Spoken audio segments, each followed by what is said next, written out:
Feel the waves cut through me, hypnotized by the sounds I'm breathing in. Hold tight, chemicals collide. Hold tight, hold tight, hold tight.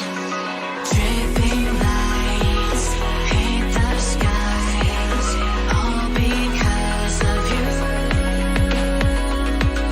Dripping lights paint the skies, only you can make me move.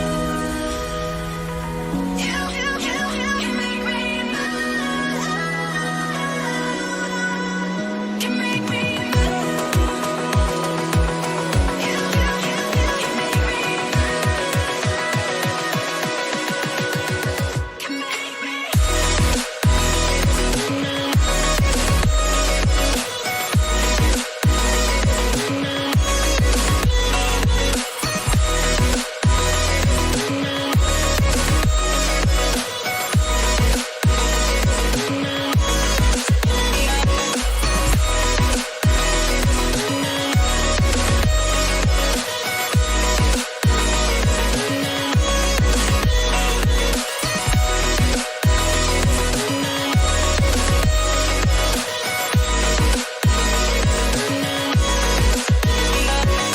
No alive, make it last forever.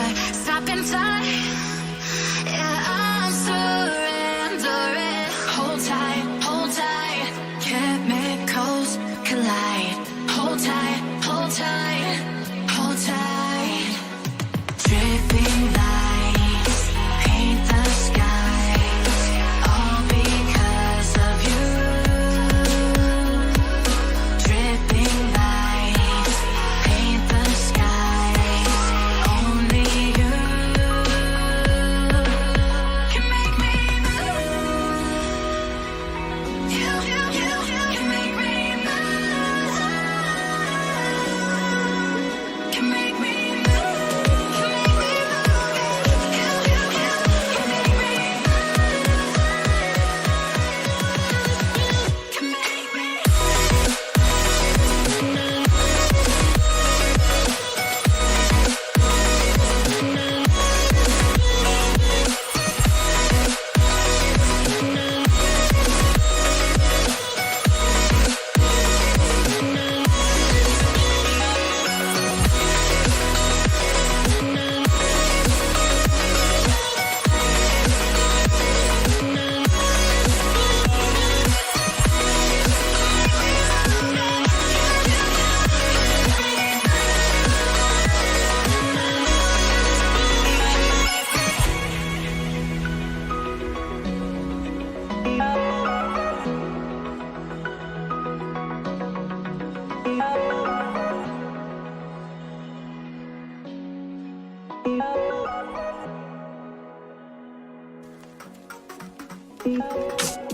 I've been getting out of bed these past few days.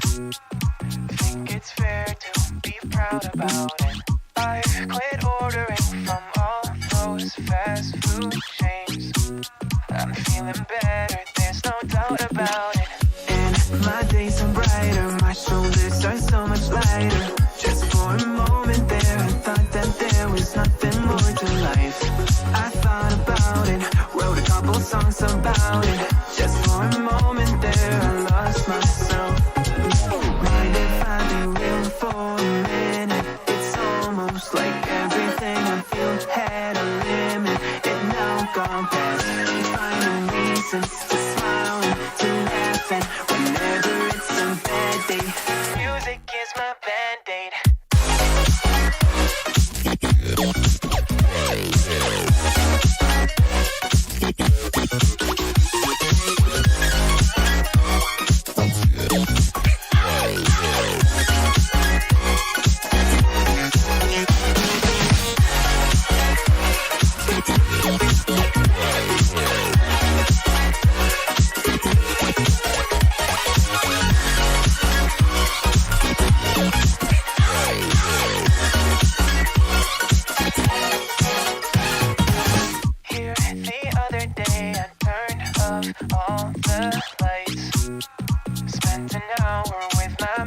reason. Then I realize it's not all black and white. Like I was colorblind, but mentally, yeah. Now my days are brighter, just no longer feeling tighter. Don't wear my PJs every day, cause I would rather be outside. I thought about it, wrote a couple songs about it. Just for a moment there, I lost myself.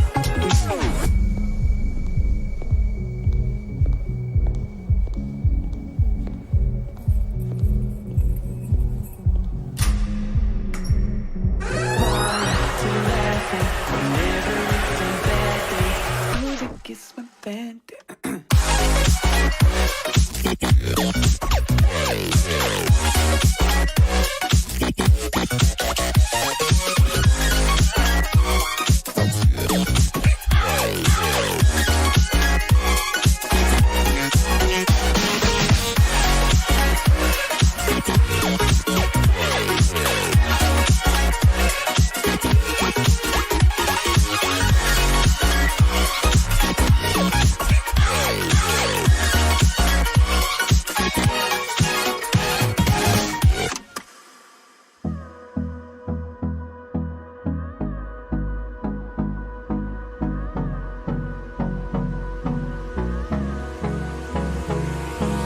Hold me close till I get up.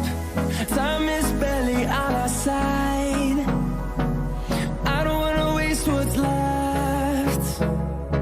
The storms we chase are leading us, and love is all we'll ever trust. Yeah, no, I don't wanna waste what's left. And on we'll go, through the wastelands, through the highways, till my shadow turns to sun rays. And on we'll go, through the wastelands, through the highways, and on we'll go.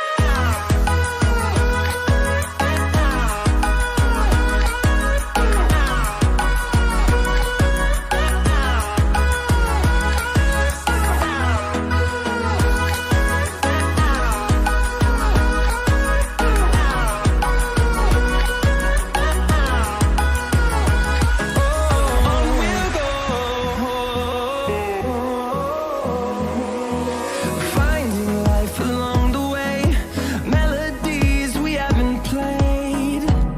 No, I don't want no rest.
Back entrance, the bomb site. Let's go. Well, I guess after a short break on events, Republic Gamers Asus ROG Showdown series is back powered by Intel, and this time it's going to be CSGO, where we'll be witnessing a total prize pool of 75,000 rupees with top teams in the country battling it out. And through walk you through this journey, I am Elika FTW, and with me joining on the desk will be Edge. And how are you feeling about this tournament, Edge? Well, thanks for the warm welcome. And yeah, I am really excited. I cannot wait because this live stream is going to showcase the teams who have already, passed levels of rigorous training and those who finished qualifiers progressing on to the end stages right now. And all these teams, they bring a lot to the table. I cannot wait to see the matches that we have lined up for today. And at the same time, I'm really interested to see some really unique gameplay and some miraculous plays as well. Yes, well, I guess a little hearty welcome to all the viewers on the Facebook as well as YouTube, as this match is getting streamed on both of the platforms. Now, this is something even more interesting. I hope everybody is ready in the audience to support their favorite teams. It always feels good to come back to the game I always loved, CSGO.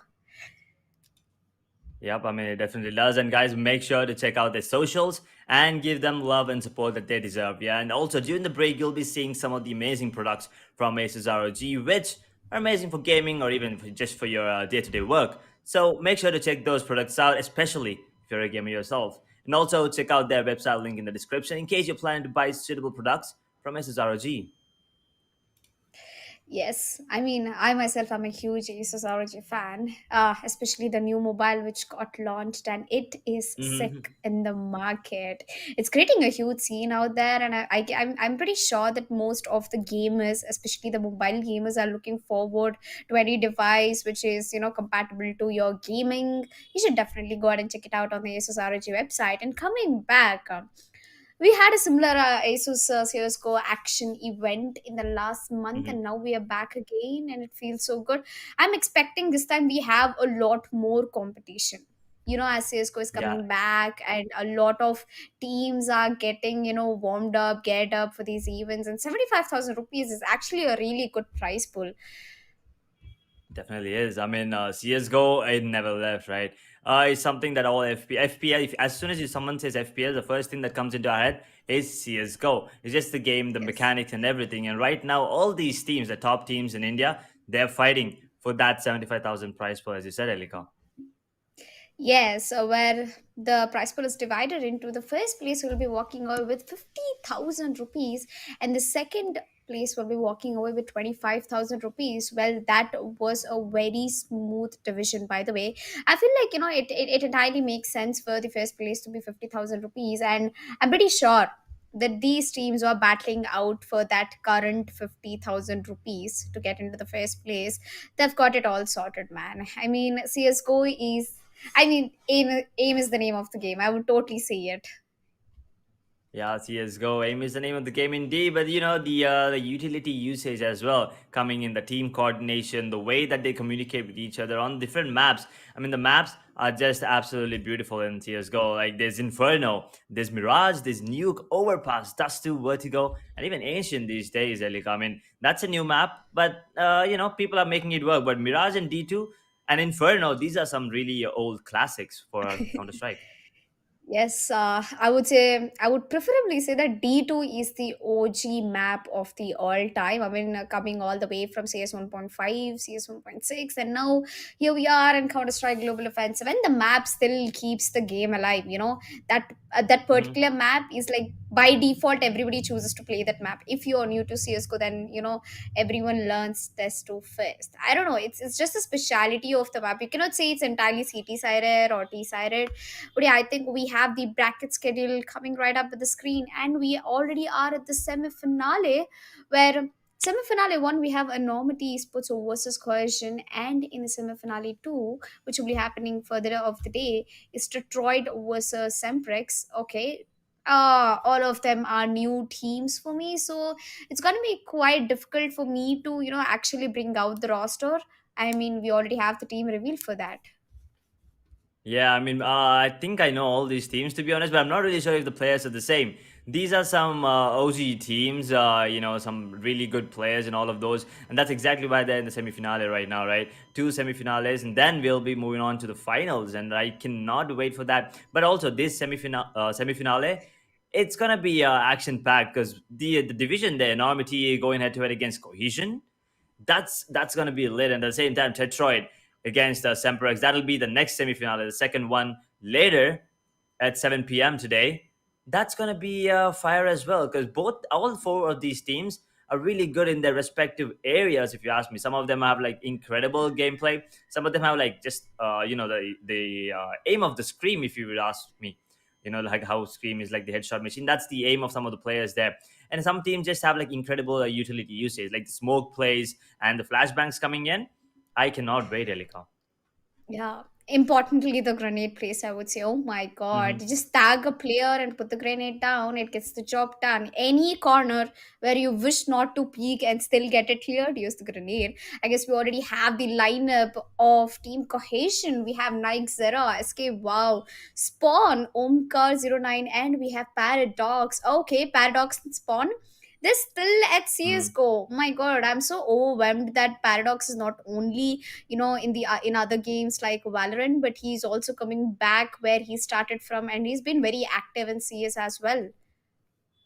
Yep, I mean, playing multiple titles, that's really good. Paradox, we all know him. Most of the players definitely know him. And there's Pawn as well. I mean, we know what he can do. And at the same time, I think I know SK Wow as well. So these three players, I've seen them a lot on CSGO servers and stuff. And the other two as well, they're really good. So if you take a look at the impact that they do, Paradox was sitting there with a 104. Well, let's just take a look at the Enormity Esports lineup. And right now, Yep. you see it's going to be Sneezy Monster. You know him as well, Elika. Ooh. And Cyclone F, Yes. Elvis, and then Finn. We all know Finn. And then there's Reborn as well. So this is another team. That's exactly why I told you. Enormity Esports versus Cohesion. It's going to be a collision for sure. Yeah, I mean, both of the lineups, they have strong guard players like Sneezy and Finn who get most of the job done. To be honest, Sneezy is a really good fragger, and when it comes down to playing that op role, everybody loves op, don't they? Like that AWP, it's one of the strongest gun and one of the best guns, I would say, in CS:GO. One of the reasons why CS:GO is going up front very good in the FPS games industry. Well, I'm excited for the first match, but we have to have a look at the map V2 as well. Okay, interesting. Enormity has Mhm. banned Overpass, followed by Vertigo. Okay, we don't have Overpass. Vertigo has been banned. Ancient and Mirage also have been banned. Okay, Mirage being one of the most played maps, it's quite unexpected for me. But Enormity picking up Nuke as their first map, followed by Inferno, and the Deciders map will be Dust 2. Wow.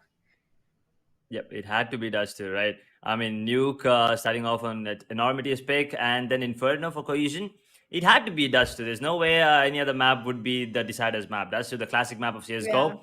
That's going to be the best way to end the finale. Like, if you go to map 3, that is, because Enormity and Cohesion, they will be looking to end this game as soon as they can. 2-0 is what they usually prefer. But just in case if it goes to the map 3, then we'll be jumping on to D2. But before that, Nuke. Erika, what are your thoughts on that? Nuke, I guess most of it's basically, I would say it's a city siren map, and most of the players who tend to pick Nuke are like, absolute professional players, absolute madmen. And I'm really happy to be watching out for Nuke in the first match itself, as we already have an opening frag from Finn taking Nike Zera down. Okay, that's 1 point for Terrorists, I would say. Enormity Sports with a really good start. Normandy Esports, very good start indeed. Cohesion Nightzera has been taken down right now, and if you see the positioning coming in from players, it's absolutely beautiful. And look at that, that's the utility usage and the gameplay I was talking about right now. Looks like there's gonna be another headshot coming in from Finn. Crazy Monster will back him up. It's gonna be Kasev. Paradox gets one before going down in the hands of Finn once again in a 1v4 situation. Elika, oh, Spawn actually might make something happen here. Yeah, Spawn has a USP, and USP is really good for the headshot taps, and he's trying to get one, but I don't think he's being successful at that. In turn, he gets one on his face by Cyclone, and that is the first round going into the favor of Enormity Esports. To my surprise, I haven't actually expected them to do this well, but yeah, they've been doing good in the journey so far. First round going into the favor of Enormity Esports, and Cohesion losing the first round in a city siren map. Now that's something I haven't actually expected. Well, Cohesion, I feel they have to actually go for a hard eco, but in turn they're choosing to go for a deagle buy with a scout and UMP. This is not really looking good. I mean, Enormity Esports, okay. Okay, I really did not Mhm. expect that Nagaskan would be doing that well with Scout. Well, sometimes it gives you good, and sometimes it just surprises you with headshots like this. When trying to get Ooh. one LV takes Kasif down, and that already gives a man advantage to Cohesion. A force by round going to the favor of Cohesion. Oh, maybe no. I spoke too And soon. yup, Enormity just pulled it back. Sneezy Monster with a double kill with the Max, and now in a 2 versus 2. But look at that. Nigeria does have a AK retrieved in his hand, so that might come into use anytime soon. And he's actually going to be pushing towards the outside area right now into the mini there. But both the players are towards the side. If he gets that information, this should be an easy run for him. And he is actually looking at the right angle. Oh, it's all about the timing here. And Nigeria will actually go down. It's all on Spawn right now in a 1v1. Because he just took down one of the players. He's going to land the shot onto Elvis. That round, okay. Elika, they somehow pulled out that round with the pistols and Spawn with that 1v2 deagle clutch. Absolutely beautiful. Yeah. And I know for a fact that it's going to go down to the wire because they already gave up a AK-47 there. So let's see what happens right now. Well, I'm pretty sure that, Enormity Esports is trying to take that round back because, losing a force by round can be quite tricky. And now that they have actually invested as well, they're not going to give up, are they? The economy, there's nothing called such as economy. They're just going to go for a force by again. Well, Cohesion, on the other hand, we have picked up the rifles in the game, an AK and 2 M4s. Well, I'm pretty sure that if Enormity loses this round, it's going to do a heavy damage on their economy. Scouts come handy. I mean, time to time, from eco rounds to the full buy rounds, Scout always made its way into the game. Well, mostly I'm speaking about Spawn, and I feel like it's going to be a B rush. I have a feeling Spawn is holding off a really aggressive angle. Now he'll be the first contact to the Enormity Esports. While they already have a man advantage, Kasif has been taken down. I believe that is Paradox. Yes, that is Paradox going down very early into the game. Even in the last round, he was the first blood. And there has been a rotation made by Enormity. There's been a rotation indeed. And look at that. Cohesion. Kasif actually went down once again. And yeah, the weaponry on the side of both the teams actually look good, but Cyclone turns around and pumps ahead of Omkar. It's gonna be Elvis with the kill on to Nargis Khan there, and Reborn with the scout once again takes down Nigeria, and once again is Spawn in a 1v4 clutch this time. 1v4 situation here. Can he get another clutch? Not really sure because he does have the M4A4 available, and the weaponry on the side of Enormity Esports, it looks good as well. 2 AKs, a Galil, and a Scout. So, I mean, it's going to be a wise decision for him to save this M4 into the 4th round. But right now, the way that Enormity and Cohesion are playing is just incredible to watch both these teams go neck to neck. The economy is not good for either of the sides, so they're not going to go chase him around the outside area. They're going to be sticking, not taking him one by one.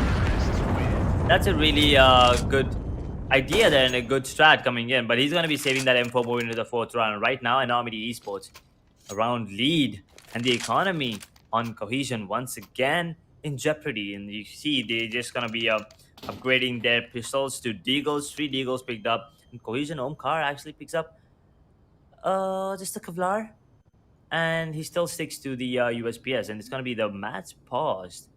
Not really sure why. I think maybe the strats coming in already moving into this round. They want to make sure if they want to force buy, which they kind of already did, but at the same time, they want to make sure that they secure the round as well because they have one M4A4 saved from that previous round.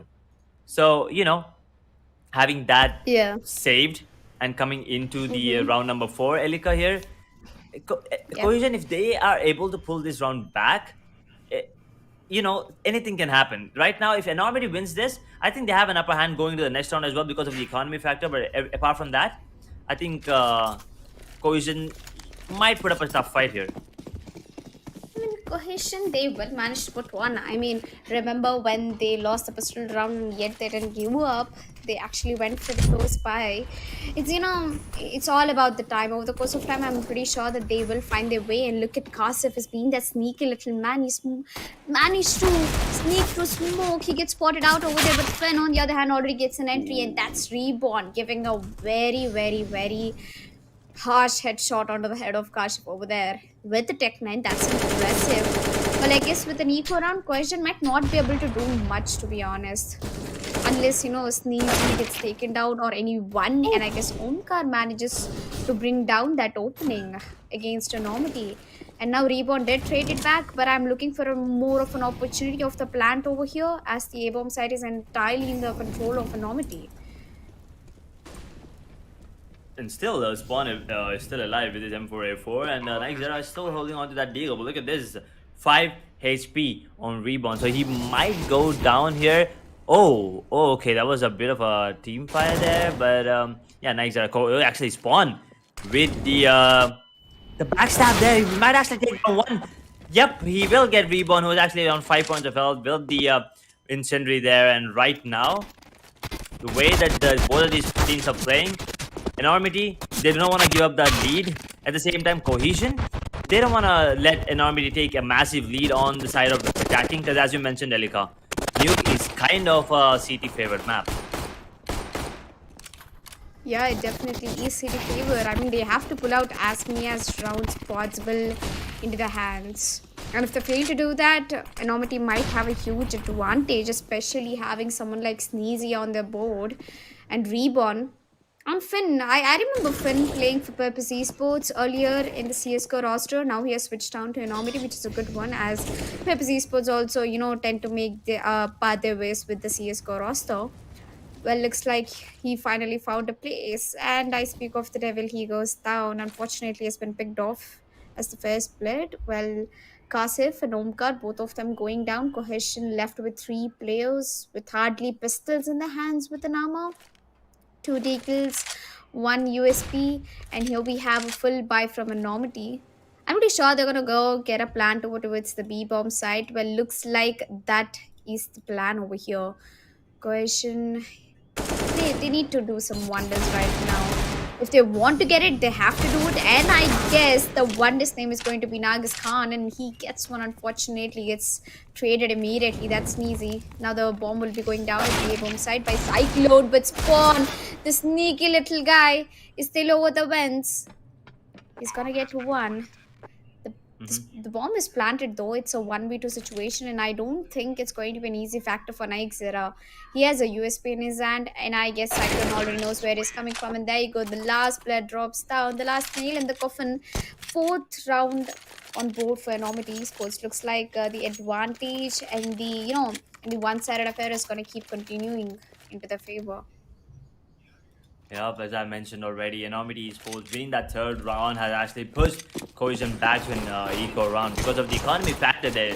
Oh no, that's a friendly fire ding there onto Reborn. He's down to 82 points of health. Not big, not a lot of damage, but even 1 HP sometimes might come into play there. But right now, look at this aggressive play coming in from Kasif. And also Nargis Khan already taking control of outside, and he tries to be a bit more aggressive. But Sneezy Monster will take him down, instantly traded up. But Nargis Khan pulls it back to a 4v4. But that AWP has actually been dropped towards outside there, and 4 AKs. Actually, never mind. Nargis Khan will actually retrieve that AK and that AWP. In a really cheeky position, will take down 2 Elika. Well, I guess Spawn, he's found his way to get the blood dropped, and he actually managed to do it. Double kill in a row, and now he's looking for the last 2 players. That's Elvis and Cyclone, if I'm not wrong. And currently, they are positioned over towards outside. I think they are looking for an opportunity. Yep, there comes the flash, and this time it might be Spawn again, but Cyclone gets flashed in turn, and now that is not really a good start, but don't worry. Nagas Khan has been taken down. That means a man has been dropped. It's still a 3v2 with a man advantage going to the favor of CTs, and I guess it's going to be Omkar who zips another headshot.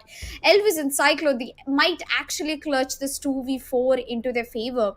Well, on the other hand, I guess Spawn is slowly trying to have a sneaky position, and the moment Spawn peaks, he might have an advantage, gets killed, and now it's the last man standing down. Cyclone in a 1 vs 1. 1 HP, barely surviving, and that is Nightzera clutching the round for Cohesion and finally breaking the curse, I believe. Breaking the curse indeed. And Nightzera, I mean, it's always going to be Spawn, right? Like, once again, you see a triple kill from him, securing the round for the team. And everyone else on the team, they need to step up a bit more and, try to play around spawn at least right now because he's on fire. And if you support him a bit, I think we'll have a lot more players on the side of Cohesion staying alive. Because at the same time, Cohesion, they are winning the rounds, but they're not having the economy built up. Like, look at this. Again, they did win the round, but they only have a FAMAS picked up, and also the utility is not looking good. They do not have a lot of grenades here. The smoke, it landed straight at the place, and I guess Kasif is not really gonna be happy about their economy. As you said, Edge, I guess he's gonna go ahead and pick up an entry frag for his team.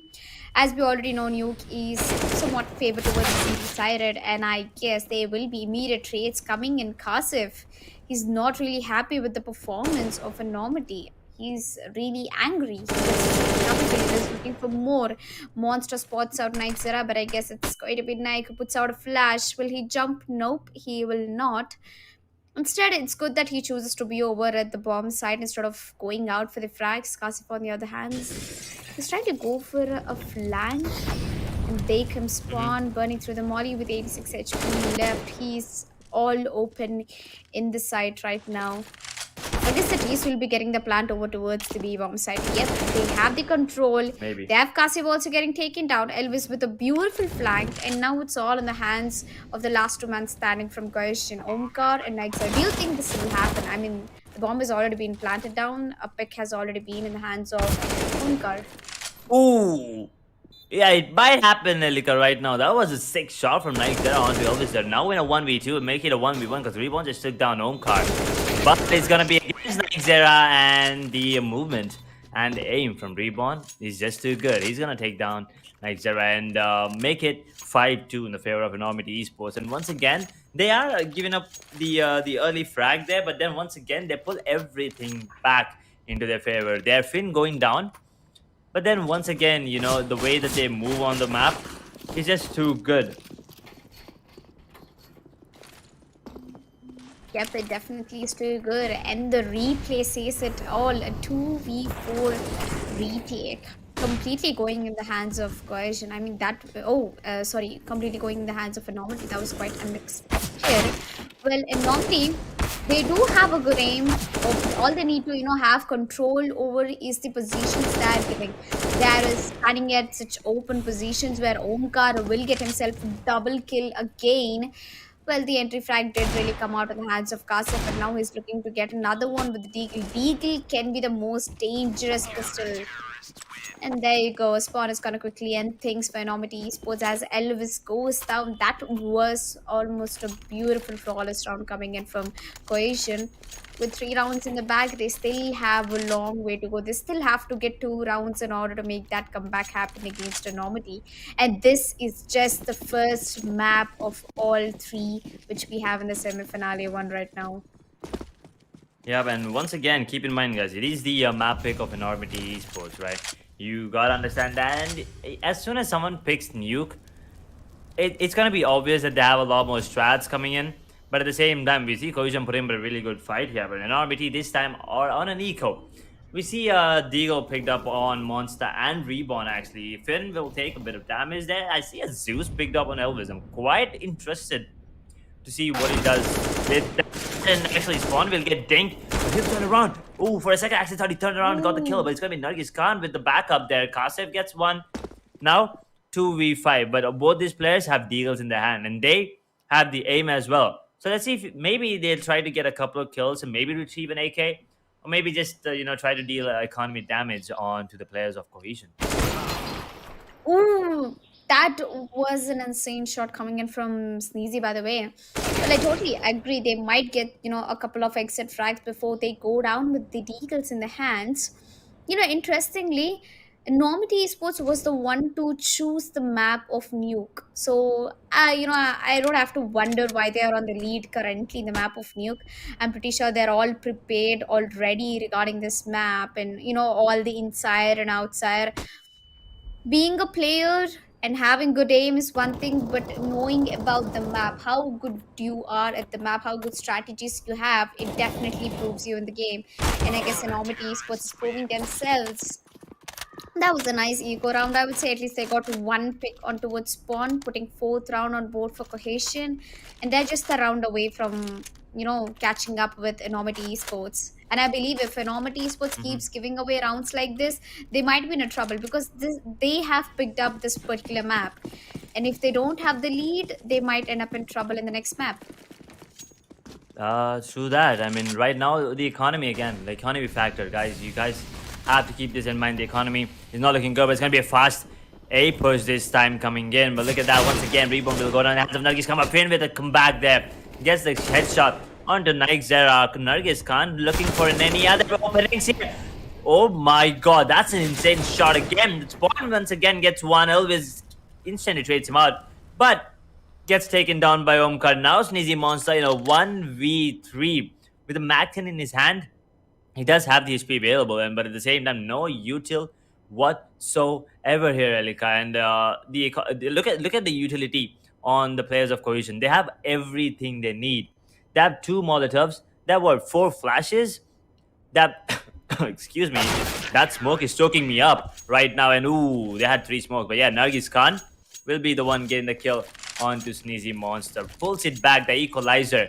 Scoreline's all tied up now, 5-5. And the economy on Enormity, once again, not looking good. Yeah.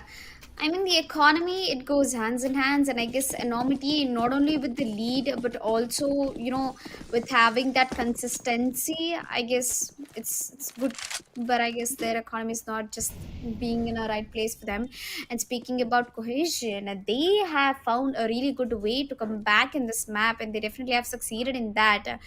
Well, Enormity might have picked up the map, but the sides still favor Cohesion. And so far, with the aim in the game they got, they can definitely make that comeback happen. Even Stevens fight to Cohesion and fight to Enormity Esports. And if this eco round goes into the favor of Enormity, the economy will become stronger for Enormity. On the other hand, Cohesion might lose the lead as well. Spawn is having a really strong hold over to his B bomb site, and the second rebound peaks, he might be, getting out that frag. Spawn here sounds. Now he's gonna Mhm. fall back. Cohesion has 76% of winning this particular round.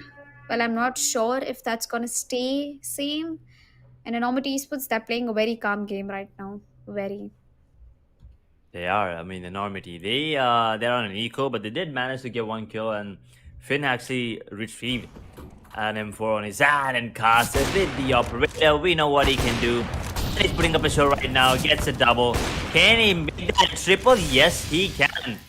And just like that, any chances that Enormity had in this of winning this round, Paradox gets taken on. Actually, thought he might get a pole, but it's gonna be Nike Zera getting a kill on this Sneezy Monster. But yeah, Paradox nullified any chances of him, any chance of Enormity Esports actually getting the round. And look at that, the positioning, the confidence. He did miss a shot, but then he knew that there's a molly coming in as well. But he just peeks right through that Molotov and takes that final shot. Getting that 3K for himself and securing the round, making sure that there's no way Enormity has a chance of making a comeback, of pulling that one round. Because every round right now is important. Just as I say that, Sneezy Monster is just too quick for Paradox right now.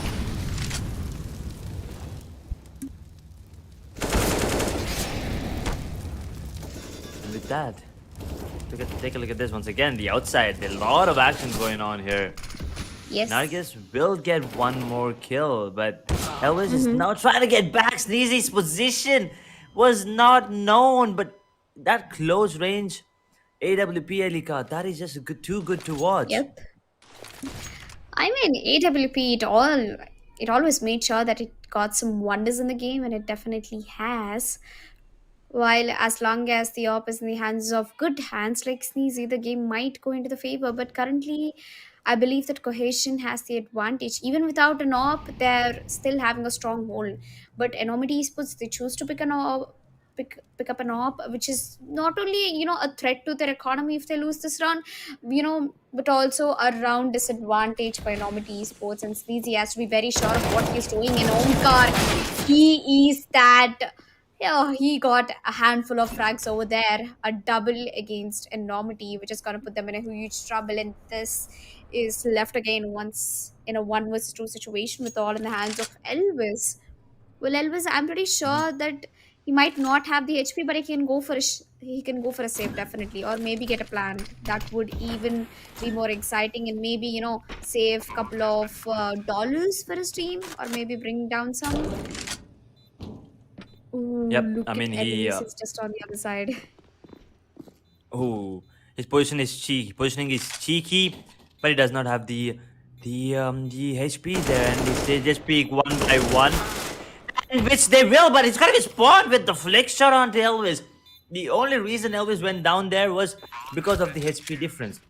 He just needed one shot and he would have died. But then at the same time, he needed to hit what, 4, 5 shots on both of these players. And for a Yes. second, I actually thought that Elvis had a really good chance there. I mean, the positioning was good. The way that he faked that pistol drop was also really good. But look at this Omkar's position. I mean, the positioning from the players of Cohesion, not expected. Like, Enormity cannot expect these positions. But at the same time, Elvis, the players of Cohesion did not expect this. Look at that. 11 points of health. Gets one. Almost gets a kill on the spawn as well. Takes him down to 5 points of health. But that's still a really good round coming in from Enormity. But right now, we see a pause coming in, Elika. What do you think? Tactical? Technical? Yeah, I feel it's a tactical timeout because Enormity Esports, what was the score? It was 1-5, I believe, the last time I checked it. And now it's 7-5 already. And Cohesion, I mean, they've got to be kidding me. They've got 7 rounds back to back with stronger comeback against Enormity Esports. And it's the last 2 rounds in the first half. And if they give both of the rounds to Enormity Esports, then Enormity Esports stands a chance to do a comeback in the series side. Well, 5 rounds are certainly not bad in the terrorist side, but once they switch down in the counter terrorist, they might have a chance to come back. But Cohesion, they're doing more than enough. 7-5, it's still a close score. All Enormity needs right now is just the perfect timing with the perfect players. I think they are lacking the timing. Cohesion is playing a little too aggressive. They're going in for the first peaks. They're putting up an op. They're going for wide peaks, especially. Speaking about Nagis Khan, he's going in for the wide peaks. And Spawn, Hmm. he's absolutely going like a madman fragger. 13 kills currently in his hands. Well, compared to on Enormity Sports, it's Sneezy doing all the job with 11 kills in his hand. Yep, 11 kills, 2 assists, 9 deaths. Sneezy on top of the scoreboard for Enormity. But at the same time, Cohesion, look at that. There are 3 players with double-digit scores already. I mean, Spawn obviously is doing a lot of job for the team. 13-7, 1.9 KD, absolutely beautiful. Kasif and Nargis both sitting on 10 as well. Once again, we're going to see Paradox with the AWP there. He actually got blocked. Unfortunately, the movement will be held on for now. Look at that smokes and the counter mollies coming in as well. They know that the Yeah. Enormity would like to take this and roll. And Sneezy Monster this time, unfortunately missing out that Yeah. spray. Nargis Khan, better timing, I guess, maybe, or better positioning. Yeah. Just a bit of luck coming into play as well, Erika. I was just speaking about Nagas Khan earlier about his wide peaks and a wide, aggressive angle peeking over towards the out, and he definitely managed to get the job done over there. That was one hell of a beautiful shot coming through the smoke. Well, which pretty much makes Enormity decide the map they're gonna push in. It's not gonna be A bomb side. They in turn choose to hit B, where Nixera on the other hand also has an op. Well, a double op setup, and Nagis Khan is not going to stop. Gets another kill. He's looking for more, isn't he? 2 players in front of his eyes. Kasif, on the other hand, grabs a kill with the op. Nagis Khan, will he peak? Yes, he definitely will. He gets a triple, and now he's looking for the quad kill. Cyclone, don't give that peak. You might be in a Mhm. huge trouble. Well, 1v5 is definitely not possible for Cyclone. He can try for some exit frags, but does he know that there is a player? Okay, that was an interesting peak, by the way, from Cyclone. He takes Spawn down, but gets immediately traded by Omkar. A nice try coming in from Enormity once again. And Cohesion with 8 rounds. Oh man, that was one of the best comebacks I've seen so far in the first half. They are right in the momentum right now, but look at that. I mean, the positioning coming in from the players of Cohesion. At the same time, now the players of Enormities was kind of expecting these positions, right? They're trying to start reading the players, and Nike Zera this time with the AVP. Will miss out first shot. He's going to spawn with the backup, gets a kill onto Reborn, dacks up Finn to a really low point of health. But yeah, it's all on Nike Zera, and he's missing few shots, which is really unfortunate. Finn will actually go down. Elvis will instant trade him, and right now Elvis picks up that AVP, gets a kill on the Nargis, and Sneezy Monster, Sneaky Beaky like gets a kill on to Kasif there. Cohesion Omkar 09 in a 1v2 with Elvis, really low on health, will take him down instantly, pulls it down to a 1v1. Omkar versus Sneezy Monster, Elika. The most interesting part that both of them have 100 HP and all the abilities that they can put to use. Well, I guess this retake is not going to be an easy one as Sneezy goes for a wide peak, but Omkar, he was just sticking to the basics.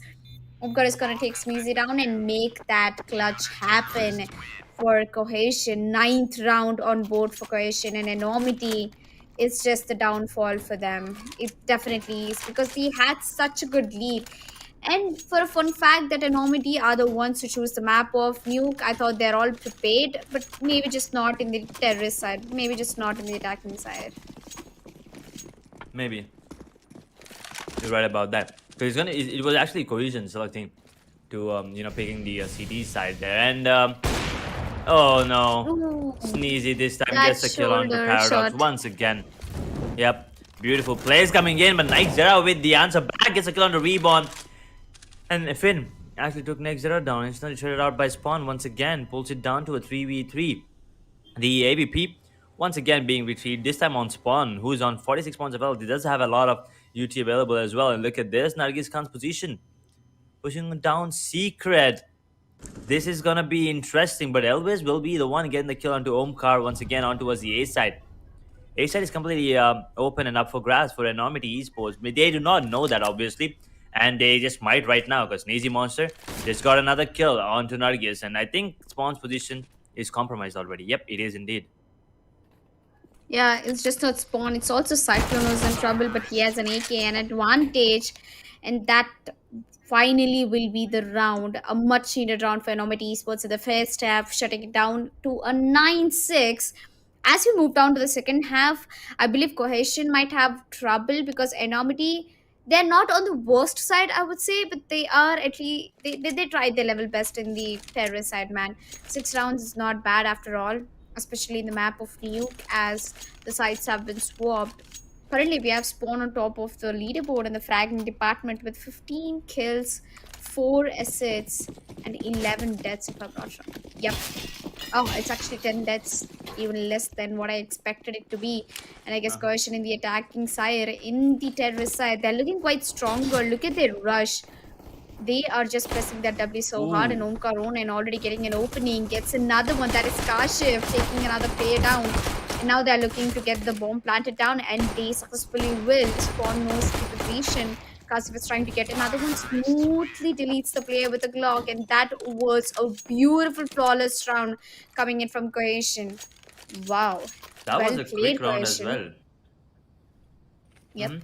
The W Gaming coming in from Cohesion. I'm pretty sure that's Paradox's call. Usually he's the one being completely aggressive, and we see an AK picked up.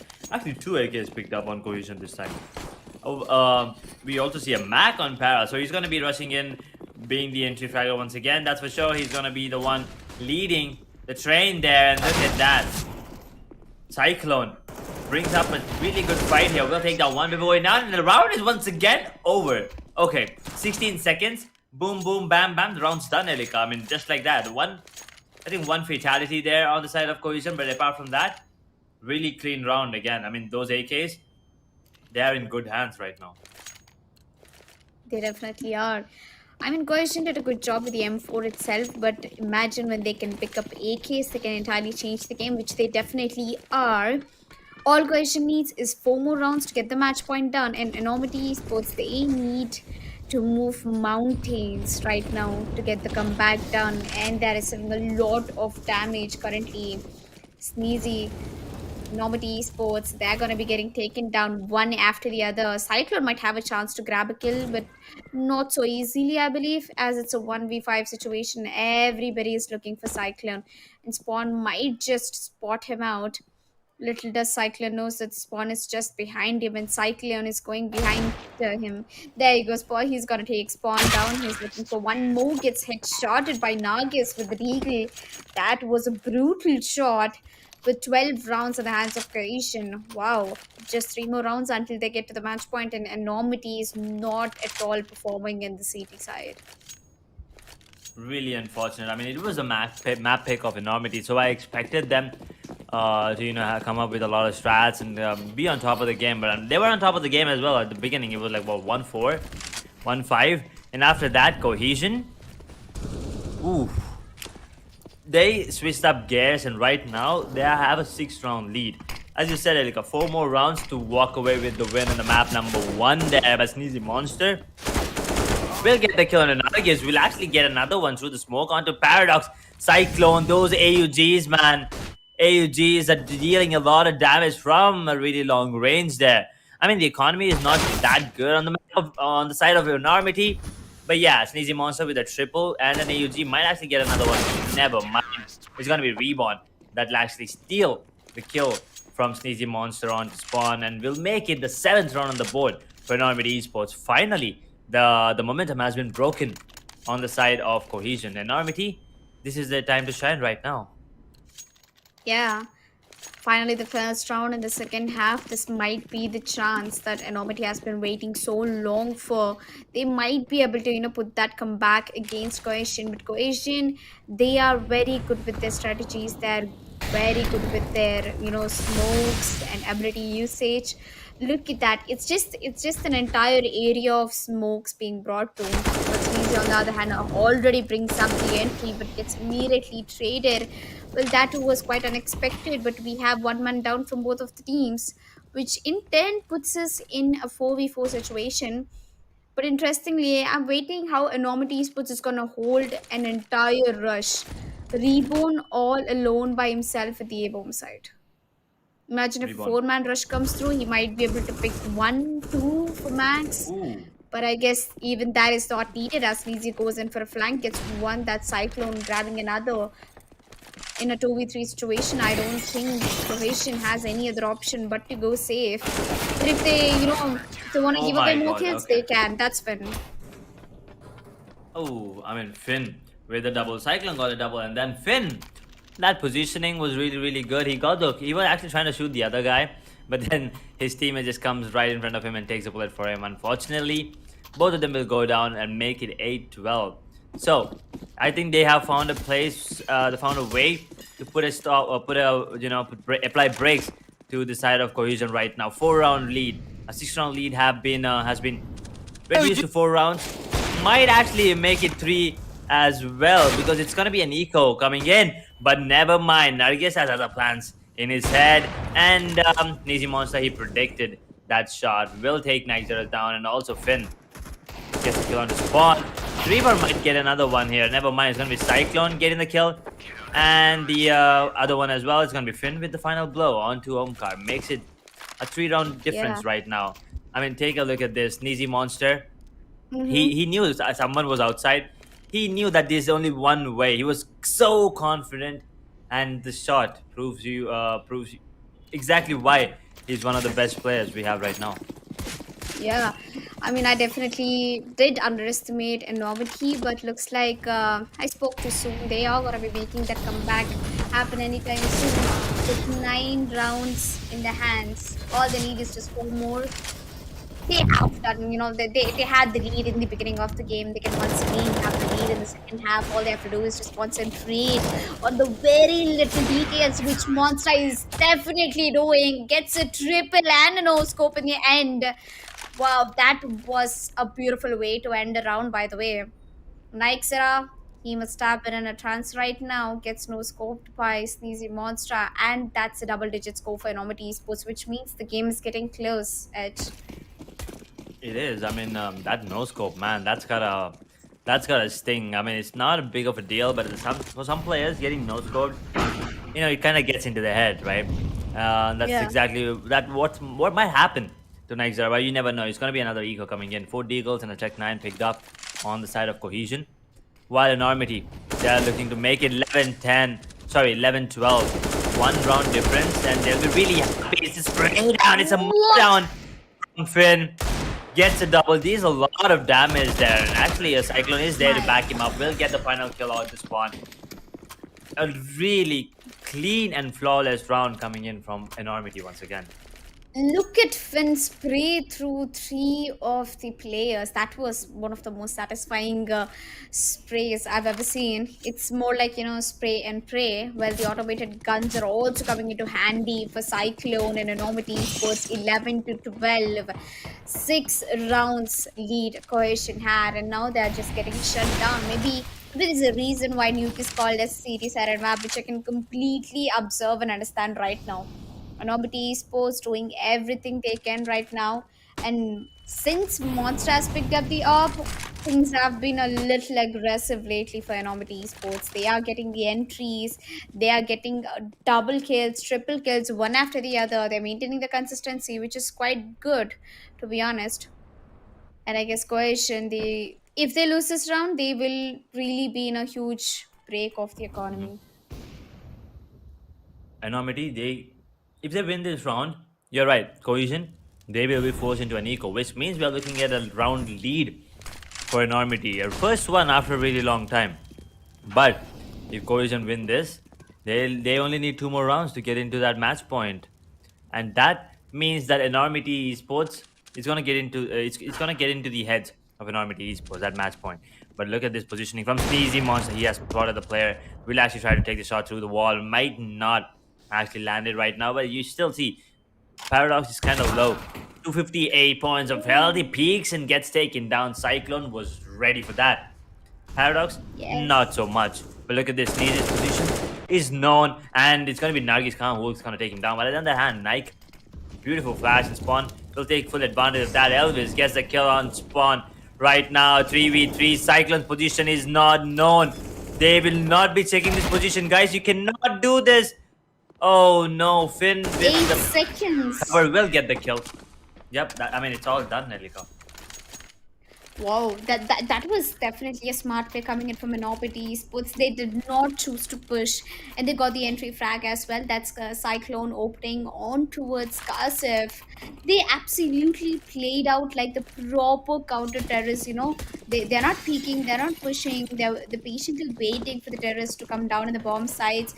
And Cyclone with that camp. Oh my god, it definitely changed a lot of things on board. By the way, they had 8 seconds left. They couldn't retrieve the bomb. Neither could have they gotten the plant. With Enormity Esports already getting a strong rotation, it was nothing they could absolutely do. And once again, Reborn will be opening it up for Nagas Khan.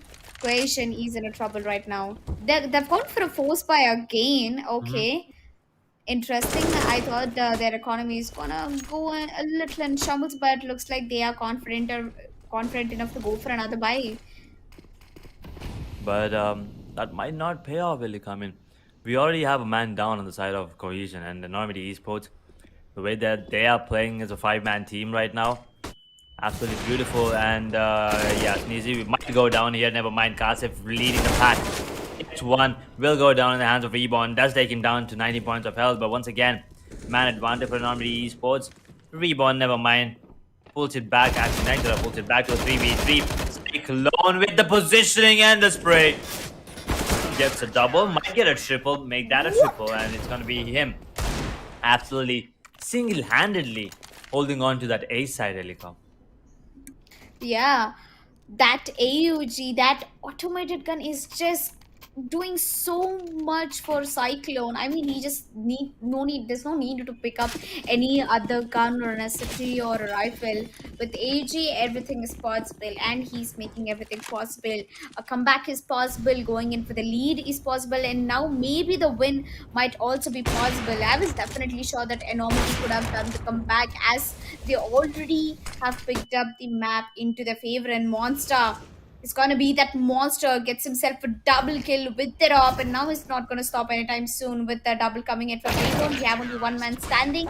That Spawn who goes down in the flames as well. 14 rounds for Enormity. We're just looking one round away from getting that match point, and I'm definitely sure the moment they get the match point, Cohesion, they've lost everything. They have to do it. It's a do or die situation for them. Yeah, this round, it is really important. I mean, look at that. The economy once again.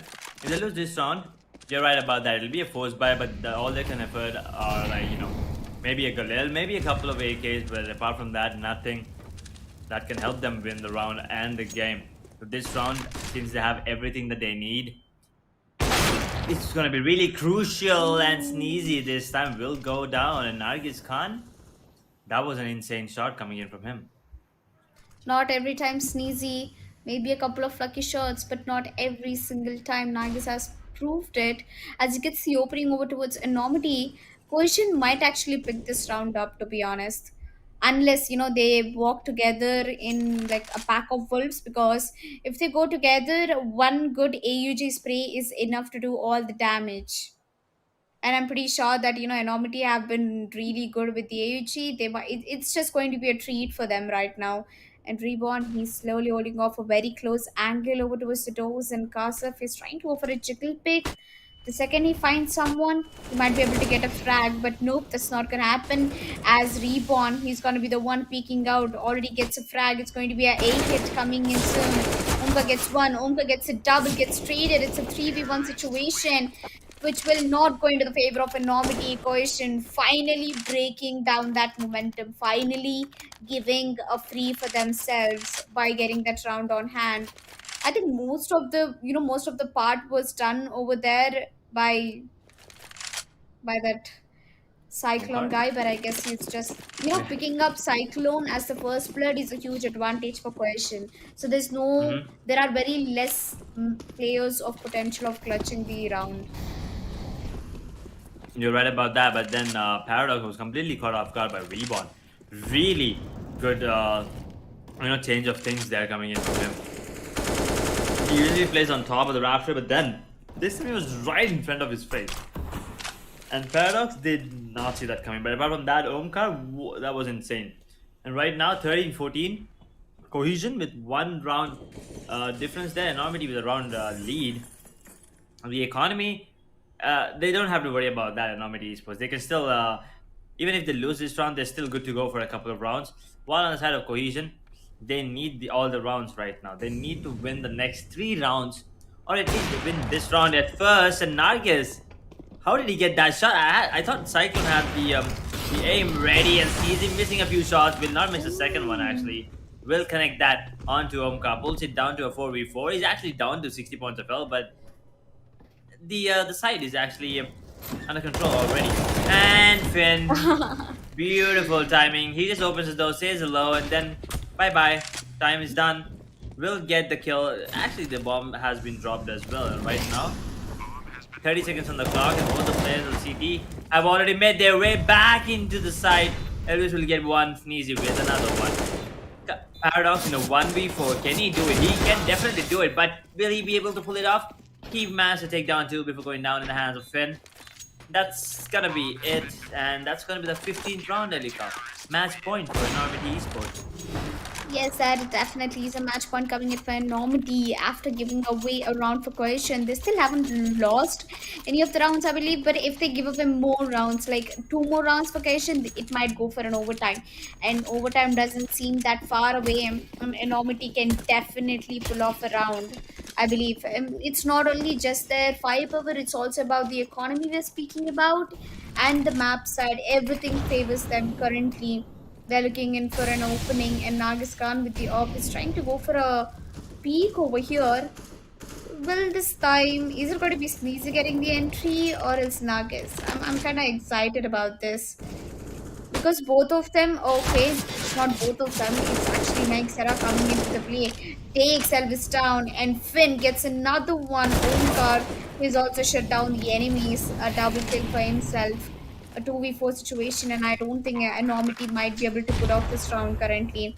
Cyclone's position has not been revealed away. He might be able to get one before he goes down in the hands of Kasif. It's a 1v3 situation. Finn definitely has the potential of clutching it, but again, it just comes down to the man advantage, I think. Yup, I mean, it definitely does. And Finn in a 1v3 will manage to take down one. Never mind, it's gonna be Omkar. getting the kill. Actually, thought Finn might actually land the headshot, but that's gonna be the 14th round, final round on the board here. And look at that, the economy is still fine on both the sides.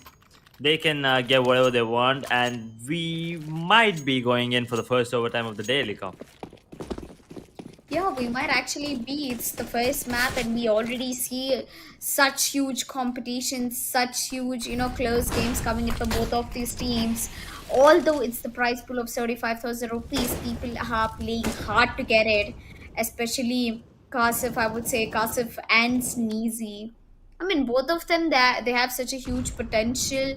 Going pro in CSGO is definitely has been one of their childhood dreams, and they're trying to make it happen. Enormity, they still have an advantage with the match point coming in hand. All they need is some frags, opening frags, which might give them the advantage to go ahead and peak aggressively against Cohesion. Where Cohesion, on the other hand, they're the ones in the trouble, to be honest, because they need to and approach the bomb sites. They have to get the bomb planted down. They have to play for the retake, post plant. Everything has a huge, responsibility for them. Cyclone, on the other hand, is playing a very, very, very passive angle over towards the stairs. And I believe if he managed to get a kill or two, I mean, that's done. Enormity Esports can already take an early win, but Nixera already got an opening.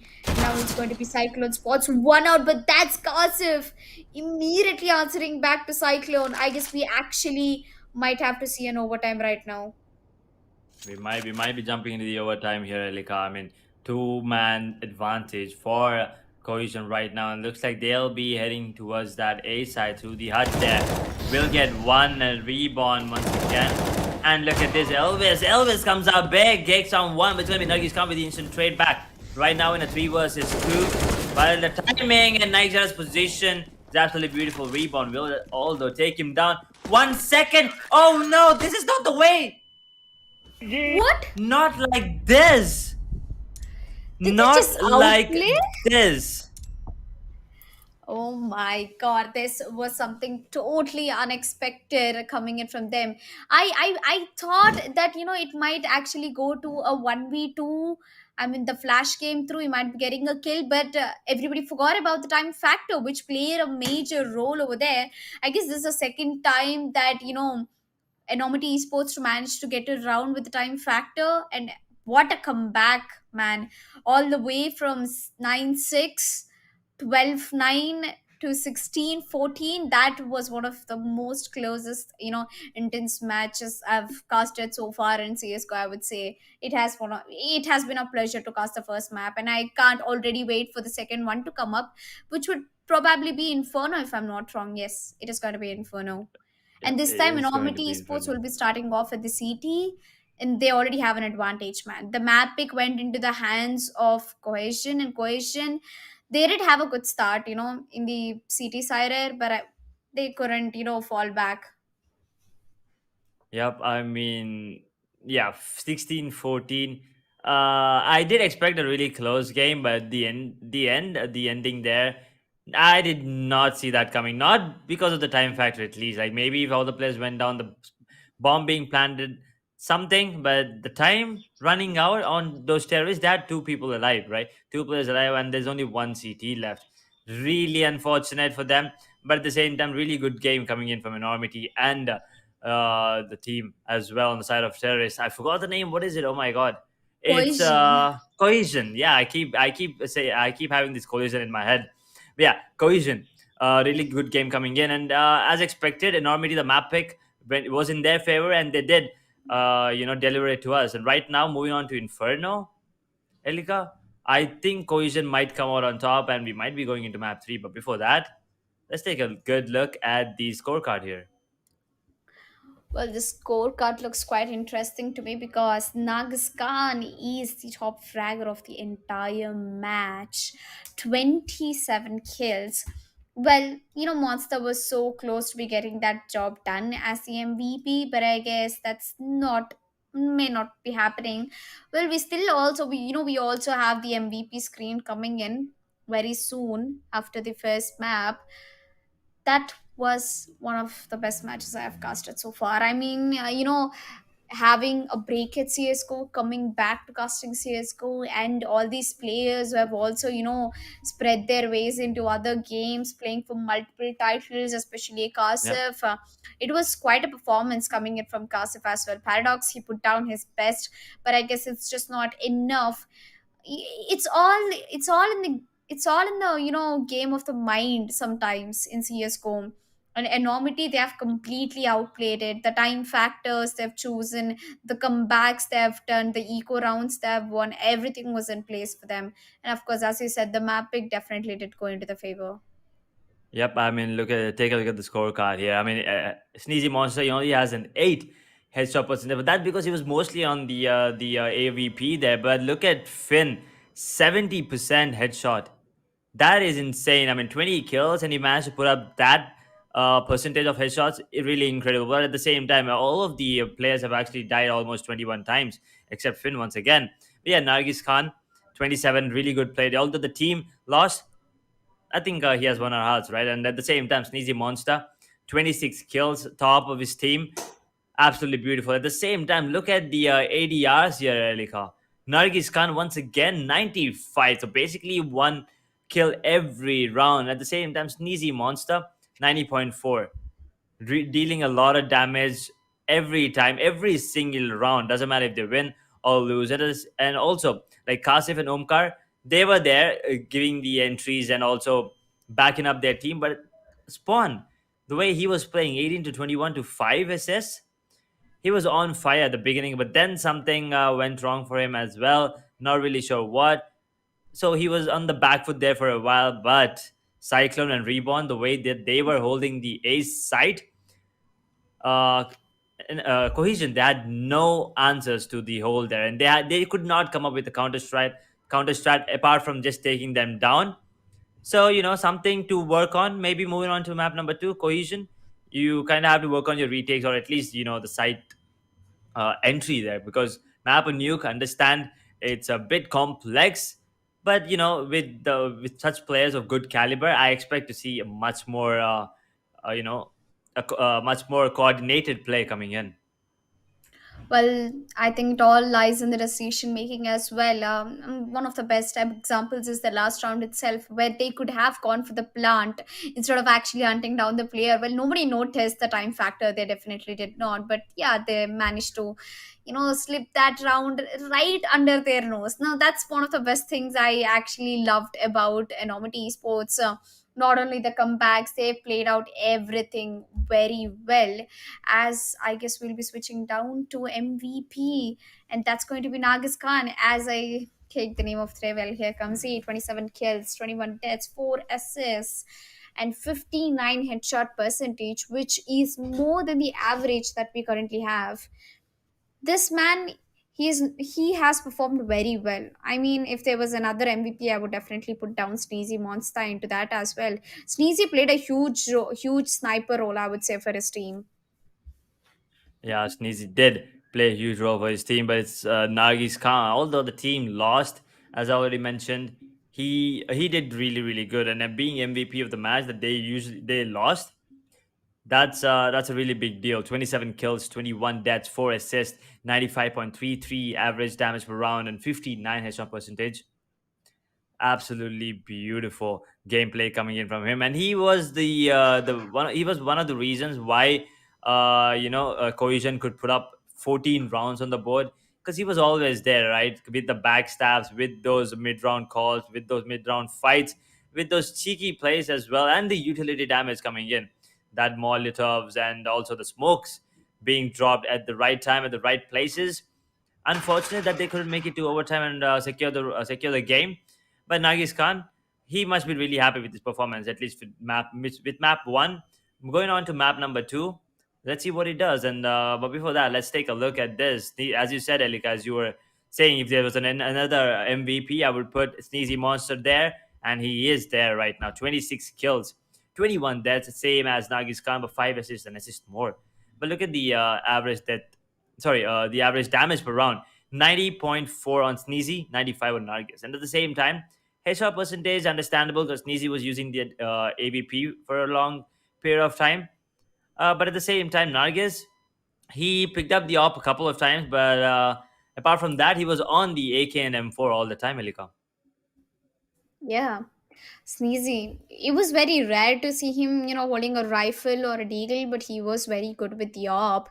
Well, on the other hand, Nagias, he was that, opener for his team who went for all those very crucial white peaks, I would say. Even when he was playing in the city side, he went for such huge white peaks, I would say. You know, Sneakily pushing up through the smokes, getting to know his enemies, backstabbing them. I remember one round he pushed through the smoke where there were absolutely four players surrounded, and he was not at all scared. I mean, where there is no fear, there is, of course, when I would believe, and he definitely managed to do that. But now I guess they did not win the match, but somehow he managed to be the MVP. Well, compared to Sneezy, I think he played it like, the calculated play, I would say. The calculated player, Sneezy. He did not go for over peaks, he did not go for over kills, but he definitely did get a strong support from his team as well. All the players from his team.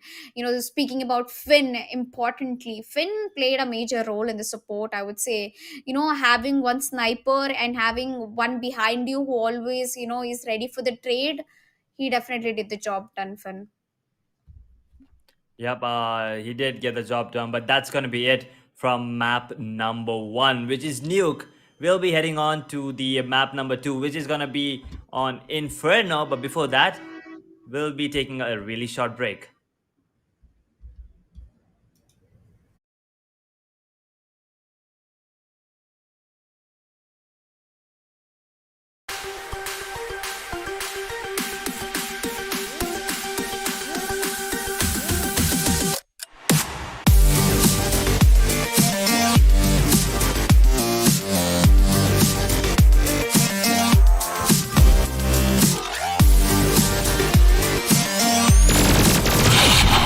Got him. Let's go.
Got him.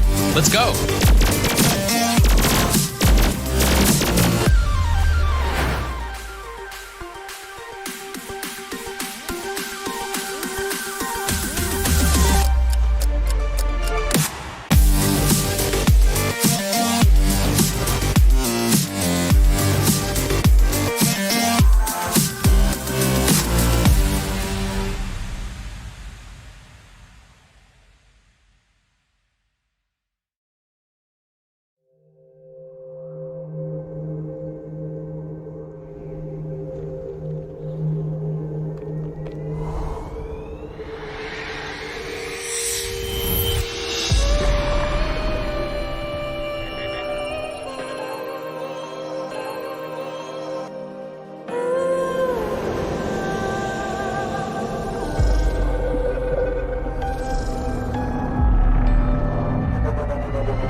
Let's go.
Got him.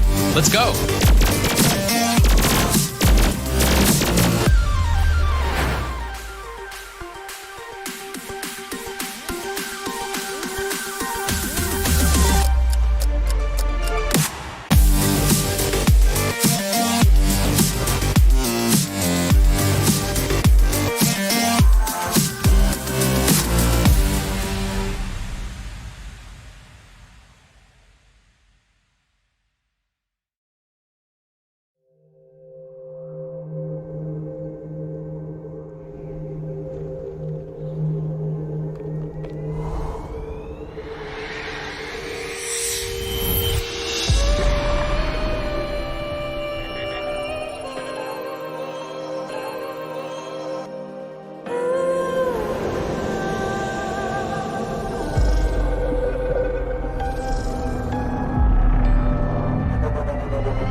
Got him.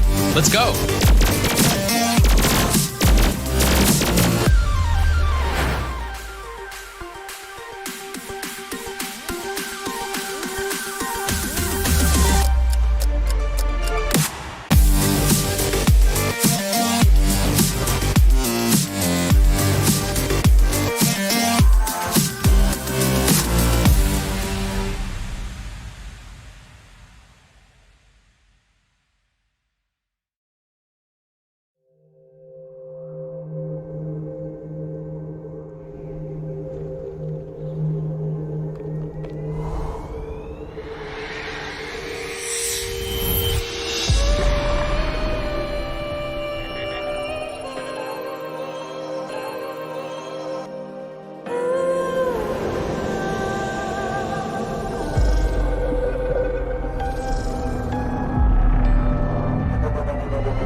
Well, welcome back, ladies and gentlemen, to ROG Showdown Series Pod by Intel. And we are just done with map number one, that is Nuke and Enormity Esports.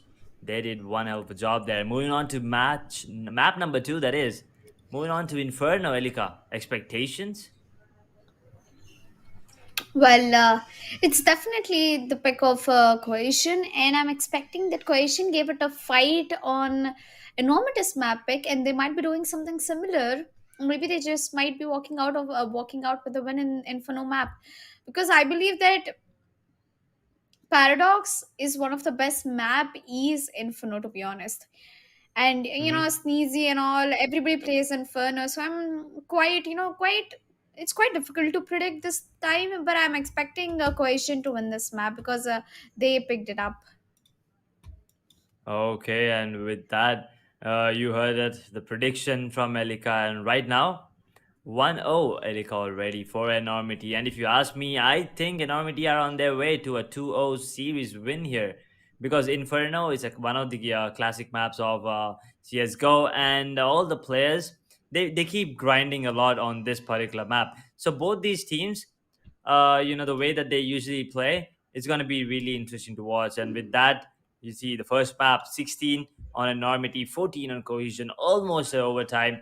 But yeah, that's for the series score. Map number one, Nuke, going into the favor of Enormity, and map number two will be heading into in a few minutes. But right now, Inferno, that is, by the way. And if that goes in the favor of Cohesion, we might be looking at Dust 2, Elika. And Dust 2, another classic map of CSGO.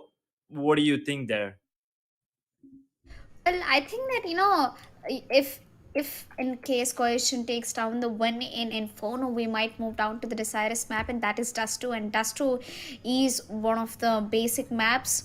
I mean, is the basic map, I would say, not even one of the basic maps that CSGO has got. And I'm pretty sure that both of the teams have a huge advantage on the winning percentage because, Dust 2 is a neutral map, and it was a very good opportunity that it was a very good thought that D2 should be the Desirous map, which puts both of them in a huge trouble.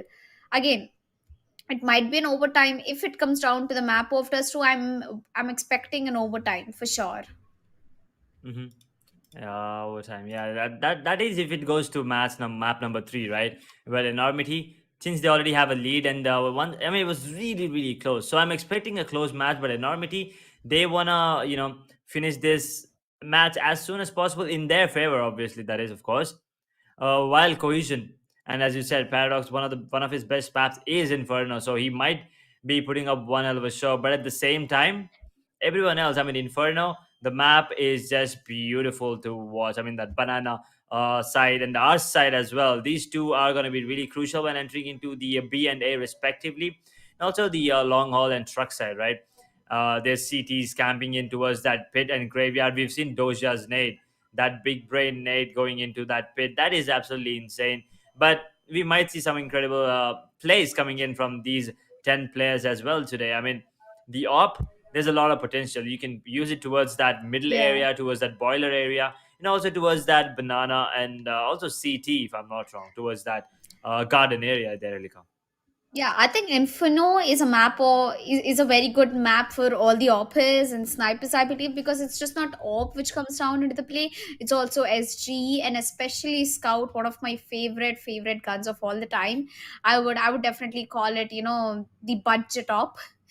Because it also gets cuts down a lot of dollars and do the same amount of damage, not same amount of damage, I would say. With an op you can take a person directly with a shot, but with a scout you might damage, you can do a very heavy tag of 75.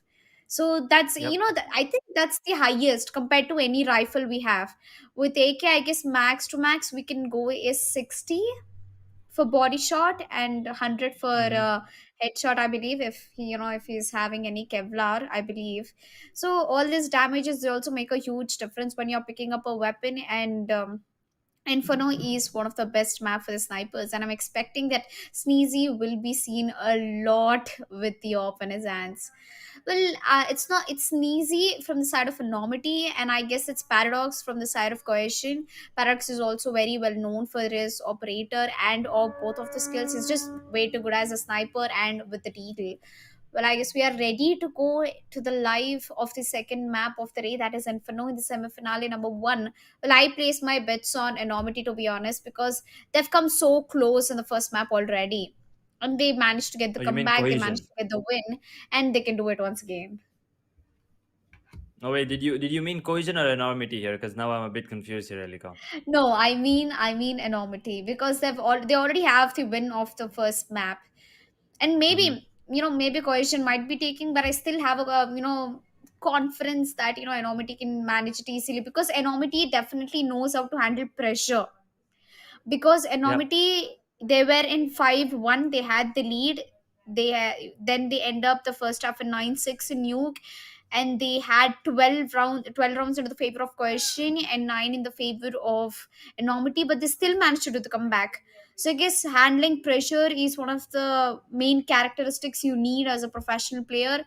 And Enormity, they definitely carry out it very well, even till the last second. You saw how chilled that guy was. He was just playing for the time factor. He didn't want to go ahead and take a gunfight. He was playing for the aim to win the match, and he definitely did. So I'm expecting Enormity to be winning. And what are your thoughts? I mean, who do you think is gonna win?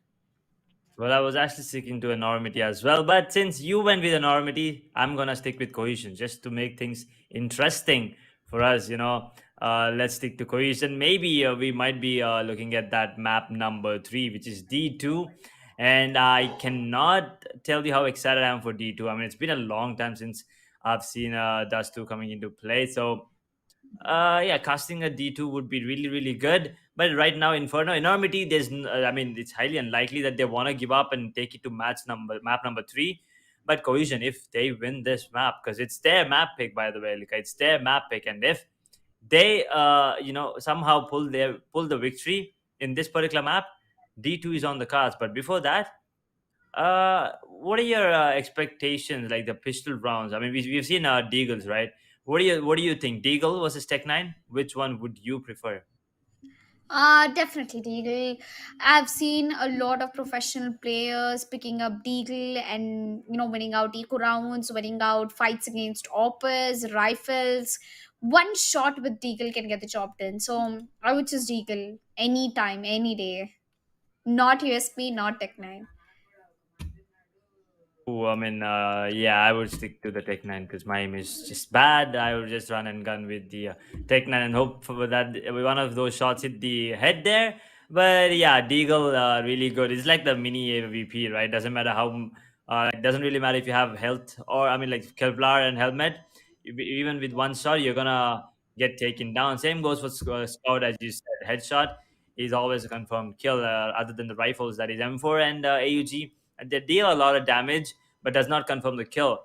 So, AKs, Scouts, AVPs, and Deagles, these are the go-to weapons, and also the SG553, as you mentioned. That's another really good gun with the scope. People usually use that scope a lot towards that mid area. So I'm looking forward to see if we might be looking at some of that play coming in. But I really want to see the utility usage coming in towards that banana, the CT, the garden, the pit, and especially that boiler area, because that is something you need to take control of before going into either of the sites. So whoever has the control of mid and banana definitely will win the round, if you ask me.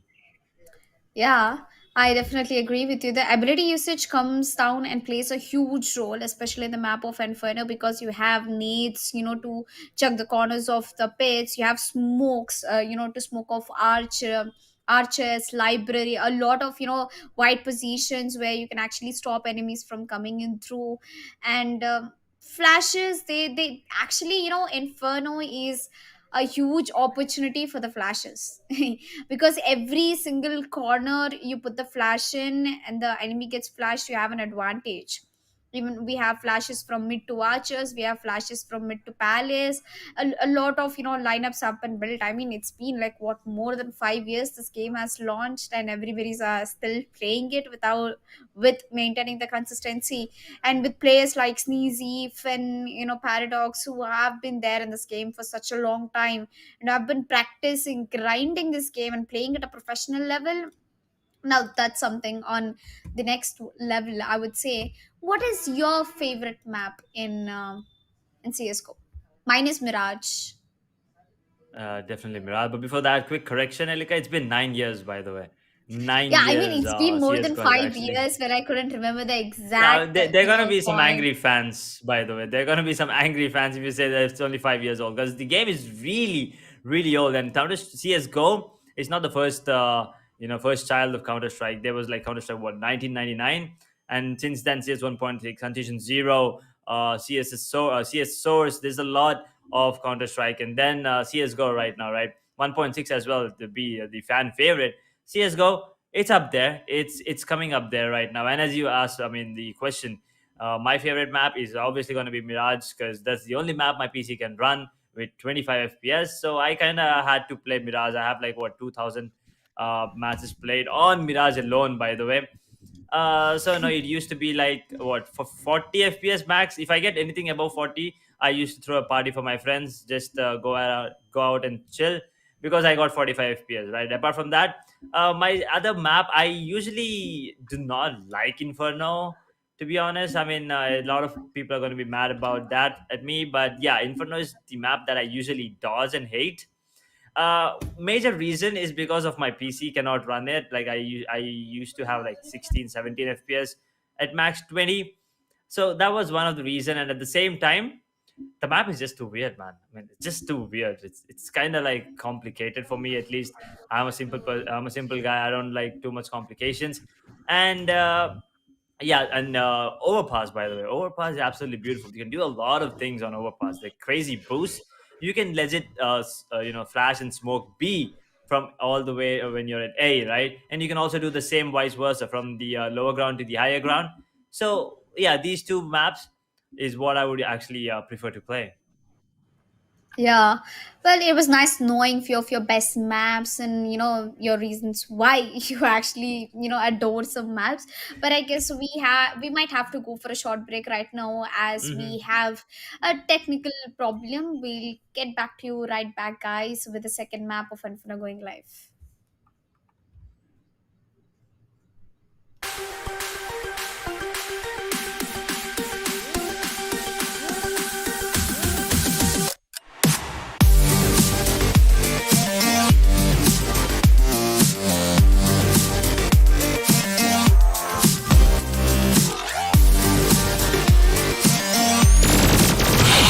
Got him, got him. Let's go.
Well, the short break ends and we are back in the action. And I guess there will be not much of waiting for the second map of Inferno. We were missing two guys, but I guess everybody's back. Everybody's on the server. Everybody's ready, to be fighting for that one last time that they have a chance, especially, you know.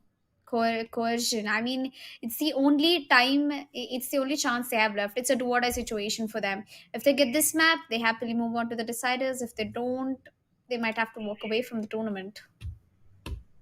They might, and after putting up one hell of a show in the previous matches and doing a lot of hard work to get into the semifinale, they do not want to give up that easy, right? And they will not give up at all. They did a really good job on the nuke, almost made it to the overtime and almost pulled the game back. But now moving on to Inferno, that is their map pick. Everything goes out the window. It's do or die for Cohesion and Enormity. If they win this, they'll be moving on to the finals there. Hmm. Well, I'm expecting a very close fight, as I've already told. I kind of take the sides of Enormity Esports because they've already been a very good team in the first map itself. I'm expecting something similar in the second one as well. As we switch down to the map of Inferno, we are all ready to start the action. 10 seconds on the clock. Cohesion has Spawn and Paradox, two of the deadliest players, and we have Sneezy and Finn coming in from Enormity. Enormity starting off with the CT as expected. We push down, and I think it's going to be a B hit coming in from Cohesion, if I'm not wrong. Yep, it definitely is going to be a hard banana rush with Nixera opening the entry for his team. Well, he still hasn't got a frag though. I'm expecting him to get one anytime soon. And right now, it looks like it's going to be a B hit coming. A hit. Sorry, B hit. Oh my god. Coming in from the terrorists there. And Omkar will be the first one. Getting the kill on the Cyclone. Ellis is really up close. He gets one before going down in the hands of Nightjara once again. A 3 versus 4 retake situation here. 45 seconds on the clock. Elka, this is not looking good for the counter terrorists already, because look at the positionings coming in from the terrorists here. The post spam positions are absolutely beautiful. Nightjara is really up close. He might get taken down. He gets spotted, but he will not go down. He actually switches to burst mode and boom, boom, boom. 3 kills. Omkar with a beautiful triple kill. Secures the first run on the board for Cohesion there. Well, that was one hell of a rush coming in from Cohesion, and I think they have done their homework on map of Inferno as well. As I say, Cohesion, they've picked the map of Inferno, and they definitely are very confident about that map. I mean, it all makes sense at one point for me because Cohesion, they've been very, what do you say, very crucial in the map ban session. They have picked off Mirage through the way. They've picked off Overpass, one of the best maps. And now they chose Inferno. They should be a very good reason. And look at Enormity Esports. They went for a B stack, but unfortunately, I don't think that will be of any help as the bomb has already been planted down at the A bomb site. Are they looking for exit frags? Is the question. Yep, they might be looking for exit frags against Cohesion. They did not go for a force buy. Previously, in the map of Nuke, when I saw Enormity getting down the pistol round, Cohesion went for a force buy. They immediately took the round back away. Yeah, that was a really good. Look at this though. Nargis Khan is ready for it anyway. Oh, never mind. Finn actually gets one. Sneezy gets another one. Elvis with the third. How did this happen? I mean, the round is not going to go in their favor, but the kills definitely are. And right now, 3 players went down on the side of Cohesion. That should not have happened, because that's going to have a really bad impact on the economy and also the confidence on the players of Cohesion right now. Yeah, well, the economy, it's certainly gonna make a difference for Cohesion, but no, it really doesn't matter. They've got the bomb planted down. They have eliminated all the players of the city, so they will be getting good creds. They will be switching down and upgrading to AKs currently. And the most important part of here is that we have taken a very wild boost. Finn gets one, Finn gets a double, and now that is just the beginning.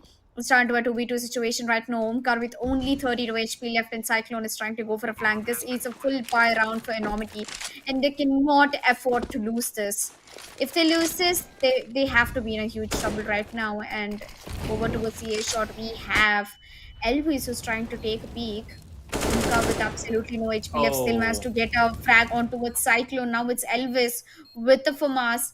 Can he pick up that FAMAS and be famous at the same time? Is my question. He spots out the player, but really doesn't matter. Omka with 32 HP will get the both of the kills. And I guess maybe my prediction might be going right now because Cohesion, they've just grabbed themselves three rounds back to back, even the full buy round of Enormity Esports. And that puts Enormity in an eco again. it does put Enormity on the back foot once again, but Omkar, oh my god, he is showing up huge this time. Gets a 4K and a 3K in the previous as well. He's just on fire, but let's see if this Eagle is of any use. Finn will actually manage to get back to safety.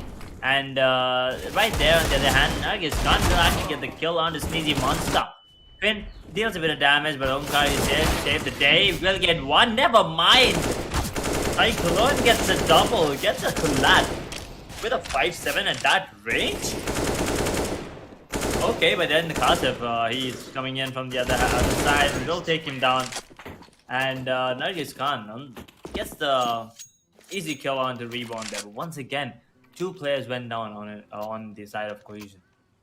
Eco round and two players going down. I mean, it's okay. It's not like you have to stay alive all the time. But that collab from 5-7, I just can't believe it. That was crazy. I mean, 5-7 is definitely a reason why, it's one of the most used pistols in CSGO, I would say. And I guess it's going to be a quick B rush hit again, and this time Sneezy Monster unfortunately couldn't do much. Well, that's a double kill coming already on towards Enormity Esports, which gives them a free side open towards the B bomb side, but I spoke too soon. Elvis managed to grab a double for himself, and Reborn is already over towards the construction. He's trying to stop the bomb, but the bomb will get planted eventually.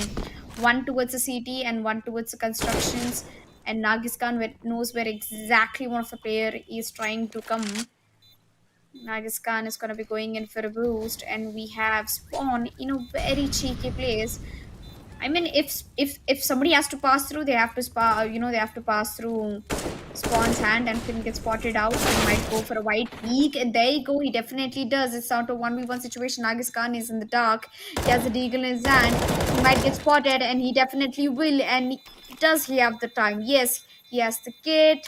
He has the time. But I guess the round, no. Cohesion will definitely take the 5th round on board as well, and that is awesome because I totally did not expect Cohesion to do so well in Inferno. Ooh, I mean, it's their map pick, right? So they're dealing a lot of damage, and yeah, for a second, even I thought that actually Finn had the time there, but unfortunately, he did not. Nagis Khan, wasted a lot of time there just waiting in the dark. You can try to delay everything, and right now you see it's a complete eco coming in from the players of Enormity. Just MP9s picked up, 4 MP9s in the Deagle, and there's armor and also a single smoke on Finn. But how much can they can they do, right? They are like really close range weapons, and on the other hand we see a Mac 10 on Kasif. So he Yeah, knows that there's going to be a semi-force buy coming in. He's predicting this play, and he's absolutely right. But it all depends on the timing because those MP9s up close can be dangerous. yeah. I guess Cohesion has a thing with B-bomb side. I mean, all the times that they have tried to get their plan successfully done in the post plan, they've chosen it with the B-bomb side, and it's working like a charm for them, trust me. And once again, there you go. It worked like a charm again. In the span of a blink of an eye, they have finished 6th round as well. Maybe we'll get to see the Desirous map. After all, even though Inferno is a city-sided map, Enormity Esports is unable to grab around. It's all about an eco full buy. This is the constant switch of Enormity Esports. They might have to, go for a double round eco if they want to keep the consistency of the economy, which is looking quite hard. They've done the mid push and they got the double kill. Impressive. Finn over there grabbed himself a triple. Might finally be the time when Enormity Esports might be opening up a round for the team. We have one last player standing, that is Nagaskan, going over towards the sewers. He knows where exactly the bomb is dropped. He's trying to retrieve it, but on the other hand, we also have Finn, who gets the quad kill happen and the first round for Enormity Esports.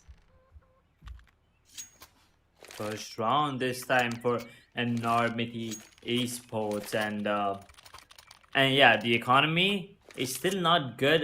They still have an MP9 and a FAMAS picked up, but yeah, now the confidence might be building up. And okay, for a second, I actually thought Kazif had no weapon there, but he did pick up a gun for himself. So the economy on their side is not looking that great as well. Although they did win 6 rounds straight, they had people dying, right? And that's exactly what I was talking about. They had players dying here and there. And look at that Reborn's position. Once again with the boost. But Apartments is being taken into the control of Cohesion right now. Slowly. Hmm. But it's gonna be Enormity actually. Never mind. It's gonna be Cohesion backing off. They don't want the Apartments. They wanna go towards B. There's only 2 players, 2 CTs on towards the B side. One with MP9 and one with M4. Yep. So this might be a hard defend, but let's see what happens. Well, I believe that, this time Enormity Esports might be picking up another round. It should be the case, which probably might be happening. But for the first time, I think that Cohesion is actually going in for a rotation. And I guess they were a little too late because Monster already has found his way all the way from abs to the spawn. He finds one, he gets traded. Not a bad thing. Well, Nagiskan, on the other hand, is trying to take a look over to his library, gets flashed. He's playing very close towards the arches, but Reborn is going to be the game changer. Can you think he might be able to pick up a kill or 2, but he managed to get all the 2 of them? Wow. How did that happen? Oh, Paradox with a beautiful shot onto Elvis there. Pops his head off through the wood there, and the Nargis can actually go down. He tries to pick Flick, but that's not gonna work. It's gonna be Paradox once again with the kill on the Cyclone. Makes it a 3K for himself. Secures the 7th round on the board for Cohesion. Yes, Cohesion, I guess they're all in it to get it. Despite of how much good positions Enormity Esports has on the bomb sides, the firepower, it's a huge difference, especially in the map of Inferno. And I guess Cohesion has completely done their homework in Inferno, and they are quite showcasing it against Enormity Esports. A 6-round lead, and Cohesion, they're going in for another full buy round against an eco with 2 deagles hardly. Oh, 3 deagles, a P250 and an MP9. Well, can Deagles get the job done? I mean, in most of the cases, I did see that happening, and I guess Monster just answered my prayers by getting a beautiful headshot. I was looking for more.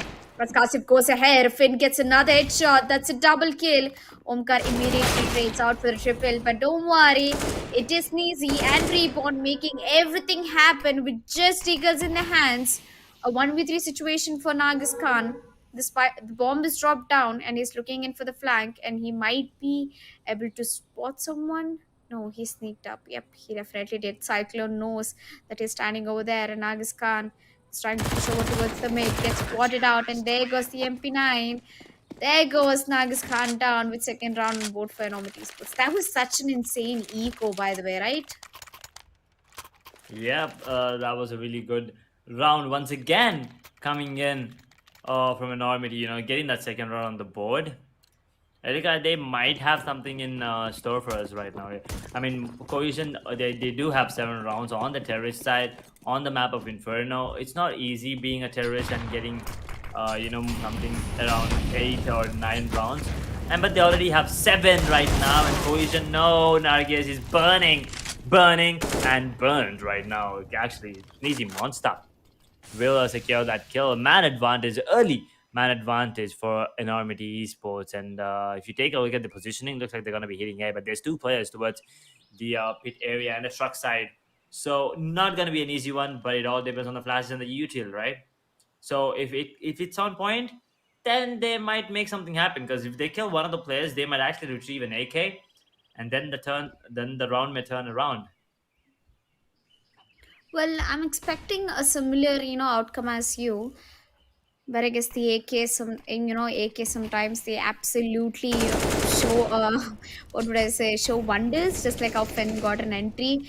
And now, ouch, that was a very beautiful molly, by the way. That was a very beautiful Molotov, which takes down another player from Cohesion on Enormity Esports with an entire 5-man lead, leading Kasif all by himself in a 1 versus 5 situation with absolutely any HP left. There you go. He managed to get a kill. He's 1 HP. He might be getting hit through the walls, but there comes Finn, takes down the last player. Third round on board for Enormity Sports and Cohesion with 7. GG, well played. I believe Cohesion, they still have the lead, but Enormity is trying to make the comeback happen. I told you that Enormity has the confidence, they have the potential to handle the pressure. They do. I mean, as you said already, Enormity. They can. They're not a team that they usually crumbles under pressure. Instead, they bounce back even better, and those nades will not deal any damage to the player who is actually rushing out, but it deals a bit of damage onto the Nike Zera there, down to 67 points of health. But yeah, once again, an eco coming in from Cohesion. So I'm not expecting them to, secure the round, but maybe because there's only 2 players towards B, they might actually get the plan down as well. And with those retrieved weapons, Yeah. Well, I guess that's just not about it. It's Enormity Esports is trying to make a comeback, a very strong hold over towards the P-Pump side. Cyclone almost about to grab a quad kill for himself. GG, well played, man. Cyclone is at his best performance right now. But they still have to get the advantage back in their hands against Cohesion, because city side in Inferno, it's a very good plate to start off with, but if you keep giving the advantage to Cohesion, they're gonna keep playing you, and you definitely don't want that to happen if you want to win the second map and shut Cohesion down. Or else if you want to take it to a Desirous map, even a close match would get the job done. Oh, nice smokes. Okay, that's one of the best ways to stop a rush.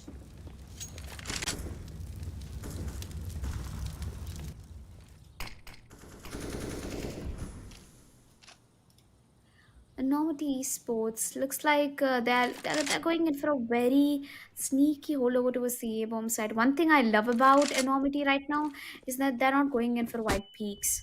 Or neither do they want to. But Cohesion, they fear nothing. They're just gonna be walking onto the bomb sites. They are checking each and every possible corner.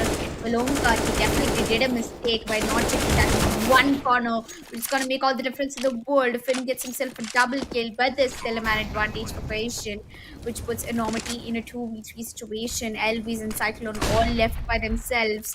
Nikes are with hardly 51 HP right now, surviving library. Both of the Enormity players are standing towards the library as the smoke falls down to the pit.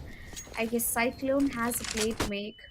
Nagis Khan is trying to push this move since he was one of the players, and now he might be getting that kill. He definitely does not one but double, and that is the end for Enormity Esports Coalition, taking down the 8th round on board. Beautiful, beautiful play coming in from both of them.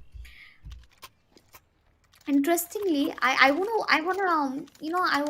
to focus more on Enormity because they can handle pressure. Yes, definitely. But Cohesion, how do they manage to get such a one-sided lead, a straight up 5-round lead, and they choose to get 7 rounds lead? But Enormity, they somehow managed to break it down as well. Spawn gets himself a double, Monster gets himself a dub.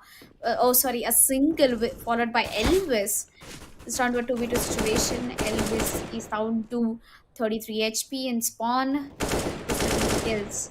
Nargis Khan and Elvis, both of them are down to low HP. Nargis Khan with 60, Enormity with 33, as Cyclone on the other hand with 100 HP alongside with Spawn. 1 minute 13 seconds left on the clock. The bomb is dropped down in the mid. Somebody has to pick it up, but CTs have got their eyes caught on, and so does Nargis. He managed to pick one. Now he's looking for more, but Spawn is going to get the last kill, and that is ninth round for Cohesion. And there is nothing absolutely that can stop Cohesion from taking this map into their hands right now. Yes, we definitely are in a huge trouble right now. I thought that Enormity Esports they can handle pressure. They definitely are, but making a strong comeback, it's very important for them. First half depicts a lot of things.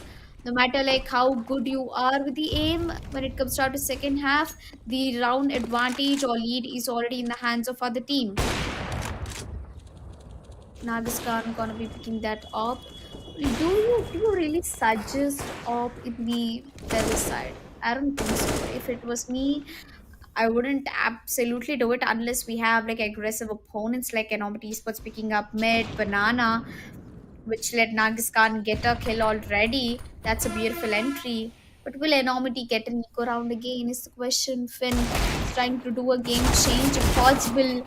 He gets one. He almost tags the other player down to 97 HP. But Nexera is barely surviving 2 HP. Even a good jump can take the HP.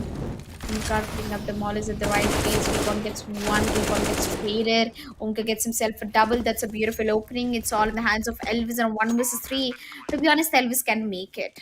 Nigezra is 22 HP. Nagas Khan with 44.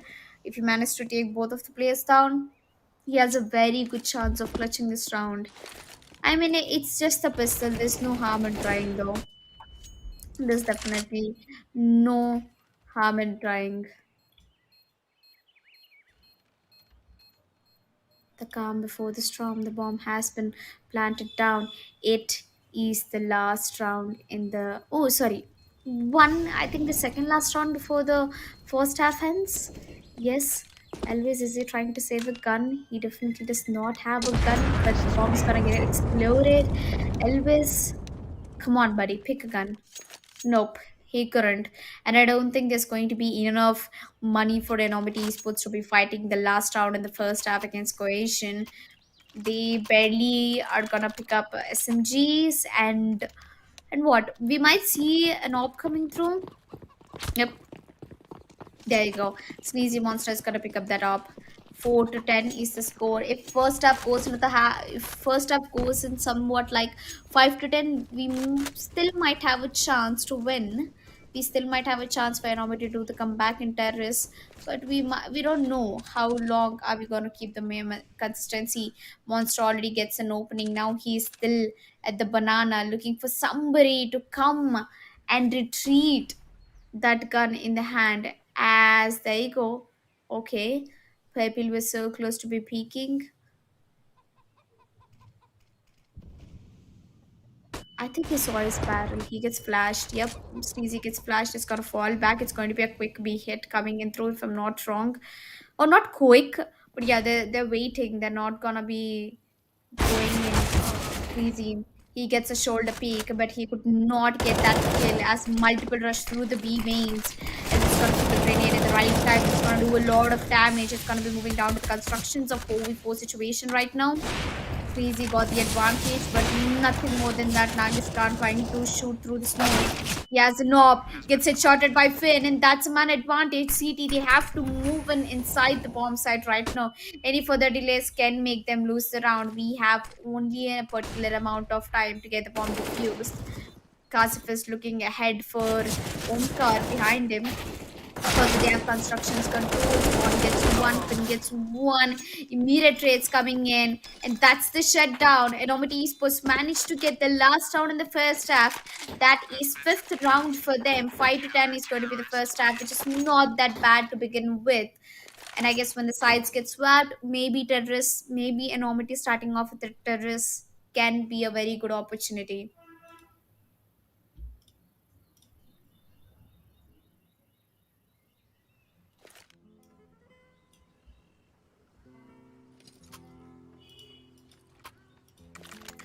Well, the second half has begun. We've seen Finn and Cyclone make huge wonders with the Glock, and I'm expecting some similar rush. But USP, it always has its advantages, I believe. Agscan is trying to peek through the mid. Is putting out blind shots, finds none, damages none. It's gonna fall back to the archers. Maybe a slight call out might have been given that it can be a B push. No one's watching Palace so far.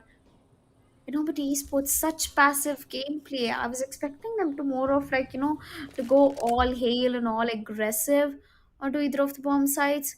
Enormity esports. Hmm. Cyclone has the bomb. He's gonna drop it down to Elvis, I believe. Elvis is trying to make his way over towards the palace. They're gonna break the windows down, do some noise. Are they gonna fake it, or are they gonna wait for the rotation to come in? The smokes are in place. Cyclone is ready to get the smoke. Yup, he definitely does get a smoke landed over towards the library. That means a rush will be coming in through the palace or four of the place. But nobody knows that Kasif is standing at this point right now. Kasif gets one, Kasif gets a double, gets a triple. Now, can he get one more? Yes, he gets a quad. And Nike Seram will be ending things in action. 11th round on board for Cohesion. What a play was that! Enormity Esports, if they could have gone for a force push, it could have been an easy deal for them at the very beginning of the round. They gave enough time for Cohesion to regroup, get players, get rotation. Because when they broke the windows, the sound has already been given to Cohesion that it can be a minute. And then comes the smoke, and then comes one after the other. That was a very odd timing to be pushing in.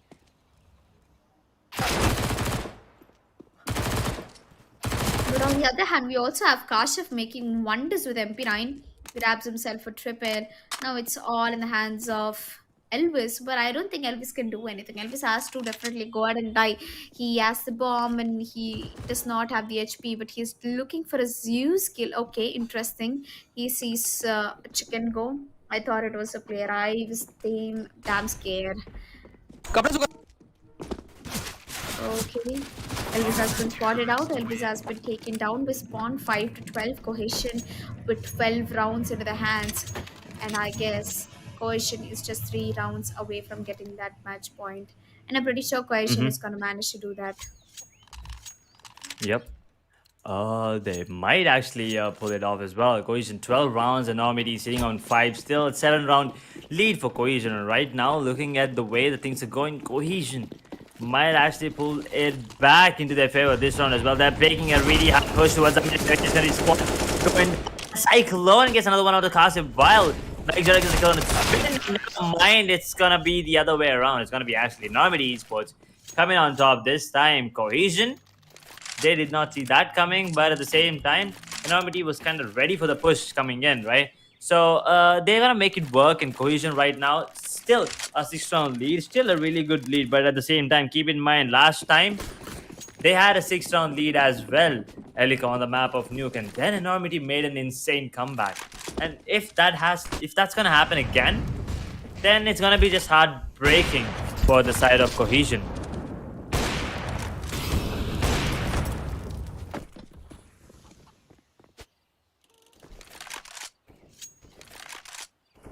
And looking at the weaponry right now, Cohesion might actually walk away with this round as well, while Enormity still struggles because one of the players just went down, and everyone else, they are in a complete confused state of mind. That is Cohesion.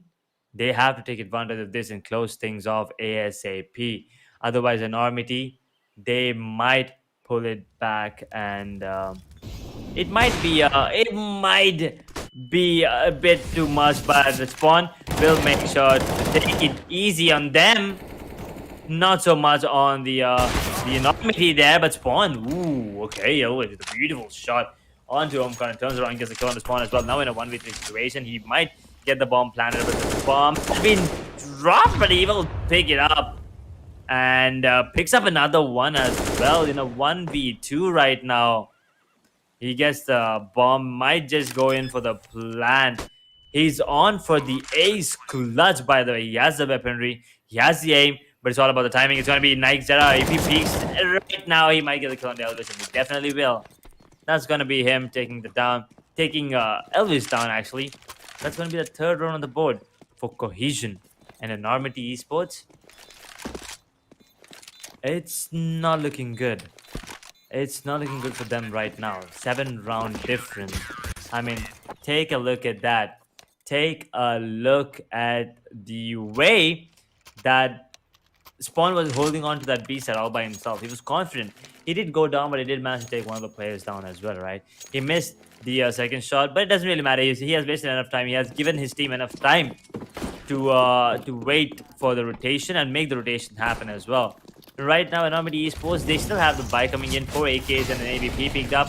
But Cohesion, they're going to be feeling strong, confident as well, because they still are sticking to the FAMAS on Omkar. I mean, the economy is not that good yet, but they could have just upgraded the FAMAS, right? But instead, they want to stick to that FAMAS right now and 2-ops setup. A 2-op setup.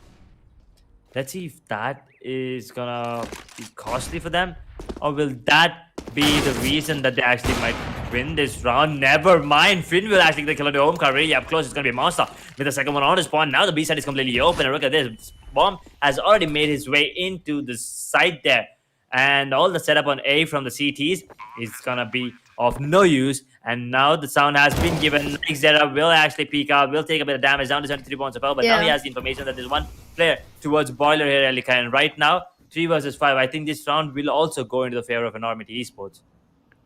Well, Enormity Esports, I believe that they have a strong hold into their post-plant positions right now, but it's still a 3v5. It's still a doable choice for the counter-terrorists. Well, Kasif, they're going to be going in for a save. Nixera managed to take Cyclone down. I think finally, after an entire aggressive domination coming in from Cohesion, Enormity Esports might be, picking up rounds right now. Nagis Khan, he misses a shot and now he's gonna be falling back. Saves that op, moves to the next round. Let's have a look at the replay, what exactly happened. Kasif getting beautiful exit kills. At least he tried to do so. Yep, the crouch and peek, it always works. And Nixera getting another shot. 7-13 is the score. They need 6 rounds to make the comeback happen. Do you think it's possible for Enormity to do so? Because they didn't have a good start at the CT side and now they're on the terrorists, which means they are on a little of disadvantage. Well, Inferno is a CT-sided map. CT-sided map indeed, but Cohesion with that lead, they're making everything work, but at the same time, Enormity, man, they're trying to switch up things right now. They're being passive aggressive at the same time. They are trying to peak multiple angles at the same time, trying to confuse Cohesion so as to where the players are coming, right? So that is something the team wants to do. And already, if you look at the weaponry there, we still have a FAMAS, actually 2 FAMASs picked up. So 2 FAMASs, 2 M4s, and then up. Let's see how this goes. And Cohesion, Nargis Khan will still manage to land the shot. He actually got the collide damage on the Finn as well. But look at Omkar. Oh, he walks out the smoke with Cyclone. He's ready for him, Elikon. Yeah. But Enormity, if they get this round, they have a really good advantage. The bomb has already been planted down. So all they have to do is play the time, which they definitely are doing right now, which means Cohesion might be going in for a save again. Yes, Cohesion is going in for a save. But do you think Enormity is going to hunt them down? I don't think so, because Finn is already down to low HP and they have an op which they cannot risk in the hands of Cohesion. And the rest 2 players, they definitely don't want to give away the man advantage. And that will be 8th round on board for Enormity Esports. We might actually see a comeback happening through. Oh, Finn. The poor guy, he didn't have the HP. He's gonna be getting sacrificed for that round.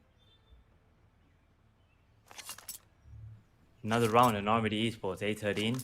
They're sneaking back right now. They are climbing their way back to to the top. 5 round difference this time, and Cohesion, they need to be a bit more cautious. And right now, I see a 2M4s of a Master Scout and a USPS. A USPS on Omkar. Okay, that's a weird buy. But if this round goes into favor of Enormity, we are looking at a potential 10-13 because of the economy factor coming into play. Because right now, Kasif is actually going to go down to 22 points of health with that scout in his hand. And Omkar is playing up close with the USPS, not really sure what. Oh, the flash was perfect, but the timing. Cyclone was ready for it. He'll take one down. Might get the next one as well. It's going to be a Finn with the backup there. Will take down Omkar. Makes it 3 versus 5 again.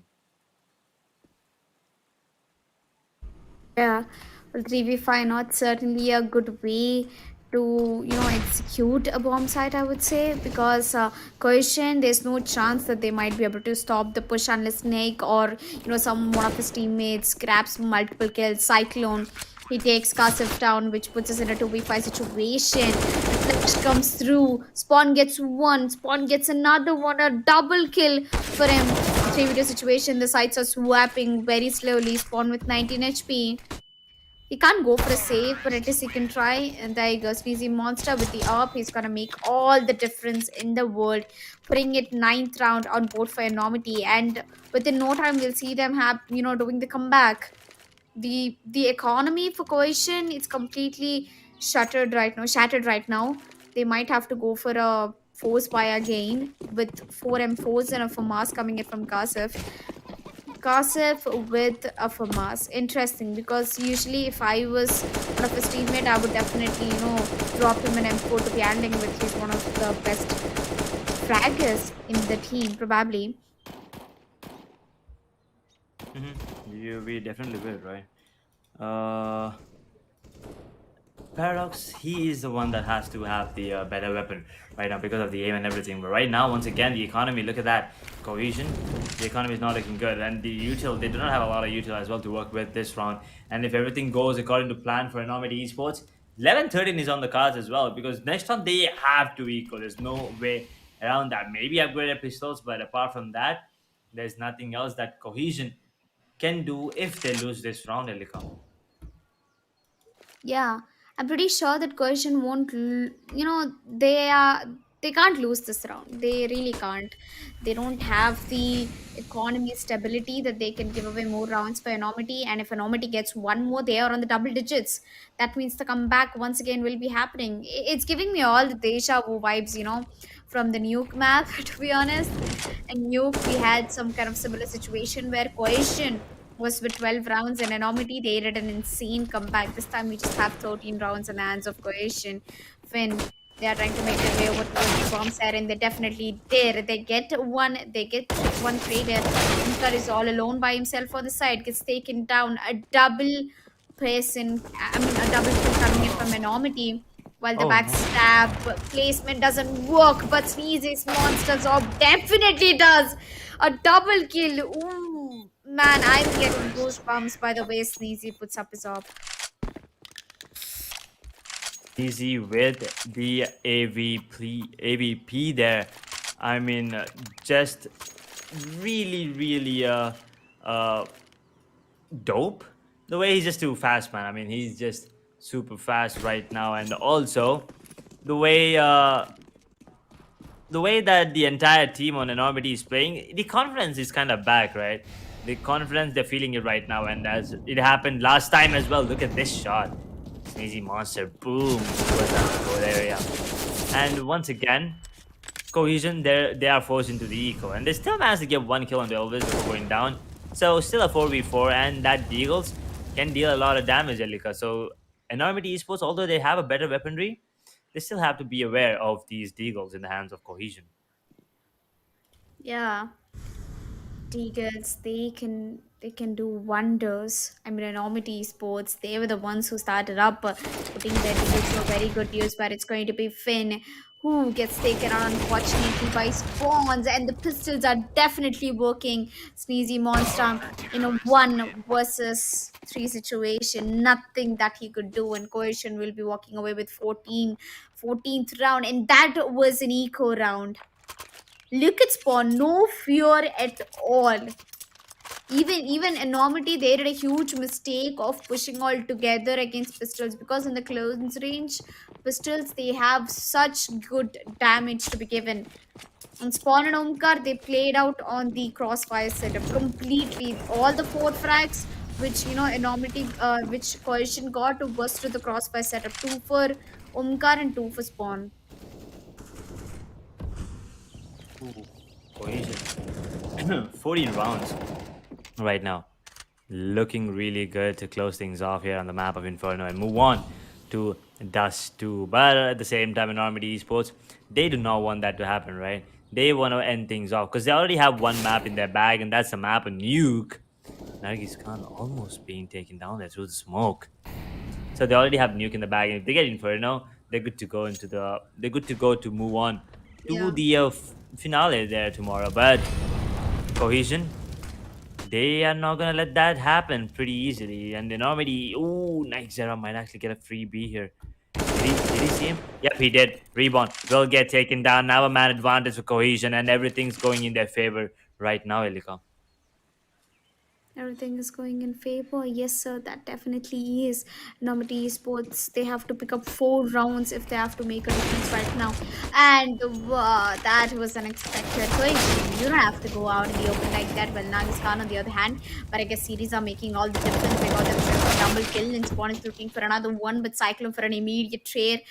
It's 2v2 situation. Sneezy Monster is barely surviving with 1 HP as the spike is getting planted down, and Cyclone gets spammed through the wall. And Monster, a very little hope left for them. He's going to be walking into the crosses of Kasif, where Kasif is going to take him down. 15th round on board for Cohesion. Now it is going to be either an overtime or either a win for Cohesion. I have a feeling we might actually be looking in for Dust 2. It's going to be a fair opportunity for both of the teams. Yep, it is. I mean, even this match is going really, really up close. So it might go into the overtime. That is, if Enormity pulls out 5 rounds back to back. But if they don't, then Cohesion, they'll be looking forward to that map number 3. That is Dust 2. And yeah, as you said, it's like not a CD favorite or a terrorist favorite map. It's gonna be pretty equal. So the one with better aim and a better gameplay is definitely gonna win that, regardless of what side they're on. So the economy as well. I mean, Enormity Esports, it looks like Cohesion is gonna pull it, and I think it's in the bag for them, to be honest. I mean, an AK, a Galil, 2 Mac 10s, and a Deagle. It's not looking good for Enormity Esports right now. Yeah. The economy, it's definitely not in the favor of enormity. So they just have to play whatever is available within their power. And I think Cohesion is down for a full buy, and Nagis Khan already getting a beautiful op shot through the flashes, gets himself a triple, double headshot. Oh my god. Nagis Khan is being that insane fragger right now. He might be able to pick up a quad right now. He's looking for a no scope, but he's gonna pick up that USP, put down the last kill, the last nail in the coffin. That's Elvis going down, and it is going to be Cohesion picking the map of Inferno. Well, looks like Edge, your prediction has come true after all. Yeah, but I mean, Cohesion, it was their map pick, right, Inferno, and they were really, really angry about what happened in Nuke. They did a really good job making a comeback. They almost won that game as well. I mean, took it into overtime at least, but then the time ran out. And now on Inferno, they had something to prove, and they definitely did. They were dominant right from the get go, and after that, Enormity, they did try to make a comeback, but Cohesion, they were just on another level, and it was their pick, so rightfully so. And now D2 is on the cards, Jellica, and 1-1. Both, I mean, both of these were really, really close games. It was not one-sided. I mean, it was one-sided at the beginning. Cohesion was absolutely on dominant run, but then Enormity pulled it back. But then at the end of the day, it's going to be Cohesion with the win. Map number 3, D2. Oof, it's going to be interesting. Yeah, the third map, it gives, I think, I wouldn't say it's somebody's pick. D2 is not a team. I wouldn't say it's a team pick because both of the teams are definitely good at Dust 2. I mean, everybody has to be good at Dust if you want to be a good CS player. So I think it's going to give them a huge opportunity to might actually bring it down to an overtime. But apart from the third map, Dust 2, I'm actually looking forward for the current map scoreboard because I've seen a Sneezy perform a little less, to be honest. And oh, that uh, what was his name again? It's so hard to pronounce. The guy who just got a triple kill in the last round, and it's wait. Yes, it's Nagas Khan. Oh my god, I thought I was scared that I might misspell his name, but yeah, he definitely performed very well. I could see his name everywhere in the kill feed. Yeah, true that. I mean, Nagi's Khan was once again the one with the top score, and once again, rightfully the MVP, if I'm not wrong. I mean, take a look at that average damage per round, 104.38, while Finn had a clean 100 ADR. That is something you don't usually see. I mean, 100 you usually see, but 100.0, a perfect 100. You usually don't see that. But yeah, 23 kills, 21 deaths. Cyclone sitting on 18, Sneezy Monster on 15, Reborn on 13, and Elvis this time unable to show up really big. Will be sitting on 11. But on the side of Cohesion, Nargis Khan, as you mentioned, Elka, was there on the kill feed every single time. 26 frags for him, 26 rounds, 26 frags. So basically 1 KPM, 1 KPR, I'm sorry. And also, Omkar sitting on 20 frags, Nike Zera sitting on 19. They were dealing a lot of damage as well from the back lanes. And Kasif, he came up huge when necessary. And also Spawn, he was there playing those cheeky angles, playing through the smokes there, getting the kills, holding on to that B side perfectly on the defensive side. And also, I mean, look at that headshot percentage once again. It's going to be Kasif this time. Sorry, it's going to be Finn again. 57, the highest on the server. And right behind him is Kasif is 56. And Omkar sits on 55. So, yeah, I mean, it's not a big deal. But that just proves something that Finn has the crisp aim and the aim lock kind of aim, getting that headshots every time. 57 percentage of time. That is insane, by the way. That definitely is insane. But what's insane is that Nagis Khan being the top fragger for both of the games now. In the previous game, he got 27 kills, I believe, with Sneezy 26 end up in, who ended up in the second position. And now I see Nagis Khan with 26 kills. The same, just like a kill below compared to the map of Nuke. This game didn't go that close as Nuke went. Well, Cohesion, they did put up a very, very good performance this time. Enormity, they were so close to be doing that comeback, but I guess they didn't get enough rounds in the attacking side at all. 5 to 10, that was not a really good score to begin with on the CT side, especially in a map like Inferno. And speaking about Finn, this man has surprised me, even in Nuke and even in Inferno. Well, most interestingly, I want to speak about Sneezy. The consistency has been really difficult for him. In the first map, he was playing all well. He had 26 frags. He was going all hail with the op. And now, although, Inferno is known to be a map of snipers, he was not able to perform very well. Maybe because of the close angles, where it gives you a very good opportunity to take down the opper. There it is. MVP once again is gonna be Nargis Khan with 26 kills, 18 deaths this time, and only one assist. Last time I think he had four. But yeah, average damage per round 104.38, headshot percentage 42. That is absolutely insane. And being MVP back to back is kind of hard, and that having that consistency is gonna help him huge and his team as well. Because even the map of Nuke, they were so close to winning that map, right? And Nargis Khan was one of once again the reasons that they had 14 rounds that time, and even now getting those 16 rounds, Nargis Khan was one of the major reasons and the major factors helping them get that 16 and the win on the board, and also taking us to map number 3, Alika. Yes, I'm definitely looking forward for map number 3. But I look at player versus player. Finn versus Magiskan. Finn definitely had a very good advantage, 23 kills and 26 kills for Nagiskan. He could have made it, made it equally with Nagiskan or more than him.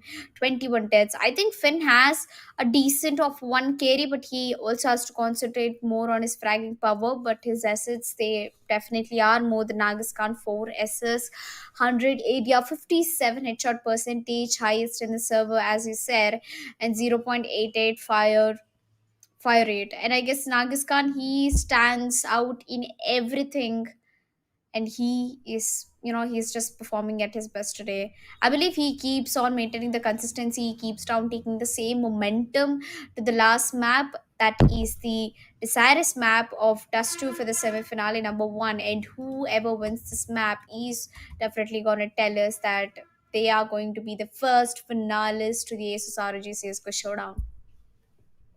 Yep, I mean it's either gonna be an Enormity Esports who actually had got the first win on Nuke by the skin of their teeth, right? Or is it gonna be a Cohesion who actually played really well in both the maps and secured the win in the second one, that is Inferno? And so basically both these teams have won their respective map picks. But apart from that, now moving on to the deciders map of D2, everything goes out the window, Eric. I mean, it's basically a BO1, right? It doesn't really matter if you won the last one or if you lost the last one. All that matters is one map. Whoever wins will be moving on to the finals. Yes, once they'll be moving on to the finals, and that's why I am very much excited for the map number 3. That is going to be Dust 2. But before we jump on to the map number 3, me and I are going to take a short break, and we'll meet you right back here.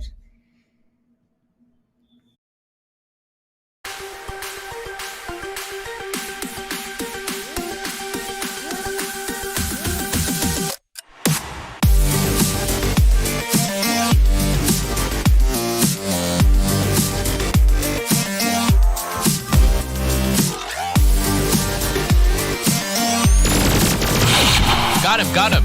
Let's go.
Got him. Let's go.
Got him, got him. Let's go.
Got him, got him.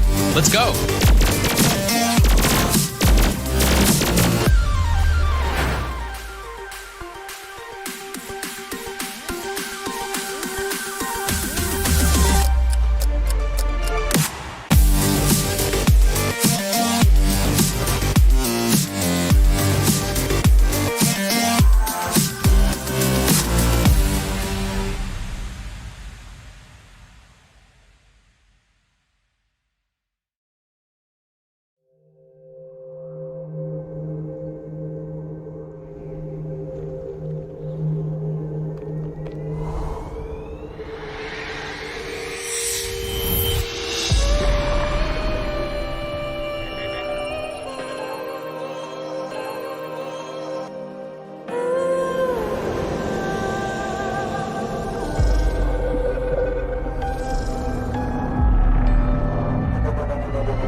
Got him. Let's go.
Let's go.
Got him.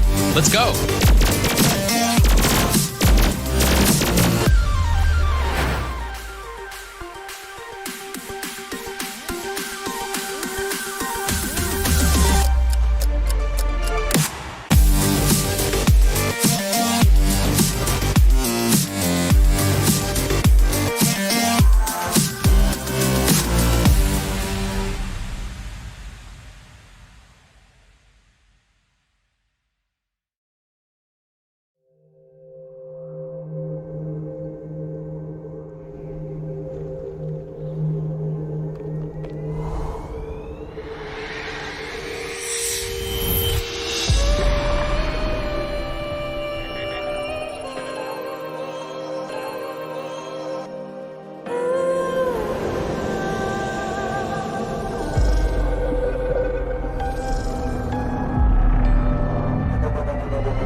Got him.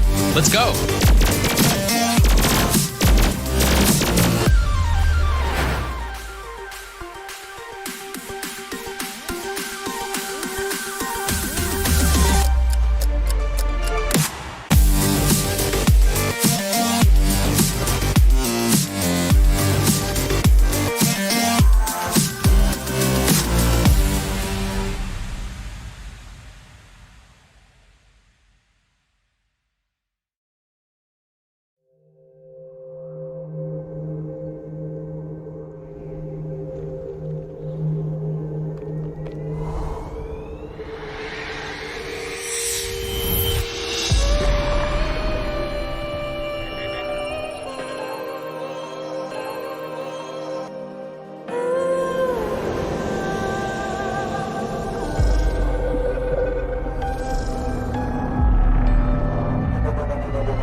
Got him, got him. Let's go.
Got him, got him. Let's go.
Got him.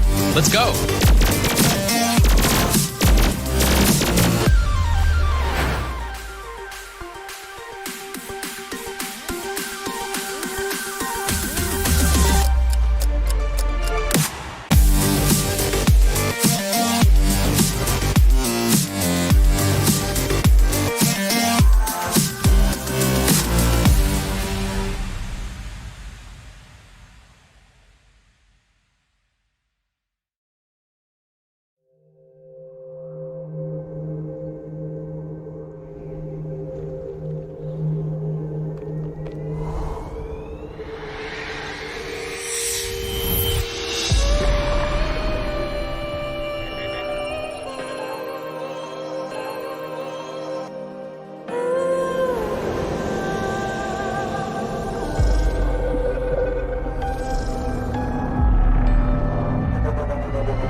Got him, got him. Let's go.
Got him. Let's go.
Got him.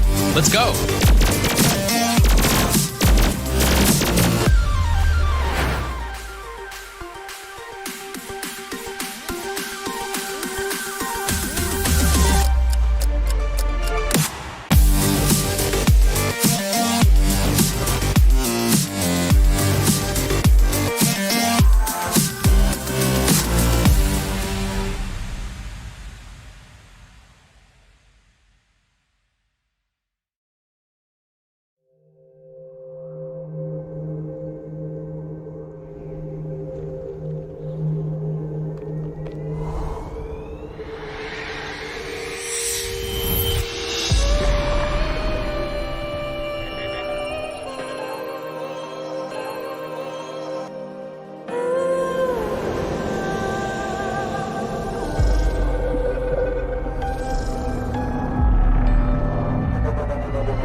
Welcome back, ladies and gentlemen, to ROG Showdown series powered by Intel and Elika.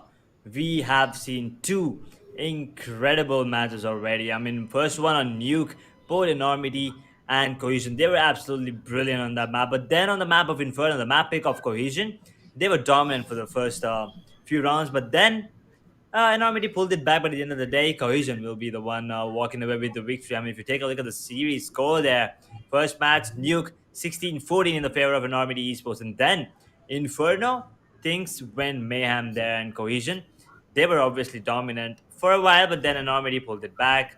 And then Cohesion, they came back on the track and pulled it 16-10, making this series level up 1-1. And now we'll be moving on to map number 3, the deciding map, and rightfully so, it had to be Dust 2. Yes, that's still one of my favorite maps, of course, in Valorant, and I'm pretty sure that after this, long break that we have took after the two matches for the Deciris map, I guess the action is gonna be going live in a few seconds right now. I'm pretty sure that Cohesion and Enormity Esports, it's gonna be really hard to judge which one of them might be actually walking away with the win, but I believe if Cohesion keeps on walking, keeps taking the momentum from Inferno to Dustro, then of course I'm pretty sure that Cohesion can carry the win away. But Enormity, they have such huge potential. They They are do. absolute madmen over there. Having someone like Sneezy and having someone like Finn, everything just gets better, especially Reborn as well. So I'm quite excited for the round to begin. Yep, me too. I mean, Dust 2, it's a really classic map of Counter Strike. And both these teams, we know that they have a lot of potential, and I cannot wait to see what they have in store for us for the final map of the semifinale number 1. Scores 1-1 right now. So whoever wins this particular map, they'll be moving on. They'll be the first finalists in the final tomorrow and right now. Oh no, that was a bad flash coming in from Nike.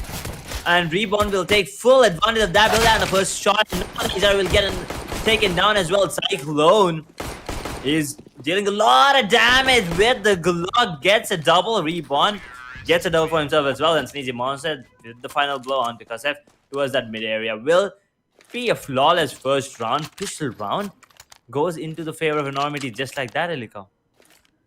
Yeah, Enormity, they did play very well. I mean, it was quite outstanding for me to watch Glocks coming into the way. Glocks have always been working very well for Enormity, and I guess they have got 4 out of 5 pistol rounds in their favor. And when we speak about Cohesion losing that round, they might have to go for a hardcore right now, as T2 is considered to be the terrorist favor. And I'm expecting that this, goes to the favor of terrorists as well. Enormity, they have lost the previous game and now they look a little disheartened, but I don't think that that's going to be on the way. I mean, or maybe in the entire match, they already have such a good beginning to start with.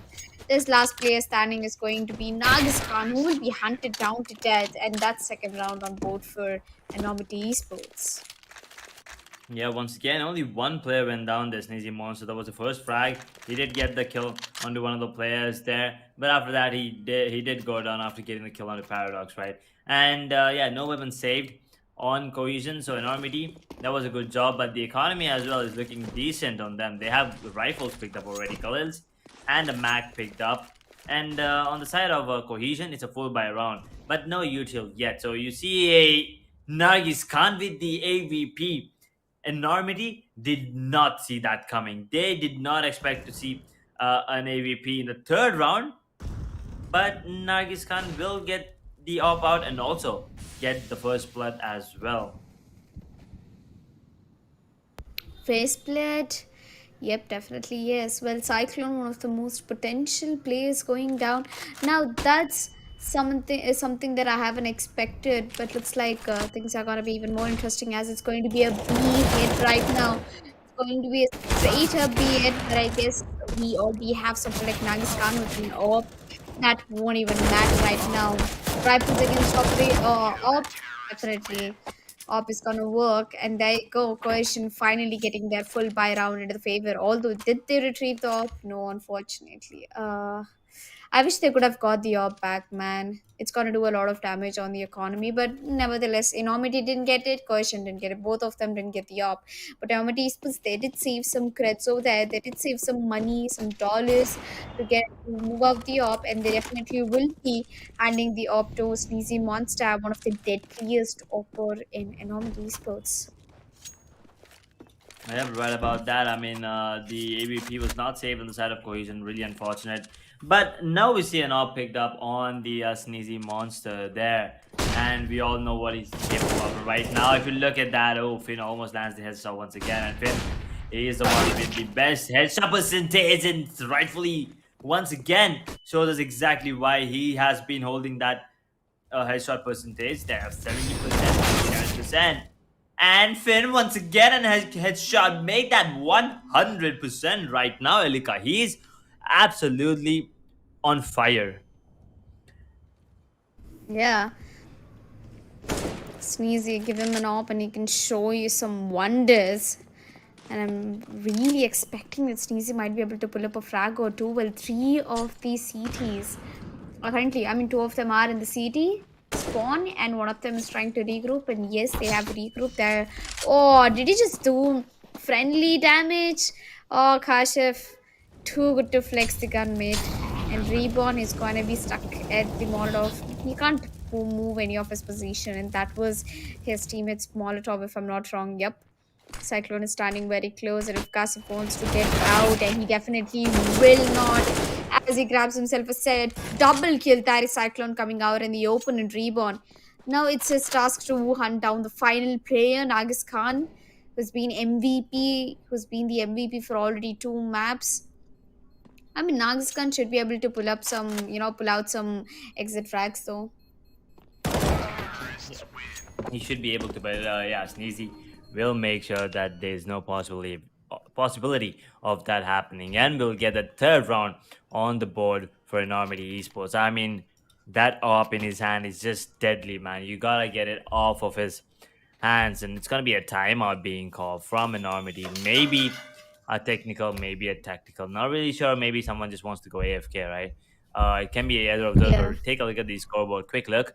Cyclone sitting on top with 6 kills. Sneezy Monster with 4. Reborn and Elvis with 2 kills each. And Finn, 3 kills. And I'm pretty sure all 3 of them were headshots. Omkar still sitting on 0. He still needs to get a grip. And Spawn and Kasif, 1 kill each. Nike Jara sitting on 2. Nargis with 3 frags. That is for the side of Cohesion. But that's for right now, It's still early into the game. Just 4 rounds. They'll be moving on into the 5th. And Sneezy Monster, hold up. Okay, looks like someone is indeed We are having AFK. another timeout. Yeah. Yep, I think Finn is the one that's AFK because he's the only one that's not moving. But whatever the reason might be, we'll be having a 2nd timeout already, terrorist timeout, the 2nd one out of 4, right? I mean, these timeouts are really, really important. So for them to just use it, I'm pretty sure they're actually communicating and getting some strats and comms out. But yeah, it all depends on Sneezy Monster's AVP right now. And also, on the other hand, Cohesion, they're going to be ecoing with 1 Deagle and a Marshal, a Scout in his hand. Nagis Khan. Let's see if he can pop some heads here with that SSG08. Ooh, that was close. I was kind of expecting Sneezy to connect that shot, but unfortunately, he won't be able to do it. As terrorists, they press W so hard. They already made his way over to his B-bomb side. Finn gets a double kill. He's looking for more. He might get the 111 as well. Finn, he's watching over to his window. Monster gets another one. It's Nico coming in for Cohesion, and that is 4th round on board for Enormity Esports. Wow, that was quite an interesting round, I would say. Not interesting, it was more like a flawless round, if you ask me. Yeah. By the time I even noticed the fact that they were making their way to the B-bomb side, the round was already done. The round was already done indeed. And the Enormity Esports, 4th round, and Sneezy will not miss because that's just too easy for him. Nargis Khan will get that kill. Sorry, will actually get killed in the hand of Sneezy Monster there. And right now, 2 AVPs. Spawn missing out a shot. They're not in a good spot right now. Oh, it's all about the timing. And no, Sneezy Monster is a beast right now. He got the second kill on spawn through the wall, and headshot and Finn once again landing that headshot. It's gonna be casted with one before going down in the hands of Elvis. And no, no, no, no, no. That double op setup is not working in their favor. And Nike, the only one alive right now with an ABP in his hand, Yeah. he is trying to save it, moving on to the seventh round. He definitely has to go for a save right now. But although I feel like it also makes me feel like Cohesion, they've already given away way too many rounds for Enormity Esports. And Exera, he has to go for the exit kills if he wants to, save some economy for the teams. He might be rewarded some extra money for getting those exit kills. I'm looking forward for the. But at the same time, if he loses his op, he's in a big trouble. And there you go. Finn is gonna absolutely take him down and the op, which puts Cohesion once again in economical crisis, I believe. On the other hand, Enormity Esports is totally crushing Cohesion with 5-1. 5-1, just like Nuke, how they had the advantage, how they had such a good beginning, I would say. Enormity Esports always in the upfront. Well, I guess one of the players have already passed to the B. It's good if Enormity Esports chooses to go B because only one of them is at B and one of them is at mid. And Sneeze has already got his eyes set. He gets one, almost another Oh, one, but Nagas Khan with the Deagle changes the sides. He completely turns over the game for me though. okay, that was an insane shot coming in from Nargis. Gone out of the up there. Nargis. Okay, now you know why he's the MVP back to back. Two maps in a row. And Cyclone will actually get the kill on the home card as well. But now the weapons have been dropped and CTs, they can actually go ahead and retrieve those and give them a better, give the terrorists a better fight right now. But it's gonna be Nargis towards the short area.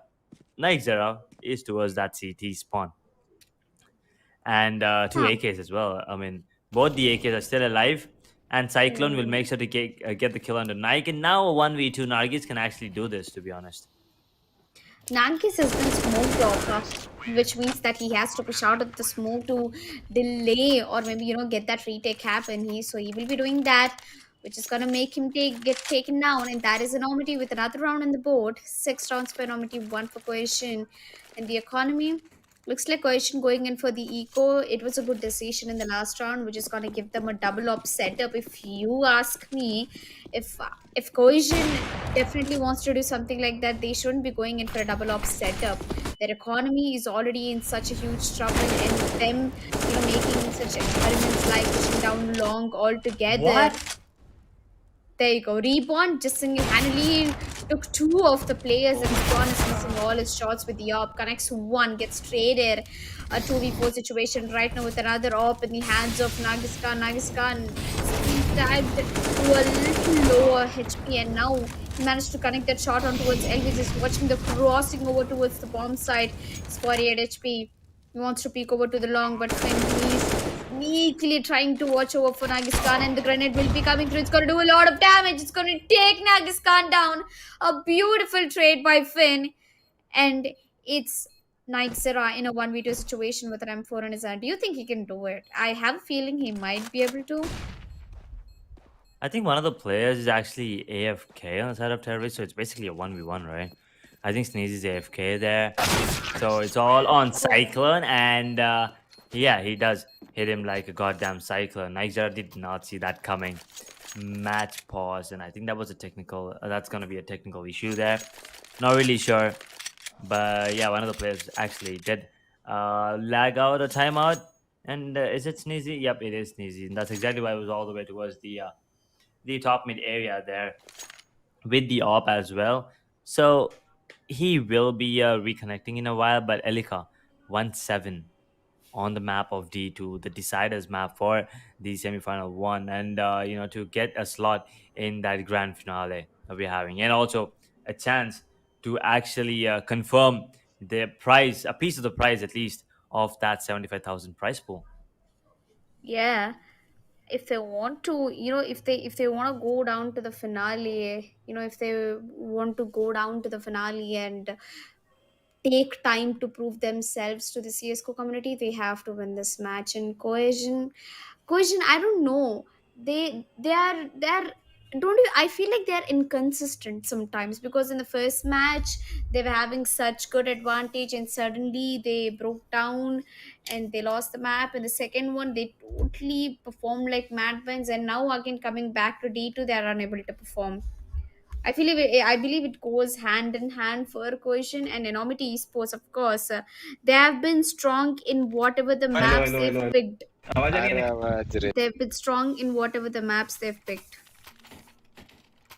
Yep. They have been strong in whatever the maps that they have picked, right? And normally picked Nuke and they won that. Cohesion picked Inferno and they won that as well. So we will be just resuming the round back, and we still have the AVP on Sneezy Monster, which is gonna be the turning point, if you ask me. Because now once again, Cohesion, they are on another eco, and if Enormity win this one as well, they'll be on 8 rounds already. A 7 round lead. That's not gonna be looking good.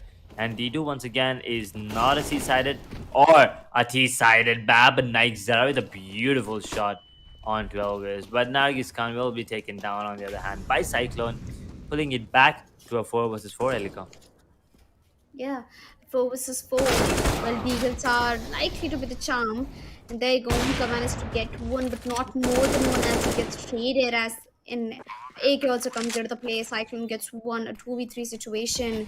Kasif with the Eagle, he's trying to push over towards the upper tunnels, and he definitely does. And we have the last one starting over towards the lower mid. He gets taken down as well. 8th round for मारो Enormity मारो मारो Esports, and the economy is just absolutely getting shut down back to back. Well, one interesting part about Cohesion is that they don't give up that easily. Even they have the हाँ हाँ हाँ potential of doing the comeback. Just like how Enormity Esports is, but Enormity Esports, they have a one-sided lead right now. A one-sided FR advantage. One-sided affair indeed. Enormity, they are on fire right now, but now V1 has actually been taken down. But look at Cyclone. He is fast as hell. He has already made his way towards the shot and got the kill on the own card. Enough, he will actually get the kill on the Kasif. Now those two players. Oh my god, and Elvis once again gets the kill on Nagi's Khan. Sneezy will actually get taken down by Spawn, but that's about it. Because everyone else, they are on another level right now. Cohesion, they have no answers to the way that Enormity is pushing or the way that they are playing, and the aim game coming in from them is just insane. Yeah, they're in it to get it, and they're absolutely performing like the team that they always wanted to be. It looks like there's a reason why Enormity is on the top right now. The consistency in the game, the entire way, even though when it's a full buy round for Cohesion, they're trying to handle it very smoothly. And speaking about the entry, the first skills, Enormity is doing such a good job, I would say. And Cohesion, they're going in for another eco, unfortunately. Well, until they balance their economy, I don't think they'll be able to have a worthy fight against Enormity Esports. Yep. Enormity once again with the upper hand there. 2-man advantage and also the weaponry advantage as well. The AK and the Deagle there on Spawn. Maybe, because Spawn just got another beautiful headshot there onto Finn. Make that a double. Now Spawn in a 1v2. There's one towards the shot. Is he gonna hit him? Never mind. It's gonna be Sneezy Monster Sneezy नहीं this हो रहा time. क्या? With the kill onto the player there. Makes it the 10th round, and that double-digit score line already, by the way, like a भाई मेरा 9 mobile round net कभी भी चल difference. जाता है अभी 5 बता दो more ध्यान rounds and we'll be hitting that match point right there. Yes, 5 more rounds and the results will be announced. Is it going to be Enormity मैं लैग हो Esports गया walking away with the win, आगे or आगे else is it going to be Cohesion? I believe it should be Enormity Esports with the advantage they have right now. I mean, they've been doing good so far lately, man. So, Enormity, they definitely deserve a chance to win this one exceptionally after 110 score. And Paradox, what happened to him is not able to perform at all. Yeah, he's unable to do a lot. But he managed to get one kill, but then Rebound with completely flash dice get the kill onto him, and now putting it back to a 4v4, and that nade is gonna deal a lot of damage on the spawn, and nice spawn actually is gonna get burned to Ooh, a that crisp. molly. That's gonna hurt. 3v4 retake situation, 45 seconds on the clock, and the bomb is sticking away, Lika. Yes, the bomb has been planted down. They have plenty of time to guard the bomb. But on the other hand, Cohesion, they definitely don't have any time left to make that comeback happen. 9 point lead from Enormity Esports, and it's just going one sided. Omka managed to get one, but looks like Reborn and his teammates are gonna hunt them down till they retrieve all the weapons. There you go. Omka gets one. Omka gets traded. It's Nagistan, the last man alive. Yep, he's at the A bomb side saving the op beautifully. Yep, he did save the op, but could not save the round because right now 11-1 Cohesion, not in a good spot at all. Enormity 10 round difference, 10 round lead. They're on another level, Elika. I mean, 10 rounds on the Deciders map. I mean, what happened to you guys on Inferno? They already beat their own score. Like, they were about 10 rounds on Inferno. They are already on 11. And Nagis Khan will be the one this time getting the revenge kill onto Sneezy Monster. Gets the early man advantage early in the round as well. Yeah, a man advantage early in the round. Is it finally the chance for Cohesion to start picking up their rounds, start picking up the game? Although it's going to be a long journey for them, if they really want to do it. I mean, we've seen insane comebacks happen, man. So I have a feeling that it is possible if they really wanna. 1:11, 1 minute left on the clock. Cohesion. They have two players over towards the B, one over towards the mid, and one over towards the short. Looks like the A shot guy is gonna spot Cyclone out. He's gonna put down a deagle shot into the brain of Cyclone. Elvis. Elvis trying to make his way over towards the mid. On the other hand, Reborn is trying to get an entry. Oh my god. Omkar. Omkar is still sneakily holding off, camping at the lower mid. Only if he goes on to a 1v1 fight against Elvis, then it should get the job. Oh, okay. Okay. That was a good round there coming in from Cohesion. I mean, it was an eco, right? But they did make it. They did make it a really interesting decision there to pick up the Eagles there, and also make the round go into their favor, which was really tough, especially the way that Enormity was playing it. But this time, Cohesion, they pulled it back, and right now they are on fire as well. That two ops again Yeah. from Enormity this time not working out in their favor, but two-man lead, two-man advantage for Cohesion this time, Malika. Ooh, Spawn is missing on a lot of op shots. Don't you agree? Like I've seen him picking up the op in like either of the maps. He was missing out on a lot of shots. Not flick. He was okay for the aim shots, but on the flick he did miss a lot. Oh, we have a double op setup. Okay, it's just not Spawn as an op, it's also Nagis Khan. But this time it's going to be an advantage for Cohesion as they get 2 rounds back to back against Enormity Esports.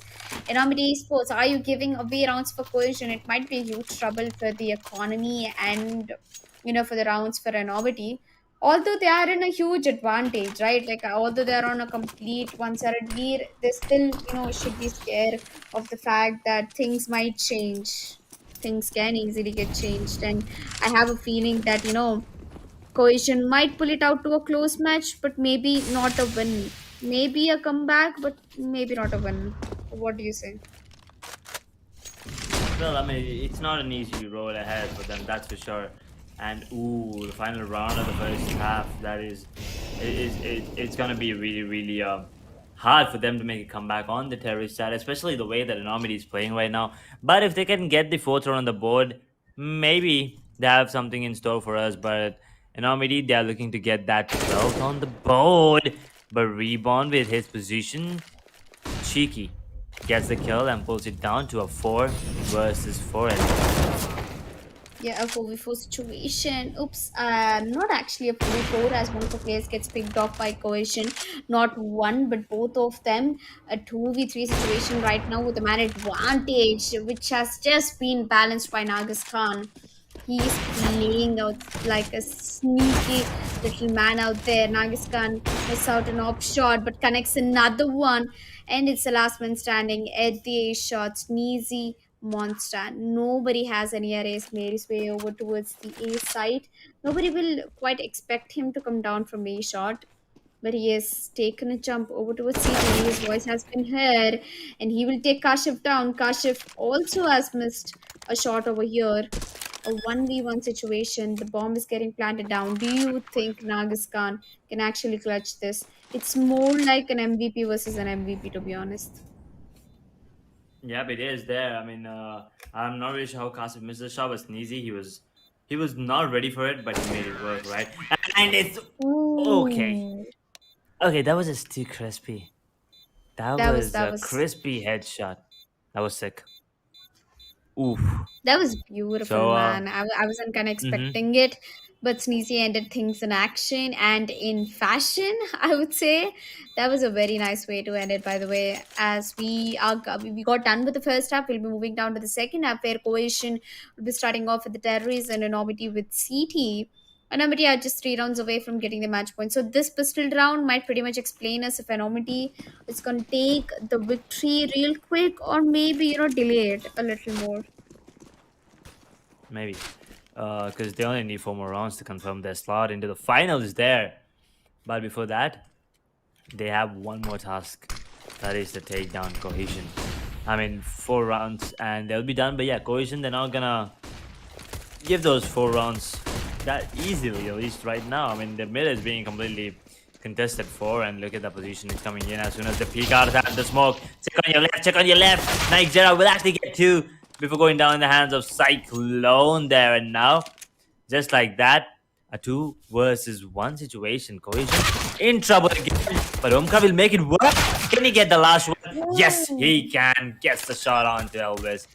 The dreams are still alive for Cohesion because now Enormity are on an eco and Cohesion can make it 5-12 unless Enormity wants to force buy into this round.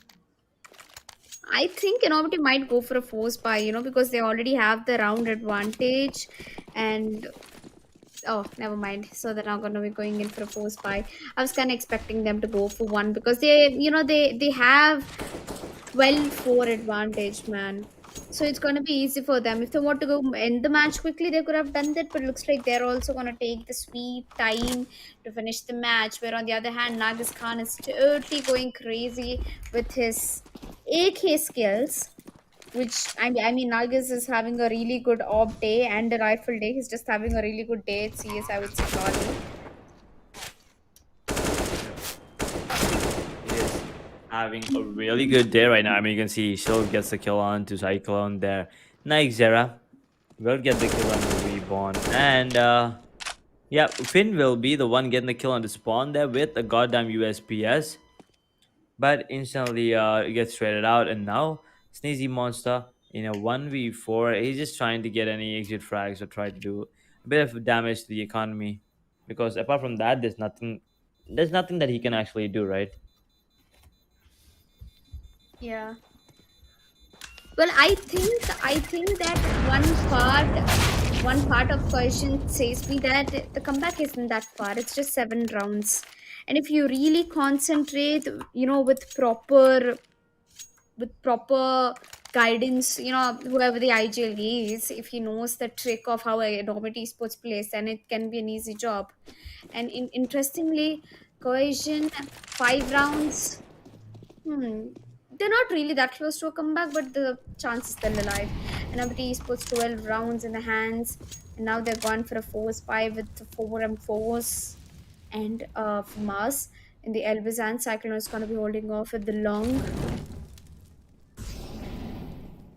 Naik Hmm. Sara is under UT, And I believe it's going to be a hit anytime soon. Yep, it seems like it's an A hit. It is. It is. It does look like it's an A hit, and this is a crucial round for Enormity and Cohesion, to be honest. Because whoever wins this round might win the next two as well because of the momentum factor and also the economic factor. And that flash is gonna make them think they're coming A, but never mind. Nike Zera almost gets taken down there. And look at this angle. They know. Sneezy is holding such a good angle, not gonna lie. And he's actually managed to grab a double kill over there. He's looking for the triple one over towards the doors. And Knight Sarah tries to camp over there, but not now, buddy. As it's a 4v2 situation, I think Cohesion is once again in trouble. It's a 2v4 retake. And Nagis Khan is trying to make most of his kills. He managed to get himself a double, almost a triple. Umka gets taken down on the other hand by the upper tunnel as the bomb might get defused anytime soon. Yep, Reaper is gonna get the bomb defused as Cohesion unfortunately lose this round, and Enormity Esports will be picking up 13th round on board. Wow, they are getting close to the match point as Cohesion. They are getting close to lose a semi-finale right now.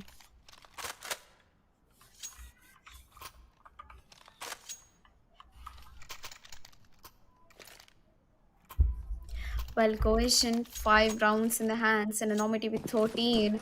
Enormity, if they pick this round up, it might be an eco round for Cohesion when Enormity Esports can easily make it down to the match point. It's the only round Cohesion has to prove themselves, and looks like they're going in for a very heavy rush over towards mid.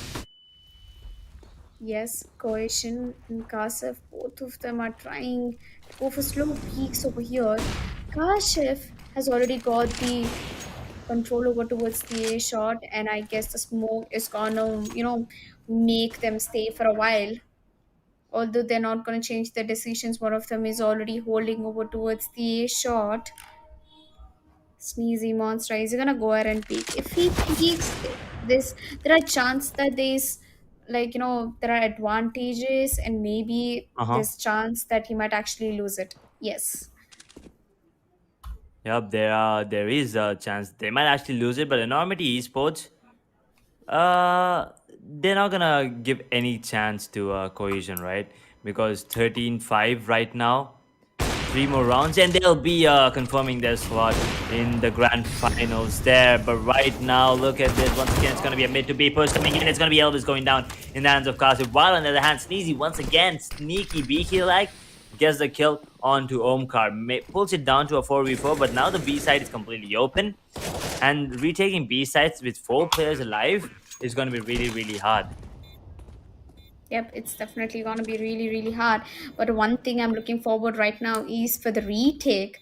A 4v4, it can happen, to be honest. It's not that hard to get that retake done, but Sneezy with left down to 22 HP, they can go for a save. Yep, they're going in for a save. All 4 man are going in for a save over to a CA bomb side. They can absolutely try. Only Sneezy is down to very low HP, to be honest. And he's trying to get Yep. some kills. He is trying to get some kills at the moment. Okay. But yeah, that's gonna be the another round in the favor of Cohesion. Enormity Esports, they did manage to save that round. A lot of economy saved, but at the same time, they don't want to give up any rounds, right? For Cohesion, they do not want to give up even a single round hereafter. Because Cohesion, they have a lot of potential, and they can make a comeback whenever they please. And that is not something Enormity would like, because everyone knows how Paradox and Spawn, how these people are, how good these people are. So if one of them actually pops off, Enormity will have to work even harder.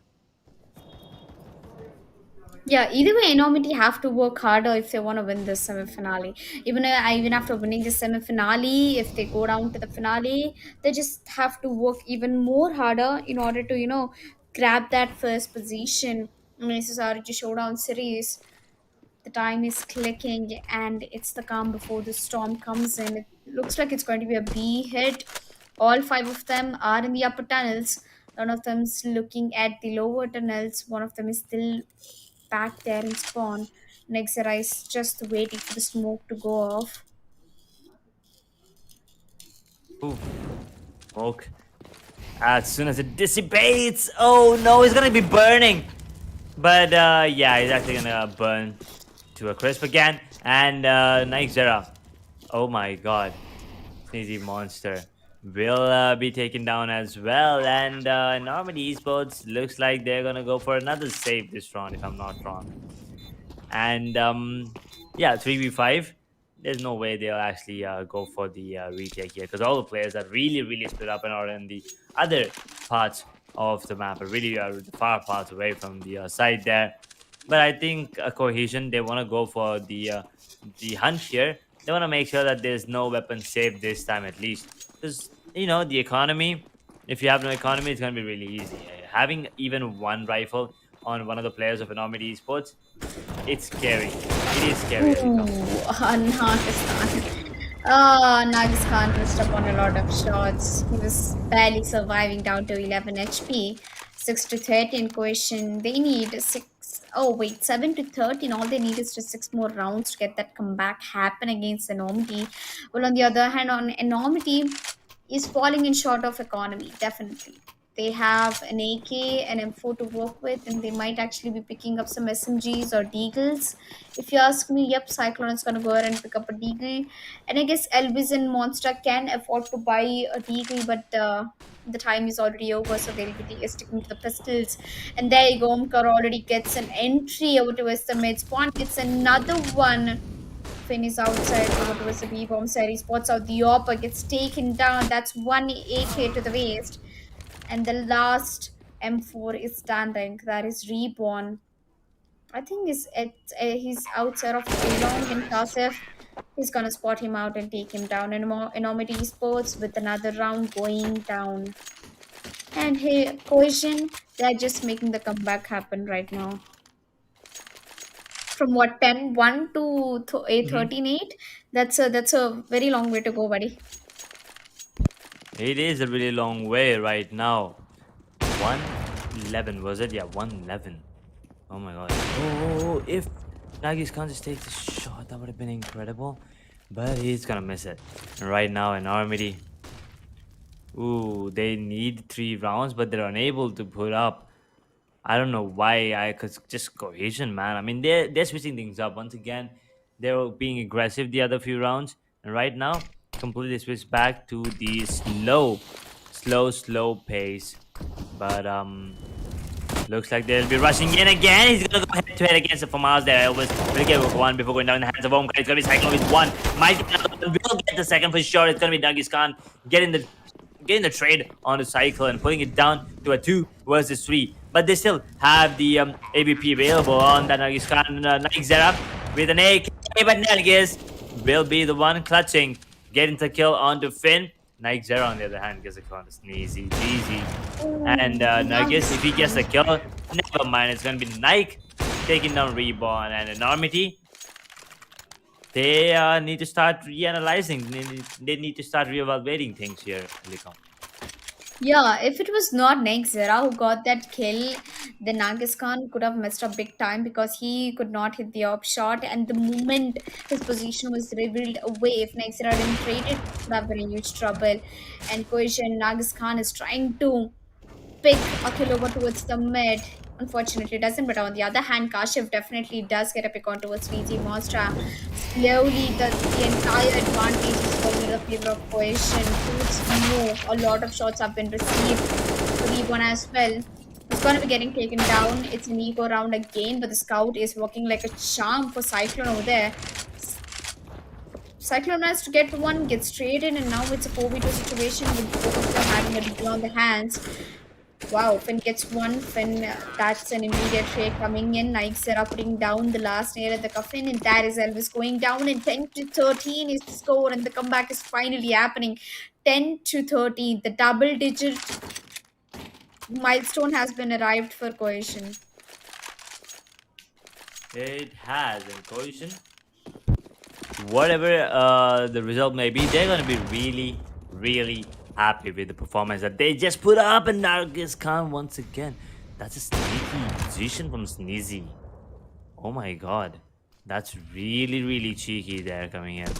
But yeah, if Enormity loses this, the economy is not looking good again, so they'll be forced into an eco once again. But Cohesion, they're good to go for for another 4 rounds at least with that kind of economy, and I'm pretty sure they're not gonna lose this round as well, just because of the positioning. And just as I say, that Reborn has been burnt to 52 points of health there, and right now 52. That's the win chance for Enormity, and so Reborn, if he goes down, maybe that'll be the side opening. And yep, he's going to wait mission. What? Okay, he just got two right there through the totally smoke. unexpected. That was totally unexpected coming in from Sneezy Monster as well. He goes ahead and grabs himself a beautiful op kill, but on the other hand, we just have Nagistan.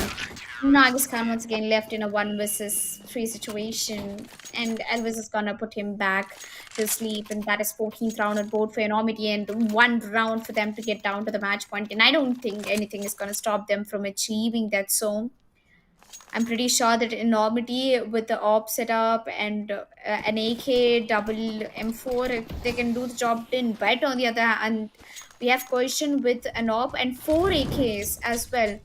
So if they're going to plan a quick execute, then they definitely have to make sure that they're not giving away any mistakes. But I feel like it's going to be an A-long push. 3 of them are already out in the open. 1 of them is in the lower tunnels. That is Spawn. I think he got the low mid control. Now he's looking to get to the other side. Will he get the damage? Nope, nope. He did not take any damage through the grenade. Oh my god. I still can't get over the fact the Reborn actually took down 2 players there. It's gonna be Sneezy Monster once again with the first kill onto Nargis. Does he know this is a player? No, did he just miss the shot? Nargis, you're not supposed to miss. Sorry, that's Nike actually with the op this time. And Finn, once again, the headshot machine for the side of Enormity will get the head off spawn this time. And a 3 versus 4, make it a 2 versus 4 because Sneezy Monster is an absolute beast, and Omkar will pop his head off this time. But still, a 3 versus 2. Jumping. Quickly, is that you? Never mind, he's not gonna deal a lot of damage. He did land 1 shot, but nothing to about for that. Omkar will come out and this time get the head of Finn. But he's really, really low at Nike Zera. It's all about the timing and Cyclone. That was crazy. That was close. That was it. Yep. Yeah, that was the 2v4 going into the favor of Cohesion, which I completely did not expect that would happen. Because Enormity with the double man advantage, they shouldn't have played it so passively, if you ask me. You know, if they went at least one after the other, the trades could have come in automatically. Even if they traded for the one player for another, you still have 2 man left because it's a 4v2. But looks like they just missed out on the calculation. Maybe they weren't too confident enough to push down Cohesion. Luck is definitely in their favor. 11-4, all they need is 3 rounds. 10-1. Oh my god. Look at Sneezy Monster and his off. Gets one, gets traded. Unfortunately, Spawn gets another one. 11 HP left for Spawn. Now, what's gonna happen? If this round goes into favor Cohesion, a lot of things are gonna be on the line.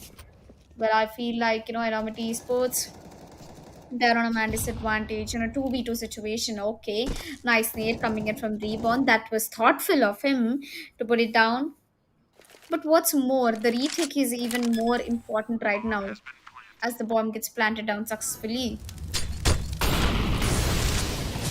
Bomb has been planted now in a 2 versus 2 situation. It's going to be Omkar doing a lot of damage on the Rebound. That will take him down successfully. It's going to be Finn with the trade, insta-trade that is, and Nike Zera in a 1v1. And if he loses this fight, Enormity will be moving on to the match point there. But Nike Zera will not lose, definitely. And he also retrieves the AVP for Nargis Khan. That's going to be 12 to 14 score. And Elika, we might be looking at a potential overtime here of semi-finale number 1. I don't know about overtime, but I'm pretty sure that there is a potential comeback. which is happening right now. And Cyclone, ooh, that shot on towards Nagas Khan, one of the important players. Now that was very beautiful. And Cyclone, he receives an immediate headshot also. I mean, his package has been delivered back to him, and they're gonna pick that up. Sneezy, very thoughtful of him to pick up the op which was abandoned by Cohesion. The bomb has been planted down, a 2v4, 4v4 situation, but this time it's pistols for Enormity. All they have is pistols. And Sneezy Monster with the op will be going down, and it's one man left in the in the LT. And I'm pretty sure he's trying to retrieve an op. Did he take the op Uh-huh. from Sneezy? Yep, he did. Now Yeah, he they're gonna did. save it. Yeah, that ABP is costly, and Sneezy will obviously want to save that ABP, and he wanted to try for a comeback, but unfortunately it did not happen, and actually Reborn will hit the shot on the spawn, and one of the players of Cohesion went down to the blast as well. So only two players stayed alive, so the economic damage a bit, economy has been damaged a bit, is what I feel. But they still have a lot in the bank, so it's all good. And Cohesion from 111 to 13-14, that's a story to tell, Elika. That is a story to tell. There definitely is a story to tell as you move on to the other round. And I guess Enormity Esports is definitely not having a good time to start. Cyclone is going to immediately get a frag on towards spawn. He's looking for more. He gets another one, gets traded. A 3v2 situation entirely in the advantage of Cohesion. And Reborn, he's trying to get a frag. He managed to get one, and now Reborn, he's open. If Omkar goes for a wide pick and Cohesion, Reborn might be in a huge trouble. And Omkar is in a very cheeky corner. The smoke comes in. He's gonna be peeking out over towards the double doors. Is receiving a lot of shots. 94 HP left. A 1v2 retake. Is it possible for Enormity, or else it's going to be 14-14? It's going to be the best comeback so far in CSGO. And there you go. Cohesion is going to go ahead and grab the 14th round from 11, from 10-1 to 14-14. Enormity, what are you doing, boys? I mean, Cohesion. This is the definition of never give up. They were like so behind Enormity. I'm pretty sure most of the people wrote them off already, but they were confident. They believed in them and Nargis Khan. What the hell was that? That was a 6 shot on the Sneezy while Nagzara gets another kill on the Elvis. Cyclone will instantly save that. Pulls it down to a 4v3. Enormity on the back foot this time. And if they lose this round, the economy on them is not looking good at all, Elika. Yep, it definitely is not looking good. It's just not the economy. Even the rounds wise, if Enormity loses one, they are in a huge trouble. And Cyclone managed to get a very crisp headshot.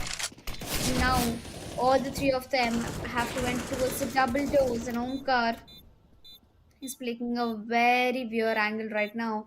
As Spawn is holding off at the window, they have to make their entry towards the mid window. But no, wait. Okay, Enormity has already given up the hope. They are preparing themselves for an overtime right now. And they're trying to look for exit frags. But Nagas Khan, on the other hand, he won't let that happen. He's going to take everybody he can. It's Cyclone. He also saved an op. Nagas Khan saved an op. That's a win for both of the teams. But I guess there's going to be an overtime coming in through, or else he's going to be Cohesion. If Cohesion wins this match, I will go so mad right now. I mean, from 10-1 to 16-14. What? Cohesion? Excuse me, buddy?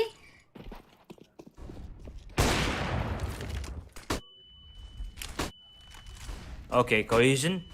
I have nothing to say right now. I mean, Enormity, they need this round. They cannot lose like this. Not like this at all. I mean, Nuke, they won something that's out of the box, and right now they might lose.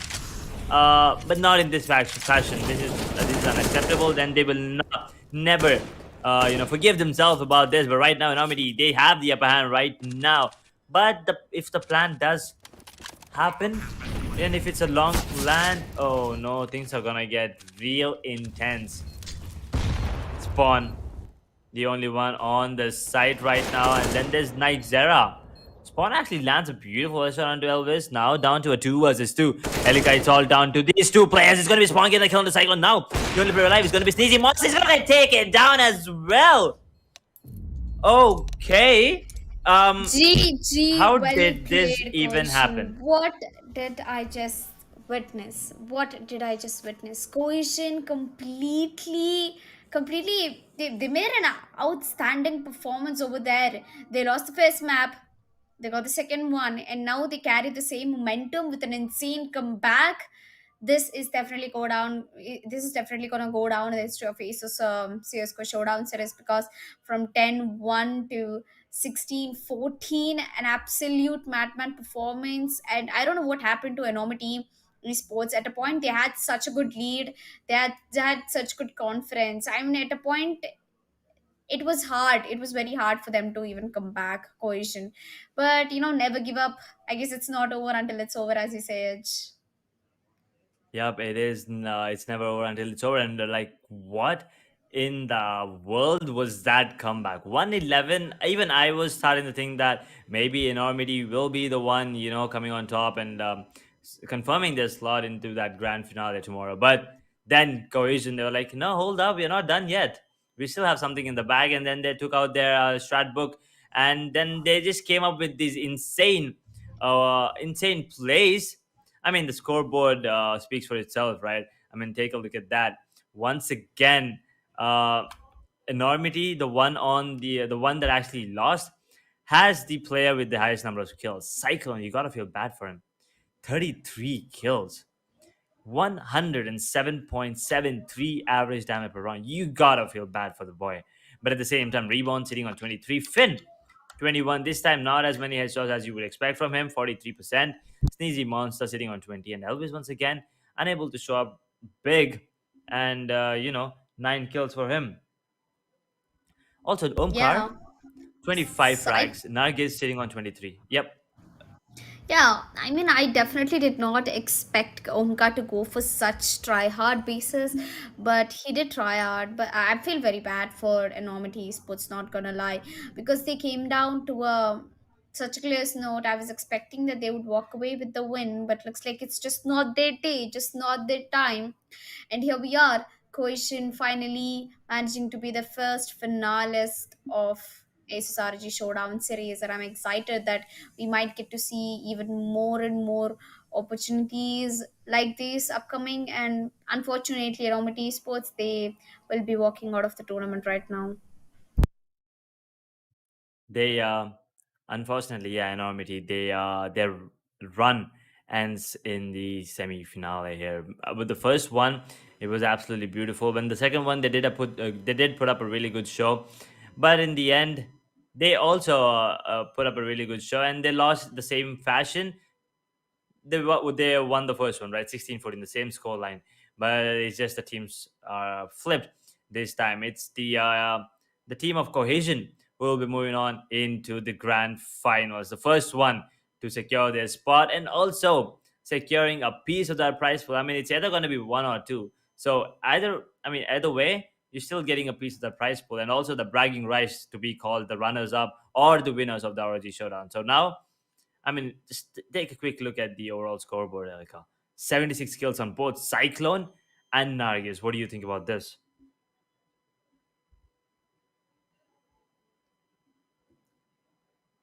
Yep. The 76 Yeah, yeah, kills yeah. on. Mm-hmm. Yes, 76 kills. What do you think, Elika? we might have a tie over here, because Cyclone and Nagiskan, both of them have 76 skills to each other.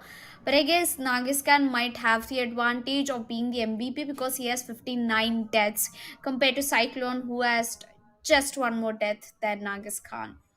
But I didn't expect this. Nagiskan, who's been constantly the MVP from the last three matches, secured 76 kills, and Cyclone has the same amount of kills when he was the only MVP for one of the matches.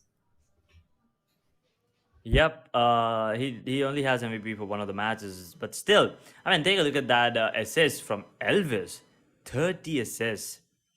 Ooh, you gotta appreciate the man there. 36 kills, 61 deaths with 30 assists. He was being that support player for the team. And at the same time, on the side of Cohesion, Omkar with 16, Spawn with 16 assists each, but all the players are above 45 kills. Only Elvis was unable to perform. He was at an average of 13 kills per match. Not something you would expect from one of the players of Enormity.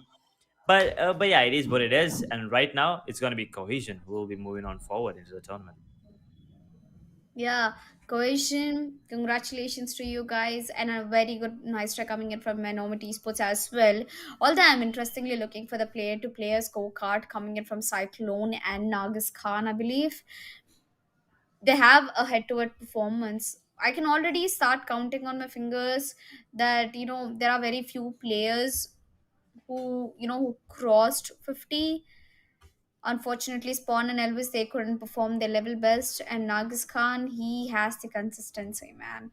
34 headshot per kill, and we have Cyclone with 38, and he's actually the highest currently. He is. He is the highest as of now. And I mean, take a look at this as well. The flashes 447 from Elvis. That is. I mean, he's just the best support player that you could get. Everyone else just they did play around him, but at the same time, the side of Cohesion, they were just better today, right? They did put up one hell of a show in the first round, in the first map, that is on the map of Nuke, and then moving on to Inferno, that is their map pick. They were dominant in the first half, and then the second half, they struggled a bit, but they did manage to pull it back in the end. And after that, on the map of D2, it was a really, really close and intense match at the end. But at the beginning, it looked like Enormity was actually going to walk away with one-sided affair there. But then Cohesion said, "Hold up," and they gave us the one of the best comebacks ever, to be honest. Yeah, I mean, I was completely surprised by the performance, and I guess, at the end of the day, who try hards, who wins. We're still gamers, and it's the game of CSGO that everybody loves, of course. And I'm very happy that, Anonymity Sports, they won't get disheartened. We still have a lot of tournaments coming in through, and once again we'll come back with the CSGO action. But on the other hand, as we already know that we're gonna be switching down to the finale, semi-finale number two, we have Cyclone meanwhile on the MVP, on the map wise MVP with 33 kills, 19 deaths, 4 assists. Oh my god. He was just too Yeah, perfect to be there as an MVP. mm-hmm. The first two matches, first two maps, that is, it was Nargis Khan. But then Cyclone was like, "Why don't I join in the action?" And the final match, that is, final map. I'm sorry. Although once again he's on the losing team, he did put up one hell of a show. 33 kills, 19 deaths, 4 assists, 107.73 ADR. I think that's the highest for today. But at the same time, headshot percentage of 48, because to almost half of his kills are headshots. That is something to be proud of always. But unfortunately for his team and him, that's going to be the end of the road. But yeah, well played, Cyclone. He should be proud of what he did there, regardless of the outcome. Yep. Well, Cyclone, good job, buddy. Although he was not the MVP of the first two maps, he managed to be the last one. I mean, he managed to be the MVP for the last map, which definitely was one of the interesting ones. And the overall MVP definitely also goes in the favor of Cyclone. Wow. Ooh, okay. This I did not see coming. I actually thought that Nargis would be the overall MVP, but Cyclone, just with that performance in the final map, snatches the overall MVP from Nargis Khan with 76 total kills, 60 deaths. That's what, a 1.2 KD, Yeah. assists of 15, and ADR 91.41. That is absolutely insane. Almost a kill every single round. Headshot percentage of 30, sorry, headshot kills, 38 headshot kills out of 76. So that's half of his kills, to be exact, uh, were headshot kills. So that's something to be proud of again, Elika. Yeah. That's really huge to be proud of. I was kind of expecting Nargis Khan to be the MVP, but then I realized that, the deaths might be, a little more for Cyclone, but the number of assists, they were completely outstanding compared to Nagaskan. 15 assists from Cyclone. Yeah, GG, well played, man. Nagaskan, he might have had 59 deaths, but he only had 5 assists, so that was not enough for them, to be honest.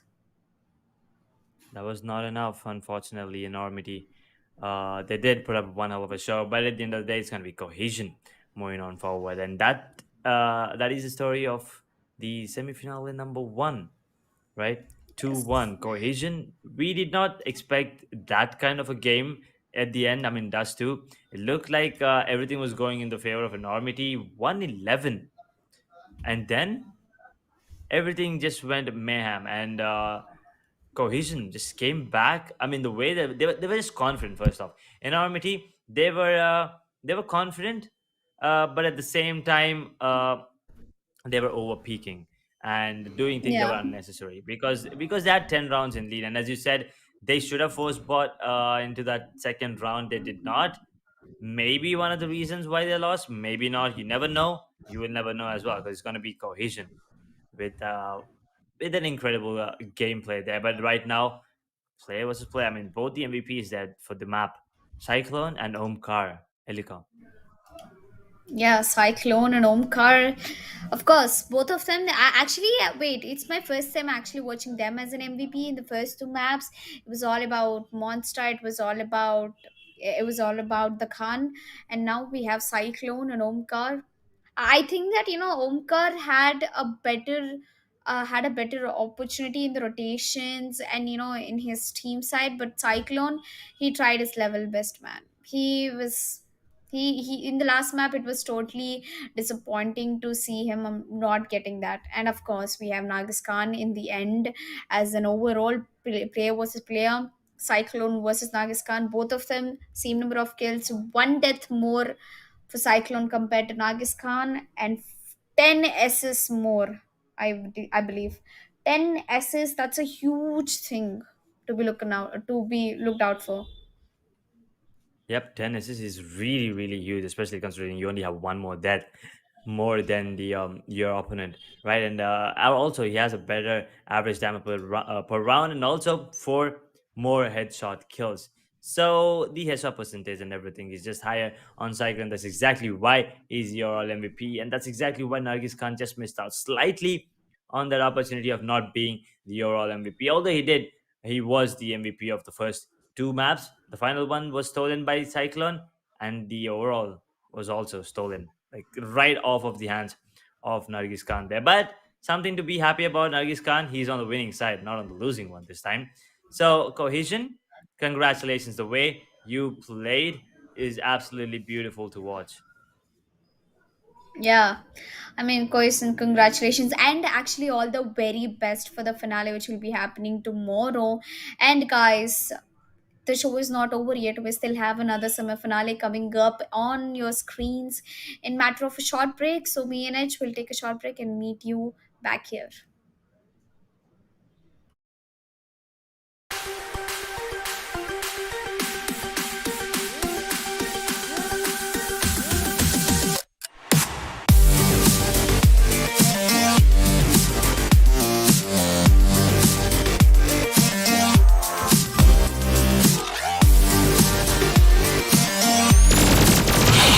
Got him, got him. Let's go.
Let's go.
Got him.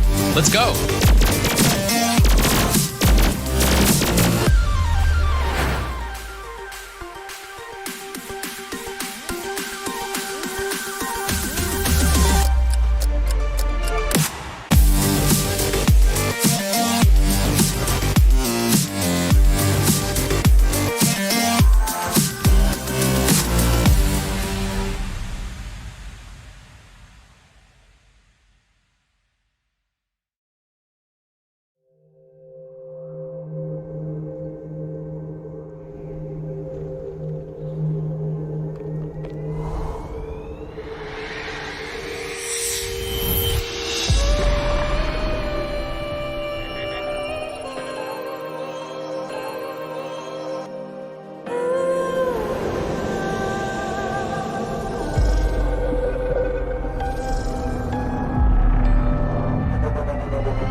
Got him.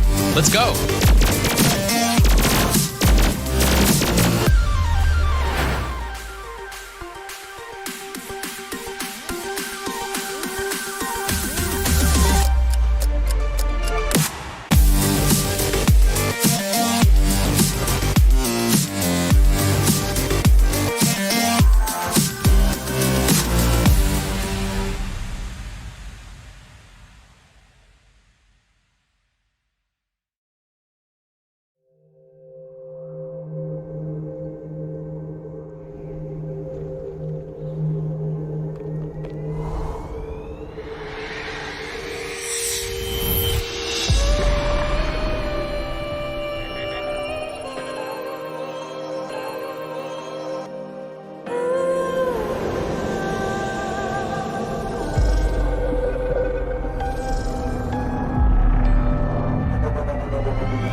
Got him, got him. Let's go.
Got him, got him. Let's go.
Got him, got him.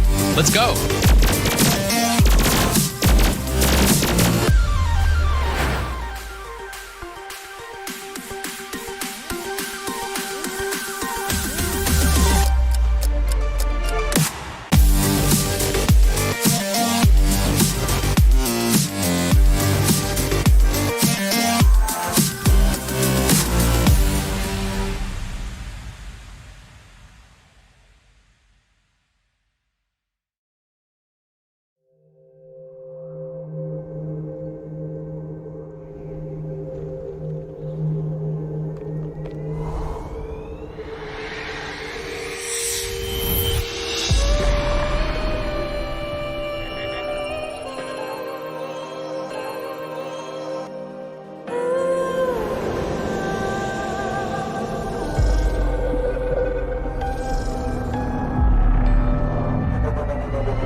got him.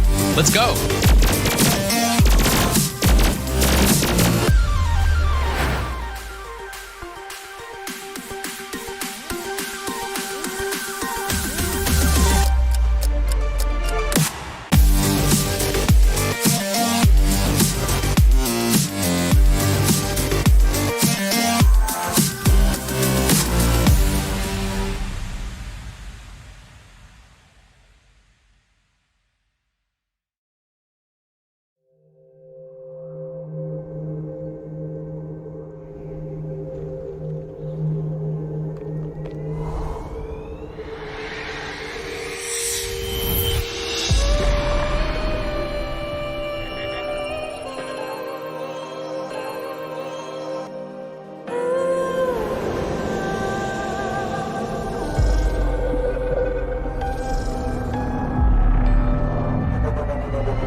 hypnotized by the sounds I'm breathing in. Hold tight, chemicals collide.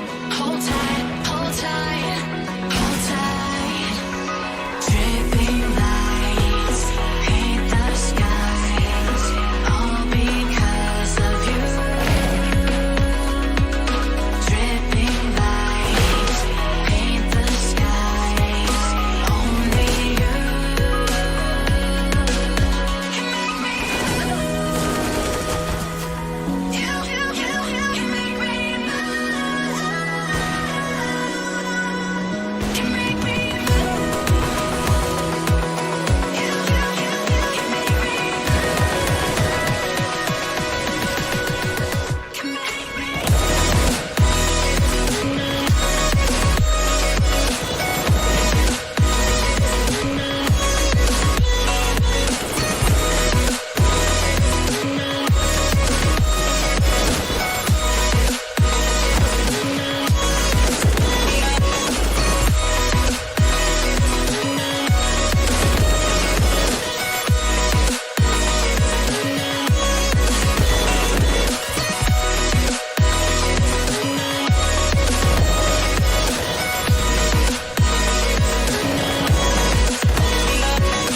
So alive, make it last forever.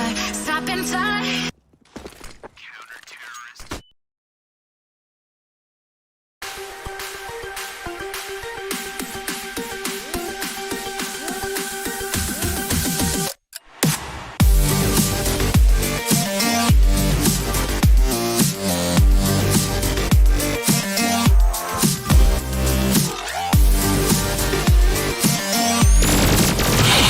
Got him, got him.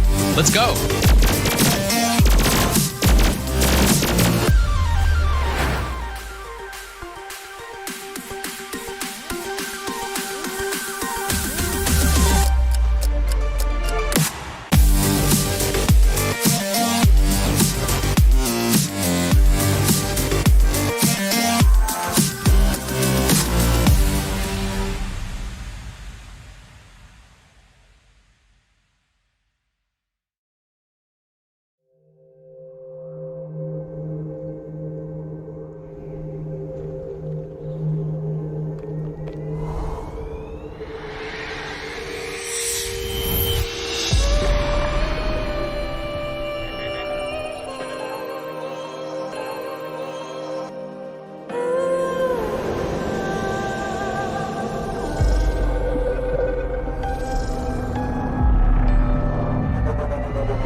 I guess after a long break, we are back at the action. Welcome back, ladies and gentlemen, to the CSGO Asus ROG Showdown series powered by Intel and brought to you by Republic of Gamers and hosted by Platonia. As we are right now have finished, we finished the first semi-finale of the day, which happened between Cohesion versus Enormity Esports, where Cohesion, they completely outstruck me. They walked away with the win to a very close score.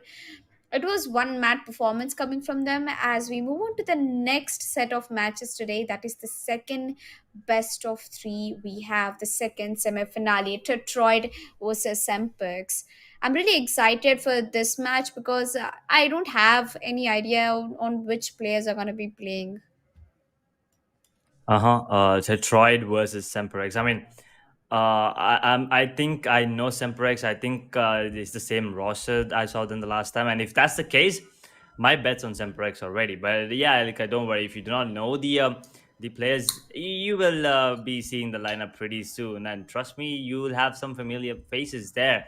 If I'm not wrong, if it's the same roster, then yeah. But right now, let's take a quick look at the Tetroids lineup here. Yeah, we have Ooh. Harley Monster, we have Adek, and Volvi too as well. Stray and Riz. So all these players are quite familiar for so strong and face it players. And I mean, take a look at that ADR 92 on Volvi. If he keeps up Yeah. that performance, it's going to be an easy run for them. Yeah, will be. He already has 45 kills so far, from the qualifiers till the semi-finale. So I'm kind of excited that Wolvie might be that guy, Wolvie might be the center of attraction. Now I know who to look out for, Wolvie and Harley Monster. Harley Monster also sitting down there with 45 kills. I mean, well played by everyone. I'm totally excited. But as you said, there's something interesting about SemperX roster. You said there'll be a lot of similar faces. Well, I'm interested to know who they are. And SemperX, are should I also place my bets over there? Okay, we have Hunter, Kavish, Foxy, Manan, and Buster. Of course, now I know why you said that, because Hunter Spritzing, he played for Oculus 5, if I'm not wrong, and has been there in a lot of professional teams. And I also know Buster. Buster, he is a very, very friendly, so strong player, by the way. So I kind of believe that both of them are going to be the two set of attractions I should look out for, because Buster has 50 kills and Hunter with 79 kills. Damn, that's too high to be not missing out. Yeah, but I mean, that's exactly why I said, just looking at the name, it was like SemperX, easy peasy for them. But at the same time, Tetroyd, that's not a team to, underestimate. That's a really good the team right now. Let's take a quick look at the map video here. We have Ancient Band coming in from SemperX. That's a weird band. That's a weird first band, at least. And then Overpass has been banned by Tetroid. And then the first pick, we're going back to Duster Elika. We're going back to Duster. SemperX picked Dust 2 to be the first map, and then Tetroid has picked Vertigo. Ooh, that's gonna be interesting. And Nuke and Mirage have been banned again. Really, I mean, I'm not disappointed, but kind of sad to see Mirage being banned both the times. And I mean, if it goes the way, it's gonna be the map of Inferno this time being the decider. But I don't think any of these teams would want to take it to Inferno right now. D2, SemperX versus Tetroid. Elika, what do you think? Who's gonna Yes. win? I mean, after seeing Hunter and Buster in the same team, I'm hyped up. I'm all confident that SemperX might be putting out a really good fight. And as you said, the first map is going to be Dust 2. So, Dust 2, one of the OG maps, and I guess we've already started the first pistol round, and looks like it's not really a good start for SemperX, I believe. Tetroid is completely shutting them down, and Hunter is in a 2v2 situation right now. He managed to get one. Hunter and Manan, both of them are together right now. I'm not expecting much from Manan, as he's down to 11 HP already. No, he's down to 11 HP, but he's still, he has the aim. But, no, that flank. Oh, there you go. That's exactly what I was talking about. Manan will land the shot. He only needs to hit one headshot onto Stray, and he will secure the round. He'll actually retrieve the bomb there, and that's a decoy being thrown. And Shrey, he doesn't want to plant. He just wants to wait it out. And at the same time, Manan is also waiting him out. Fake plant coming in. One shot needed from both the players right now. It's going to be really interesting. It's going to be Shrey with the shot onto Manan for a second. Actually, Manan can actually come up with that 1v2 clutch there. That was close. That was so damn close, I believe. SemperX, he totally. I mean, SemperX, I was kind of expecting a little more aggressive, but as we missed out on, on most of the round, on the huge part of the round, I kind of was still in struck. But when I saw it come down to a 2v2, I had the hope on Hunter, but unfortunately, Hunter got taken down. But nevertheless, Detroit gets the first round. As we move on, SemperX, they'll be going in for a hard eco with 3 P250. Sometimes P250s also get the job done, you know. Yeah, Oh, that was P250, a man. very beautiful smoke, by the way. Mm-hmm. Good smokes and good utils from both the teams, expectedly. Obviously, semi-finalists. You have to expect that they're gonna be on top, and obviously they're gonna bring out their A game. But yeah, P250s, as you were saying, Alika, are really good weapons. Especially up close. Like sometimes even with like a single headshot, you can get a kill, depending on the Kevlar being equipped or not equipped on the enemies there. But it looks like it's gonna be an easy round for Tetroyd because they want to take this A shot all by themselves. And look at that gully player towards the mid area. He's gonna be the one, and he knows exactly where to look. Beautiful util timing. He's gonna jump to a CD. Will get one if I'm not wrong. Yeah, might get taken down. Never mind. No one's gonna get taken down. It's all on Buster. In a 1 versus 5, can he get at least one frag here? Yeah, he definitely will, Eliko.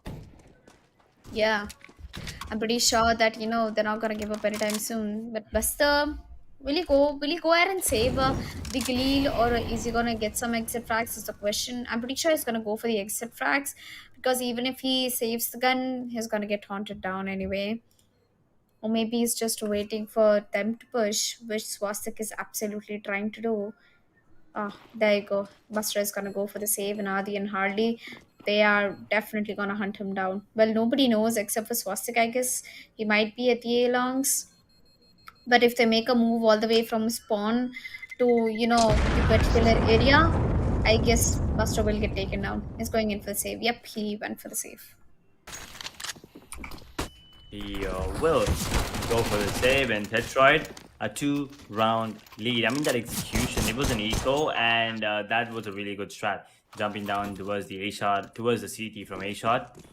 Perfect timing of the flashes and smokes as well, coming in from Tetroyd, and that's a beautiful Xbox smoke again towards that mid. But this time, it's gonna be a fake smoke because they're not going towards A shot or mid. Instead, they're trying to do a really quick B upper tunnels push. Yeah, a paternal push is not gonna be quite interesting. I mean, it's their full buy round, not gonna lie. So SemperX, they're looking for one good opportunity, and Kavish is gonna put down that smoke, and now he's not gonna peek. He has Galil in his hand. Is gonna make some good wonders with that. Gets himself a double kill. Hunter, on the other hand, immediately grabs out another kill over towards Swastik, putting it down to a 3v2 situation. But the last two players are side the bomb side. The bomb has been planted down. It's an op in the hands of Hunter. Interesting.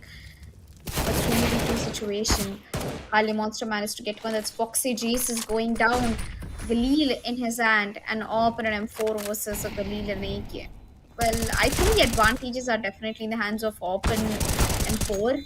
And there you go. Manan is going to go ahead, walk into the bomb side, grab the doubles, and is going to calmly defuse the bomb. Nice round coming in from SemperX this time. Manan, beautiful 2K for him, and also Kavish gets himself a double. That's gonna be the first round on the board for SemperX, and this might be the round that they were waiting for because they were actually struggling here for the past couple of rounds. I mean, it was pitched around, understandable, but then the eco as well, understandable. But now, once the buy round started, SemperX, they look a bit more confident, a bit more coordinated. Let's see if they can carry on forward, or is it gonna be Tetroyd with another backup plan? I think Tetroyd might actually go for a push right now because they went for a semi-buy with a Khalil and an Macton with an op. So I really don't understand what's the combination of the buy we have over here. Swastik with an op and two SMGs with two rifles. Even if one of them goes down, it's going to be a man disadvantage either way. Well, on the other hand, Semprex has gone for a full buy, 4 M4s and an op. Sometimes M4s, they definitely do make some wonders, but interestingly it's actually M4A1, which I quite rarely see, to be honest. Most of the pro players, I guess, they tend to stick to M4A4. What do you play, M4A1 or M4A2? Oh, I mean, we'll talk about that in a minute, Elika. Right now, looks like they are putting up a show here. SemperX, he's gonna secure another round, and that M4A1S is doing a lot of damage. And coming back to the question, I also use M4A1S. Major reason though, because I have a skin. I have a skin of M4A1S. I don't have a skin of M4A4, and sometimes skins equal skills. So yeah, I mean, if you have a good M4A4 skin, I mean, I would still prefer M4A1S because of the spray pattern. But M4A4 is usually the one that usually all the pro players and a lot of players generally prefer. What do you use, by the way? M4A1S, right?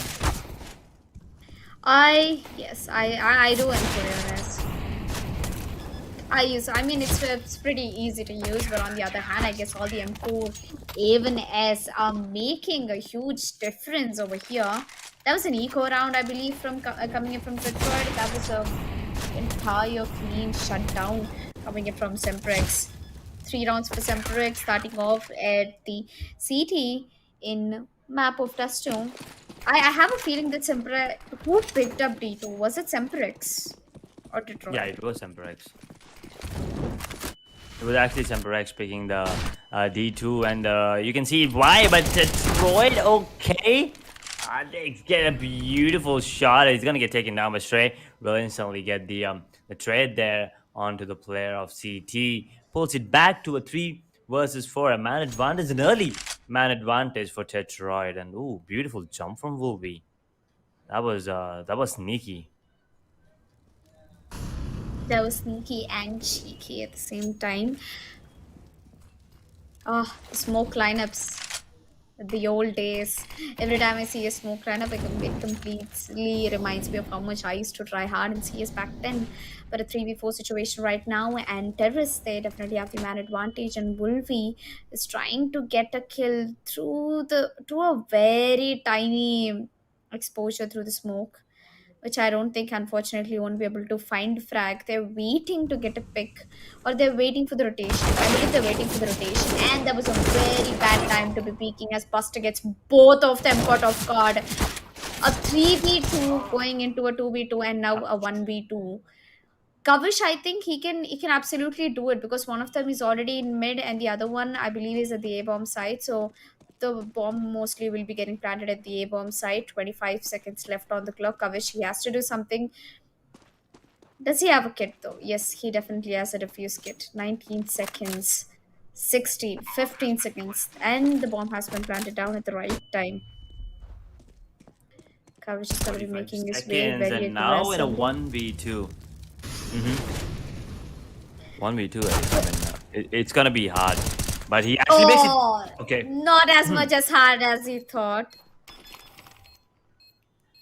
Yep.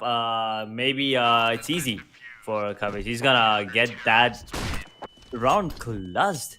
I mean, 1v2, he just made it look like he was just having, he was like just spray a couple of bullets. I mean, look at this. The first one, okay, understandable. But then this second kill was beautiful headshot I onto mean, Wolverine. I feel like he pretty much expected that he would almost walk in from there only.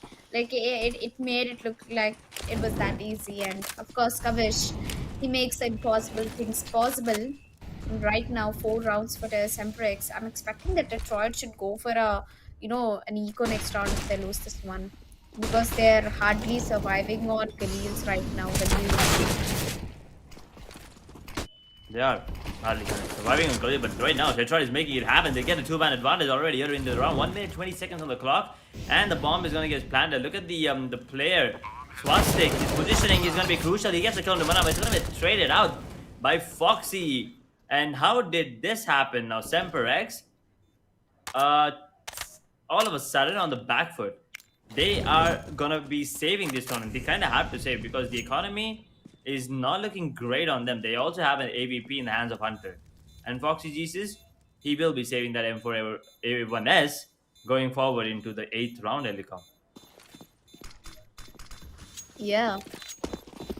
Well, definitely Detroit, after losing so many rounds, they finally got a chance, to make that comeback happen, especially against SemperX. But SemperX not a long time until they answer immediately back to Tetroyd. I'm pretty sure that Tetroyd will do a better job. Well, I believe that Dusko is a terrorist right now. So I guess Tetroyd going ahead and trying out so much to get the advantage. It's all in the place. It's all in the place, indeed. I mean, now that ABP, since it's been saved, let's see if Hunter if Hunter can actually put it to good use. Because if not, then that's round save save coming in would be of no use. But that's a beautiful ball. That's a beautiful instantly coming in from CD and insane flashes as well. But Wolverine, he's not gonna stop. He has already made his way towards that B area. He gets the kill, and now he's gonna go down in the hands of Coverage. But look at this once again. I think with the kill on the Foxy, Coverage will go down as well. Manan gets tanked. Woo. Now in a 1v2 Hunter with the AVP as well. He can actually do it, but at the same time, it depends on the timing and also the positioning coming in. I mean, he needs to change the weaponry, and he did. Picks up an AK. One player towards the tunnel area, one towards a B box. Let's see if Hunter can actually make it happen. I mean, the last time Coverage did a 1v2 smooth as butter, but I don't think this time it's going to be that. He might actually go down as well. Yep, Hunter will actually go down, but he'll make sure that none of the players on the side of Terrorist will get that AVP, because that AVP, if it goes into the hands of Tetroyd, then SemperX might, be in a lot of trouble. Yeah, I don't see a reason why he's not already in trouble, to be honest. SemperX 4 rounds, and they've given away 2 rounds back to back for Tetroyd, which not only strongest the economy for Tetroyd but also weakens the economy for SemperX, as they are at an eco right now. They'll be going in for the pistol kills. I'm pretty sure the XDs can go for the trades. Harley Monster is trying to get multiple kills, as both of them are going in for a close fight. Adi is going to take both of the players down, and maybe a triple kill coming into him. The last second person is standing down at the A shot. Well, Kavish, I guess he's going to be following him through the shot as well. They're going to be double peeking, if I'm not wrong. Both of them have a P250 in their hand, and it shouldn't be that hard, to be honest. Yep, there you go. They will be getting spotted out, and they really can't save on a pistol round unless they have a gun. And that is Adi going ahead and grabbing a quad kill, almost an ace, to be honest. Yeah, it was almost close to an ace. It was almost close to an ace indeed. I mean, look at that. The aim from Adik, man. Oh my god, he's on fire.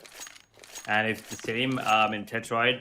We've seen the team lineups, right? Tetroyd and Semper, both of these were really good. But at the same time, Hunter was sitting on 75 kills, the highest among the players there. And right now, looks like Tetroyd wants to change that. They want one of their players to be on top. And this semi-finale is the way to do it. And maybe if they do it in this match, maybe we'll see them tomorrow as well in the grand finale, going head-to-head against Cohesion. Yeah. Well, I don't think Semper is gonna give up that easily. So is Tetroyd. I mean, Tetroyd is as stubborn as SemperX is, but their firepower is just way too aggressive to be talking about. As I've got the control over towards the B-bomb side, the Molotov goes outside the double doors, the bomb is getting planted down. Shrey is in a tiny corner right now, which might be, exposed from window. Well, I hope Manan and his teammates are ready for the retake. Hunter and Series. He gets spotted out, he gets taken out, a flash comes through immediately, and Hunter and his teammate are going to go for a save. I mean, it's a good call that, they should definitely go for a save right now. Yeah, it is a good call. I mean, going for a save makes sense, because they don't want to give up the weaponry, and also the economy is not looking good. So having this AK and an M4A1S moving on into the 11th round, they might have a better chance. They'll obviously have a better chance with these two weapons saved rather than playing with all pistols. So now maybe they can afford to buy a semi-force with upgraded pistols, or maybe MP9, and I think that would be good enough, because Dusty is a kind of a map that MP9s and UMPs can work, and even with Deagles, yeah, there you go, a couple of Deagles and a UMP picked up on coverage. So I'm really looking forward to see how Kavish puts that UMP to good use. Yeah, SemperX. Okay. Ooh, SemperX. That was close. Tetroyd once, I feel like, SemperX, they keep force buying, which is not good for them. See, now also they either have to go for a full buy or they either have to go for an eco. But, one picking up an AK and another one with M4, these kind of small things, they actually matter a lot. Don't you think so? Oh, I mean, yeah, all these minor details, the small things, they definitely matter. And it looks like Tetroyd are playing attention to detail right now, and it's gonna be Wolfie getting the kill on the Buster once again, opening things up. Or it was a B7 Hunter. Answers back with a kill of his own on Stray, but all the players are now making their way towards the B there from the bomb is already on the side while Hunter, okay, will get the kill. But look at this. There's one on the rafters towards your right, fellas, and if they check it, oh, they did check it. And look at this, he's down to 12 points of health. And now, Mana will actually get the kill on the Swastik as well. Okay, that was unfortunate timing coming in Yeah. from Swastik. But that's gonna be a really important and crucial round for SemperX because their economy was in jeopardy here. Yes, it was just not difficult. It was just, it was not only hard, I guess, it was also weird for me because I totally did not expect that they would go this aggressive on the retake because SemperX has been losing a lot of rounds against Tetroyd, especially back-to-back 4 rounds since, Tetroyd has started to pick up rounds after the third one. SemperX finally with the 5th round coming in. This game is going close. I don't feel like it's a one-sided affair, which even keeps the oil burning in the game, I guess. Yeah, you're right about that, Oh, the Economy. Once again, damage. getting a lot of damage there. But Hunter still sticking to that AVP. I am still waiting for him to pop off with that up there, but this time Manan with the cheeky position, and I don't think they're gonna get check that angle. Wolfie will turn around and get the kill from the last. It's gonna be Foxy and Buster with 1 kill of each, and Buster will actually get taken the bad, instantly traded out by Cohesion. Now Swastik 96 in a 1v3. Can he pull it back into the favor of Tetroyd or Semper? He's gonna equalize the score 5-5, 6-6. I'm sorry. Look at that positioning from Swastik. Beautiful kill onto Hunter. But Foxy will make sure that that's the last kill that he takes in that particular round. Makes it 6-6 SemperX. Yep, the scores have been equalized, and I guess SemperX and Tetroyd, it's going to be a fresh lead coming in from this round. I feel like, SemperX, both of the economies good. Tetroyd might have one Galil in the hand, which makes me feel like SemperX might have the advantage, might have the upper hand in this particular round as they put down the molly over towards the upper tunnel. Kavish is going to go ahead and put a very, I think a shoulder pick over towards the UT. Yep. And we have the bomb dropped at the base. We have 2 players over to one outside the A long, one over towards the mid, two in the LT actually. What do you think? This current position, this current strategy, I feel like they might be going in from A short to A. But little do they know that there are two Mhm. players already over towards the A long. Yeah, there's 2 players towards that pit area. I mean, not just the pit, and there's one right up close. So that is gonna be interesting to watch. But then there's Hunter with the op towards that shot as well. I think he's good for one, and maybe if he gets the support from long, he is good to get all 4. But let's see, it's gonna be all on the timing and those utils. Those utils are gonna be everything. 3 players have crossed. Hunter, does he know?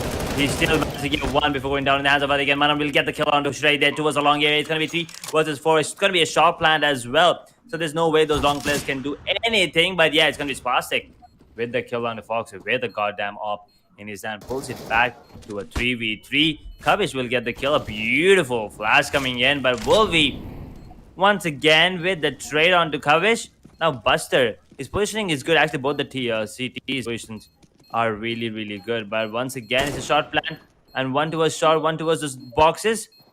Oh no! Buster will get 1 Wolfie. with a tap kill on the Buster, and Manan will secure the 7th round on the board here. And Tetroyd, they have really good crossfires and really good coordination going in right now. Yeah, Tetroyd, they're just doing more than enough that they can. They're trying their best enough, but I guess it's not working out for them. Detroit 7 rounds, and SemperX is hoping for a close score too, which is 6 currently. And the Macton's rush might be in the favor or might not be. Well, the Macton did not get a kill, but don't worry, the AK did. A 4v4 situation currently. The bomb has already been planted down. That was quick. We have one player. Okay, 3 plays over towards the flank and one towards the mid. Wolvie already bust the kill into the Buster as we get another one from Wolvie. And Manan. Manan and Foxy Jesus are going to be the last 2 players who are trying in for the retake, but I don't think that's possible. There you go. It's 4v2 and there's absolutely very less chance. Ooh.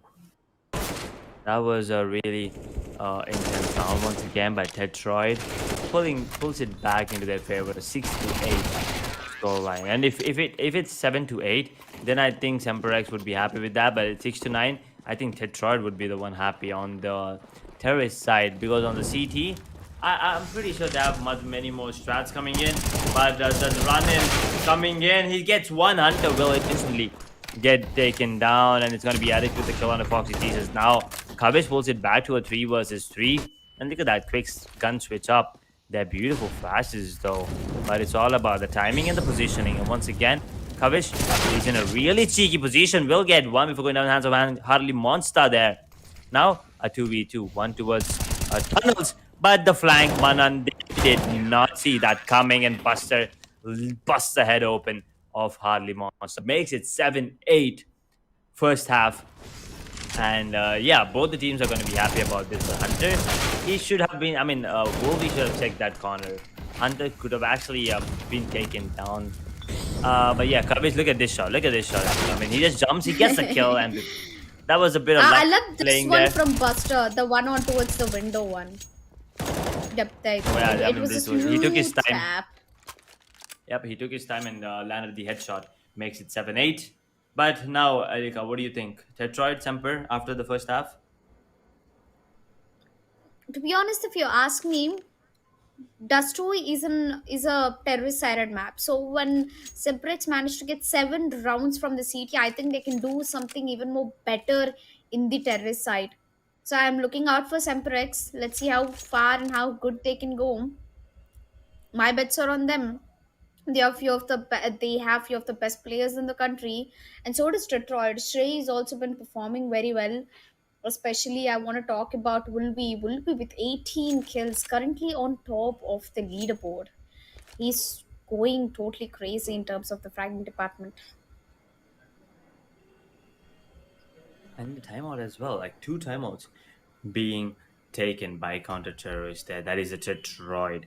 So, just to make sure that they're on the same page. Now, since the sides have been switched, they want to make sure that they have the same strats in head, and also make it work right now, because you see 4 USPS and 1 P2000. And on the side of SemperX, we see 5 Glocks, no pistol upgrades there on either of the side.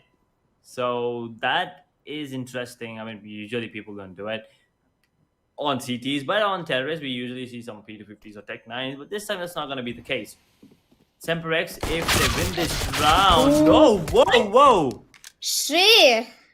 Oh my god, Okay. I was just speaking about him earlier, right? That, Shrey also being one of a very potential fragger in his team, and he's just making everything come into the place for Tetroyd.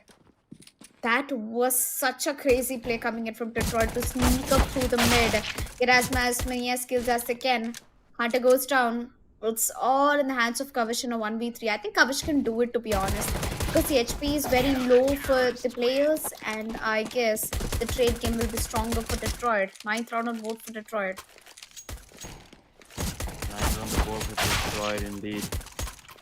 Tetroyd They are feeling it right now. And since they won the pistol round, I think this round is also going to go in their favor. So they'll be looking at a potential double-digit score line. And SemperX, 2 rounds behind, and the match is set to pause during freeze time. So I think that's going to be a tactical timeout coming in from SemperX this time. I guess, not really sure. So we have 3 MP9s and a couple of FAMASs picked up on the side of Tetroyd. And you see, I mean, look at Wolvie's positioning already. Wolvie is not scared at all, man. He is just absolutely insane, but this time he's going to get taken down by Cohesion. Unfortunately, he was caught off guard. Reloading his FAMAS, I mean, the reload time on FAMAS is a bit too long when compared to other weapons. So that costed him this time.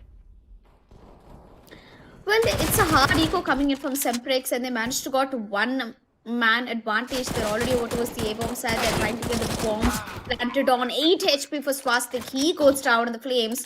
But Harley Monster is back on the backup. There's a man advantage for SemperX, but there are not many guns that they can actually fight with. A 3v2 situation. A force buy. It's not even a force buy for SemperX, I believe. It was just a hard eco, which is luckily going into the favor, and Harley Monster on his team, and both of them are trying to go for a crazy push, and it's a 1v3, and SemperX manages to get that eco round into the favor against Tetroyd. 8-9. SemperX, GG, well played, man. Tetroyd, they have to go for a hard eco right now. That was just Glocks, pure Glocks, and they won that round.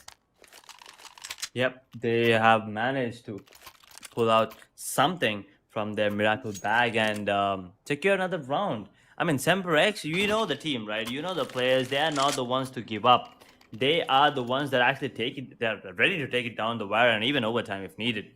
And yeah, as expected, a tactical timeout coming in from SemperX. 8-9, 1 round lead. That's it for Tetroyd. And I think that will be covered in this time. Maybe because Tetroyd, they're on an eco, just upgraded pistols. All 5 are sitting on deagles. Interestingly, I want to talk about Tetroyd. I don't know how they let that round go out of their hands, but yeah, they have done like a, you know, they have a huge loss, you know, in the CT side right now. They might have won the pistol round, but I guess SemperX is gonna just go ahead and equalize the score once again. If I'm not wrong, they have a full 4 AK buy with an MP9 in the hands of Kavish. As Harley Monster and his teammates, they only have pure deagles, and Buster is busting the heads out of Tetroyd right now. All the terrorists have made their way, and now they'll be getting the bomb planted down. As Kavish will be watching LT, I'm pretty sure he might be able to pick a kill or 2 on the way. It's an eco round. Tetroyd can't save, so they have to go for a push right now. They have to go for the retake. They kind of have to. You're right about that. They have to go for the retake. Saving 4 deagles does not make sense. But they might get a couple of weapons there, but it's going to be just the MP9 being dropped. So nothing really precious there being dropped by SemperX. And I think Hunter just wants to hide here. He's on 100 points of health, so yeah, it does make sense. And actually, everyone's going to be hiding here. They know that there are deagles in that lower town and tunnel area, and they do not want to give up any weapons. Imagine a nade coming into that corner. All 4 of them would have gone down. But that would be a treat to watch. I mean, I would really want to see something like that, but yeah, unfortunately we can't. It was a save round. And I guess, do you think Tetroyd could have at least got the loss bonus for the previous round? I don't think so. They should have just gone ahead, you know, died or got some exit frags. Then they could have had at least loss bonus in the hands. They could have. Yeah, you're right about that. They could have had the loss bonus.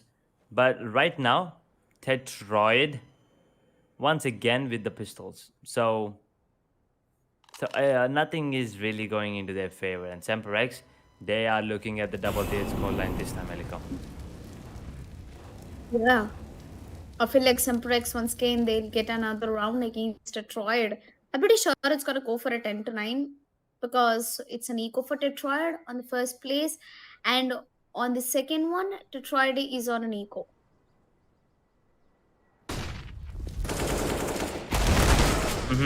Tetroyd is on an eco. And ooh, Manan will actually get one. Hunter will get one as well. Manan with another one. Wolfie, on the other hand, will take down Hunter, pulls it down to a 3 versus 2, but Wolfie is kind of low. So let's see, because this bomb has already been planted again. And Tetroyd, looks like they're going in for another save here. Like, I mean, how many times are you going to keep saving? It's not going to be in your favor all the time. And right now, with this particular round going in the favor of SemperX, they'll be taking the lead. And not only that, they'll be the first one to get the double digit scoreline. 10 rounds on the board for them. And also, this is their map pick. So it's kind of understandable for them to be in the lead. But then Tetroyd, with such a good lead, giving up so many rounds, just saving and saving, it's kind of unfortunate to see.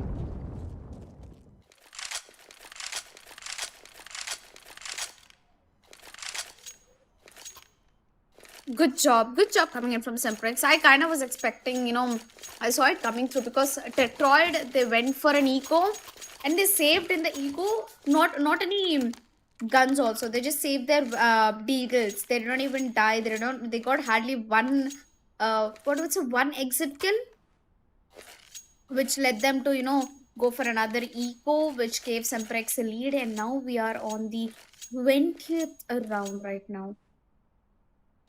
20th round, and there's a pause has been called in. I'm pretty sure that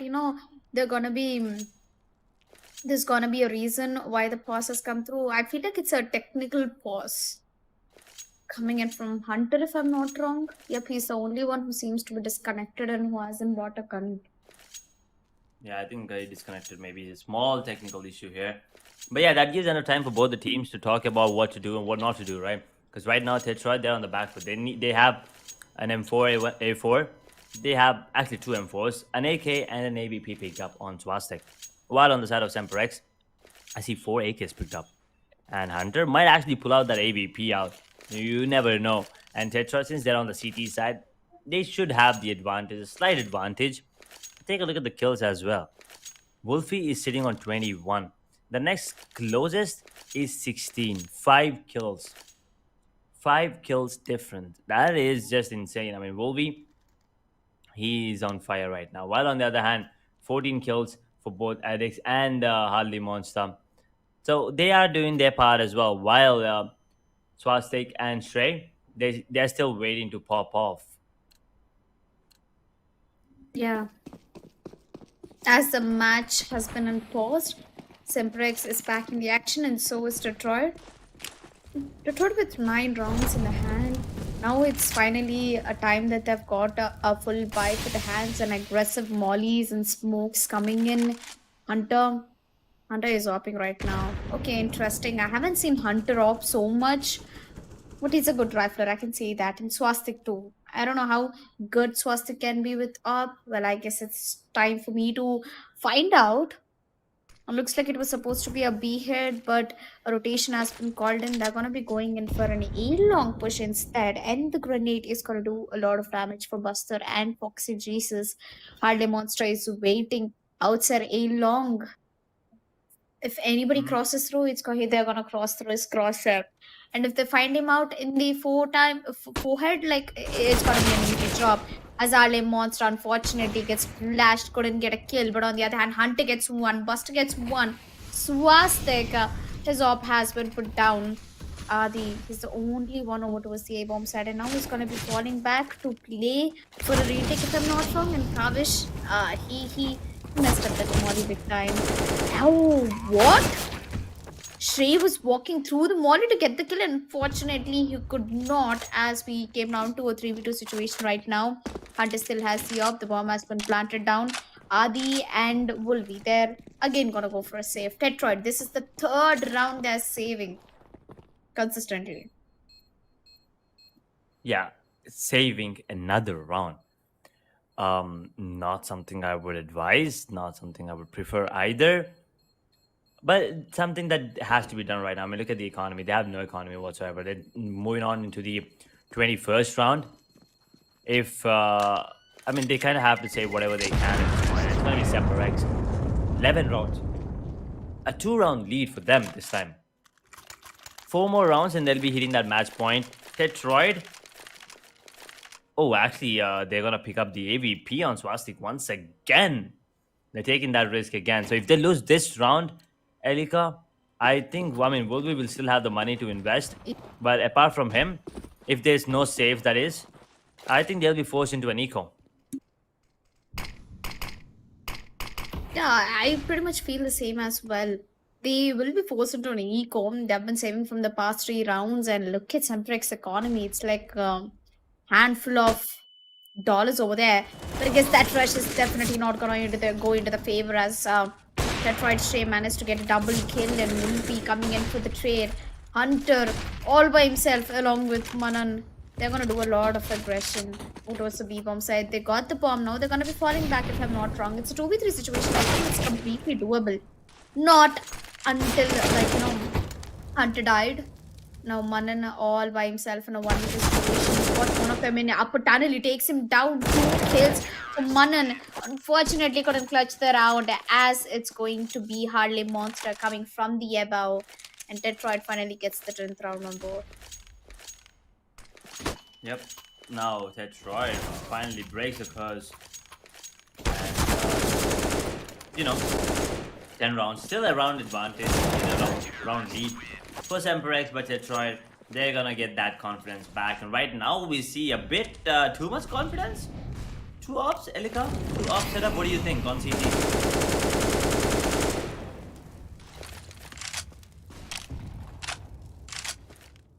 To be honest, I don't know. I feel like, SemperX, it's surprising for a fact that SemperX is giving actually such so many rounds for Tetroyd. On the same hand, I feel like Tetroyd might have a chance of winning this if they get this round. I mean, with the double op setup, if they lose this one, they definitely have to go for an eco in the next one. And why did they take the risk to be, why did they take the risk to go for a double op when they know that they are not on the leading side? I just totally didn't understand the reason behind it, but if they are so confident about the op, then why not? Swastik missed out both of his shots. It's gonna be falling back on the other hand. Monster managed to get a kill with the FAMAS. And there you go, the bomb has also been planted down. Has also been planted. And now 45 seconds on the clock. 4 versus 4 retake. Which will actually get 1. Instantly traded out, but no. Wolby might actually get another one and now gonna get a third because Manan will say no to that. Swastik with the op, going head to head against Hunter's op. But Hunter will actually miss the shot and so does Swastik. And now Harley Monster in a Harley Monster gets the kill. It's all about the timing. And it's gonna be Swastik coming on top this time. That was a really good plan, but they had a smoke in play. And that smoke actually saved the day for Tetroyd. Pulls it back, Elika. Equalizer. 11-11 score line. I don't know, what did I just witness? I thought Tetroyd was on the man disadvantage. They had a double op. Swastik completely whiffed most of his shots, and I wasn't expecting this at all. SemperX, well played, man. I mean, even though they got a plant, they were hiding. They were at their best post-plant positions. It really didn't work out for them. But Tetroyd, GG. They had to save that double op round. And right now, again with a double op, they have a very strong CT side defense right now. What I'm expecting is that currently there are 4 players standing over towards the mid, over towards the LT. If they make a move over towards the upper tunnel and if they want to even execute B-bomb site any case, there's only 2 players. 3 from mid, 2 from the upper tunnel. The job's done. Both of them are distracted. And there you go. Both of the players of Tetroyd have already been spotted out. Where one of them has been picked off. The other one gets traded. And there we are. A 4v3 situation right now. Swastik with an op. He lost his mate. I think it was Wolvie, the other person who had op in his hand. Ooh, once again the bomb has been planted here. And every time Tetroyd looks like they have the upper hand, SemperX come with an answer. And once again, Elika save incoming. Swastik AVP, Adik with the FAMAS, Harley Monster with an M4A4 in his hand. and also a smoke grenade. So another save. So that means SemperX will have this round. They have 3 AKs and an AVP saved as well. Moving on, round number 24. The economy on the side of Tetroyd once again in jeopardy. Not a lot to do with, but I think Wolvie and Stray will just upgrade their pistols or stick to an MP9 or something because they can't really afford anything apart from that. Yeah, I'm looking more. I'm looking forward for even. I'm actually looking forward for a little passive gameplay coming in from Tetrod. Because they're going in for way too early picks, which is putting out a lot on the plate for them. Swastik is going in for open peaks. If there's an opper over towards the base and he's watching out for Swastik, then that could have been an entire game changer. But currently, Swastik is not gonna leave his op. He's gonna stick to his op.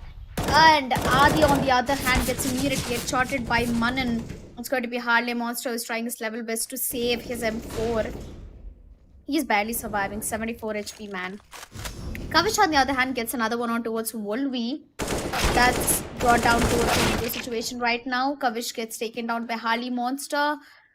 A 4v3. Do you think Swastik can save his op? I definitely feel he can't. Because SemperX, they are looking in for an all, a flawless round. More like a flawless round. Flawless round, yeah, but Tetroid once again a 3 versus 3. Stray only has a P250 in his hand. So the bomb will once again get planted, a long plant again. Swastik is there with the AVP, but this time we had 2 players on the CT coming in for the retake towards that long. And Hunter will get one, might get another one as well. Yep, he indeed will. Swastik, the only one watching long towards him from that mid area, will get one. And if he wants to go for the retake, he has to do it right now, or else just go for the save. Otherwise, it's gonna be really awkward. And I think he's gonna call a save here, saving the op in the round number 24. Oh no, the timing. It's all about the timing. Yep, Foxy Jesus will survive, and so will Swastik, I guess. Yep, he will. So that's gonna be a 2-round lead this time for SemperX. Once again, moving closer and closer towards that map point, Helicom. Yeah. I was told, I don't know, Swastik has been saving that op since the last 4 rounds. More than 4 rounds, Edge, I believe, because the score was 11-10, I guess. And then it became 11-11, 11-12, 11-13. And the Swastik has been holding on to the same op from the past 3 rounds they've been saving. But luckily, I guess the op is working out for him finally right now, which brought it down to a 2v3 situation. Buster is down to 26 HP. Not much that I can expect from him, but Hunter as an op, he can do wonders. If they make their way over to his bomb set, or at least get the bomb planted down, I don't think a 2v3 retake is an impossible situation. Or Hunter can just wait and put his op in the mid and wait for someone to pass by. I think he's already spotted out a player. He's trying to peek mid. Well, there you go. That's a fake. That's a fake rotation. They're gonna go back to the A bomb side itself. So now at 2v3, Buster is really low. So if Stray goes down here, which he will, in the hands of Buster, that is. Ooh. Now it looks interesting. Tetroyd. 1 player towards A, 1 player towards B. This is looking interesting. This is looking spicy. The player on A has an M4 in his hand, and he's gonna get taken down. Hunter, how did he land that shot? Up close with an AVP. Know. Oh my god. Now you know why is op so prayed like a god. Whoever has that op in their hands, they are definitely considered to be the best in the game. As we see, Buster takes down the last man. I guess SemperX has got his way. They've got their momentum. They've got their way through against Tetroyd. Although Tetroyd had an amazing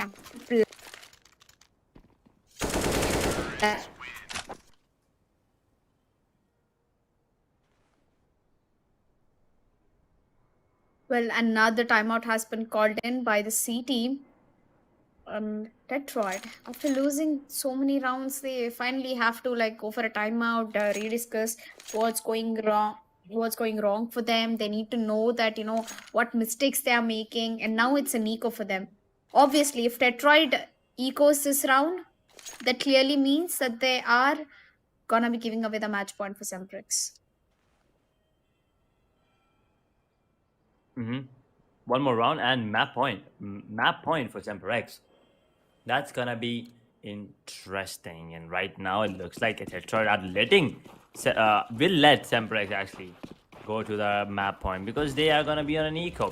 Just upgraded pistols, 3 deagles, one CZ, and one AVP that was saved from the last round. And if this round goes in the favor of SemperX, which it looks like it will, because Buster just busted open Harley Monster's head once again, and the inside is completely open. Not from the shot though. There's two players to a shot, and Wolvie will get taken down by Manan. Will deal a bit of damage onto him as well. 52 points of health still remaining. But that AVP, he's on towards that A side. And Trey, no, Swastik, why are you missing shots, brother? You are not supposed to miss.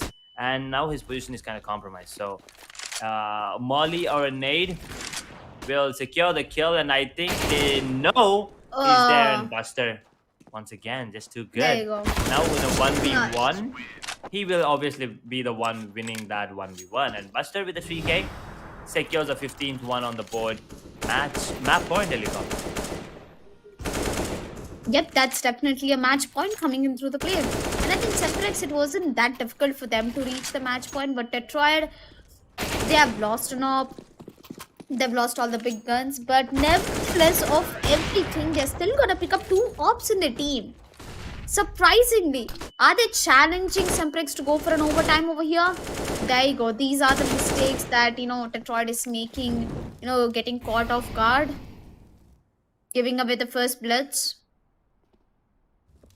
Yeah, I mean, on the feed there, he showed that he was actually flashed by one of his teammates. So I think there was a miscommunication or a missed flash coming in. But either way, it's gonna be SemperX with the man advantage early into the round. Ooh. Kavish gets one as well onto Wolvie now. Now I think it's all over for Tetroid. Now there are 3 players alive, but still, one AVP still alive though, so he might actually be the one that's gonna be making a difference, and he's on towards the B side. And now Swastik, he'll give away his position, and he also gives away the information that he still has. There's another AWP in play. A side is completely up for grabs, and no smokes being landed. Never mind, there's smoke there, and Kavish will get the kill onto a deck before going down by Shrey. A 2v3, a 2 versus 3, and I think yeah, the bomb will just be dropped, which means it's gonna be easy if the bomb has been planted. Never mind, Shrey. Ooh, Foxy Jesus on the other hand gets a kill onto Swastik, and no. That was a crazy shot by Shrey, by the way. Oh boy. That was just very unfortunate to watch. And there you go, ladies and gentlemen. It's going to be SemperX walking away with the win over the first map. And here we are. That was quick. That was a very quick match, by the way.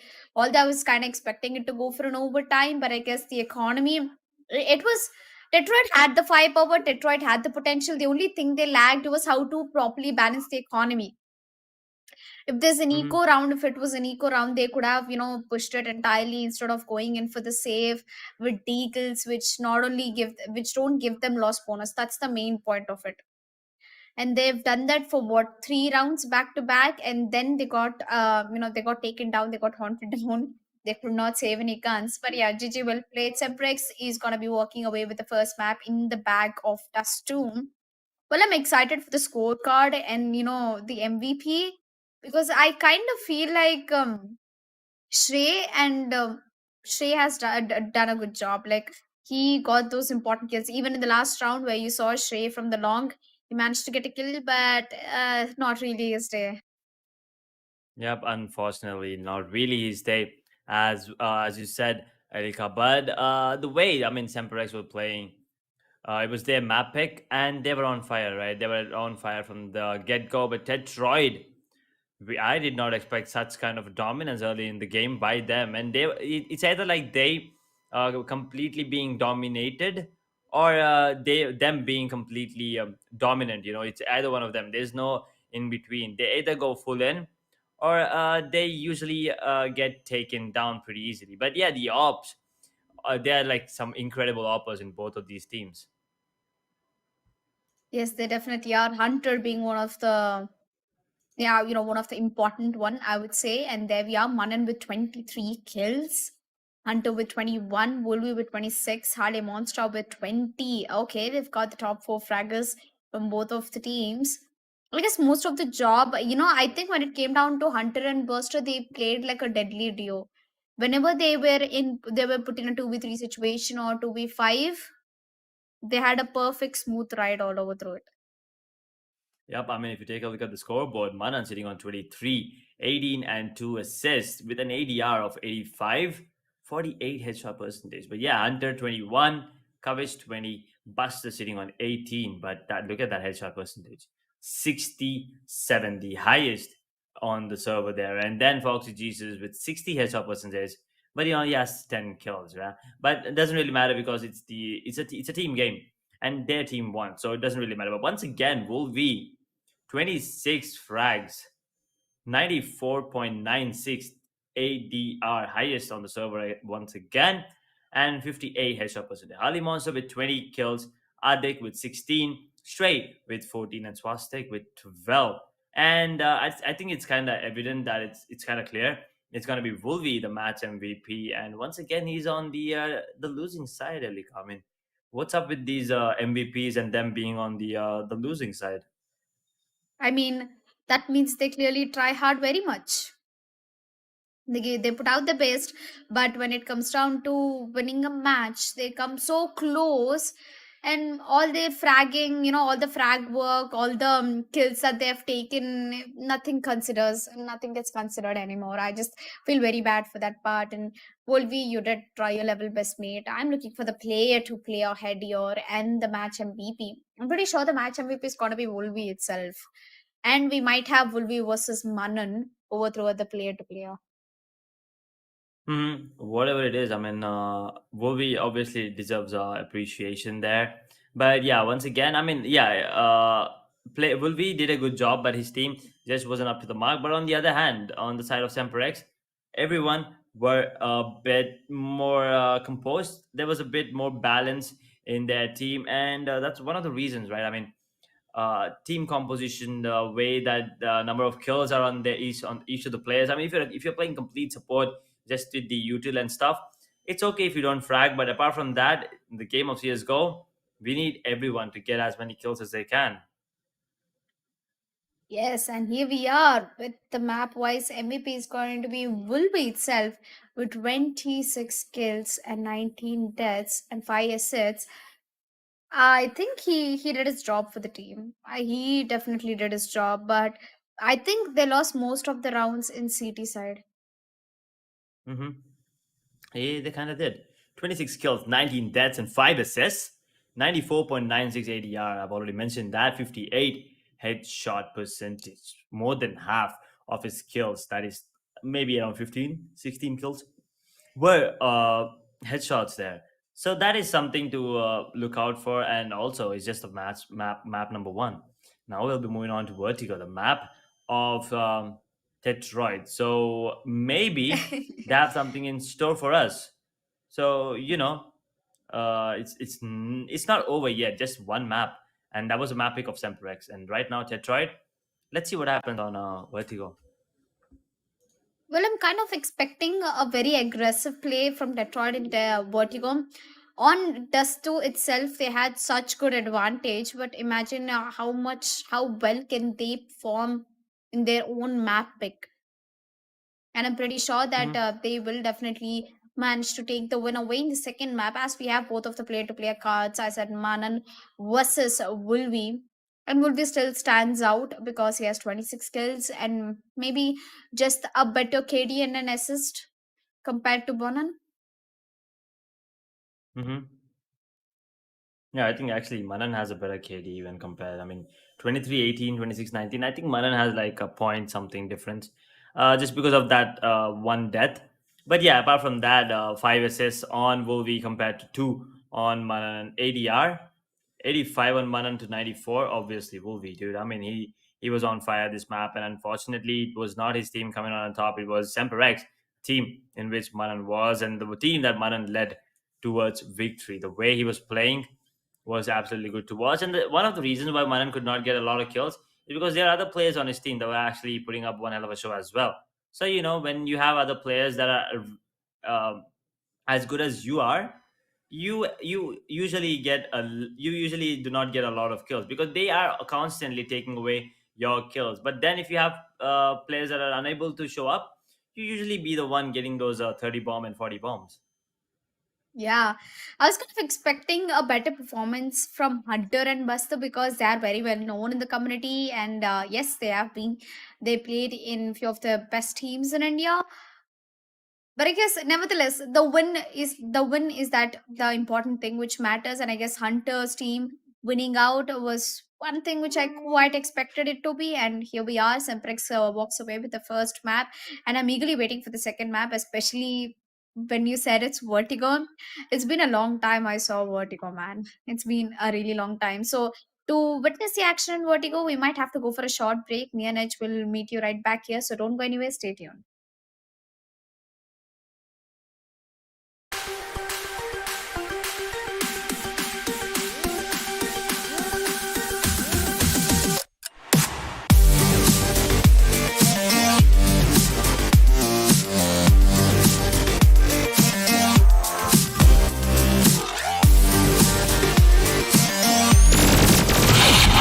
Got him. Let's go.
Got him. Let's go.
Got him, got him. Let's go.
Got him.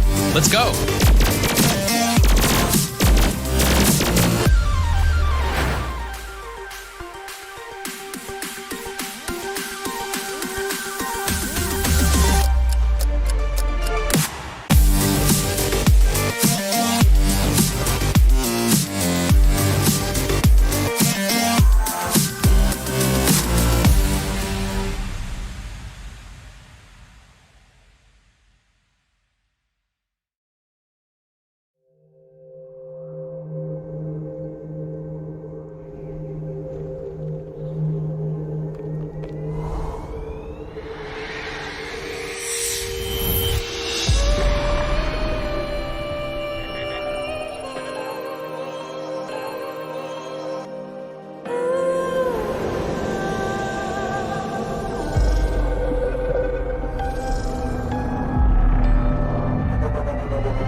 Got him. Let's go.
Welcome back, ladies and gentlemen, to ROG Showdown series brought to you by Intel. And Elika, first map, D2.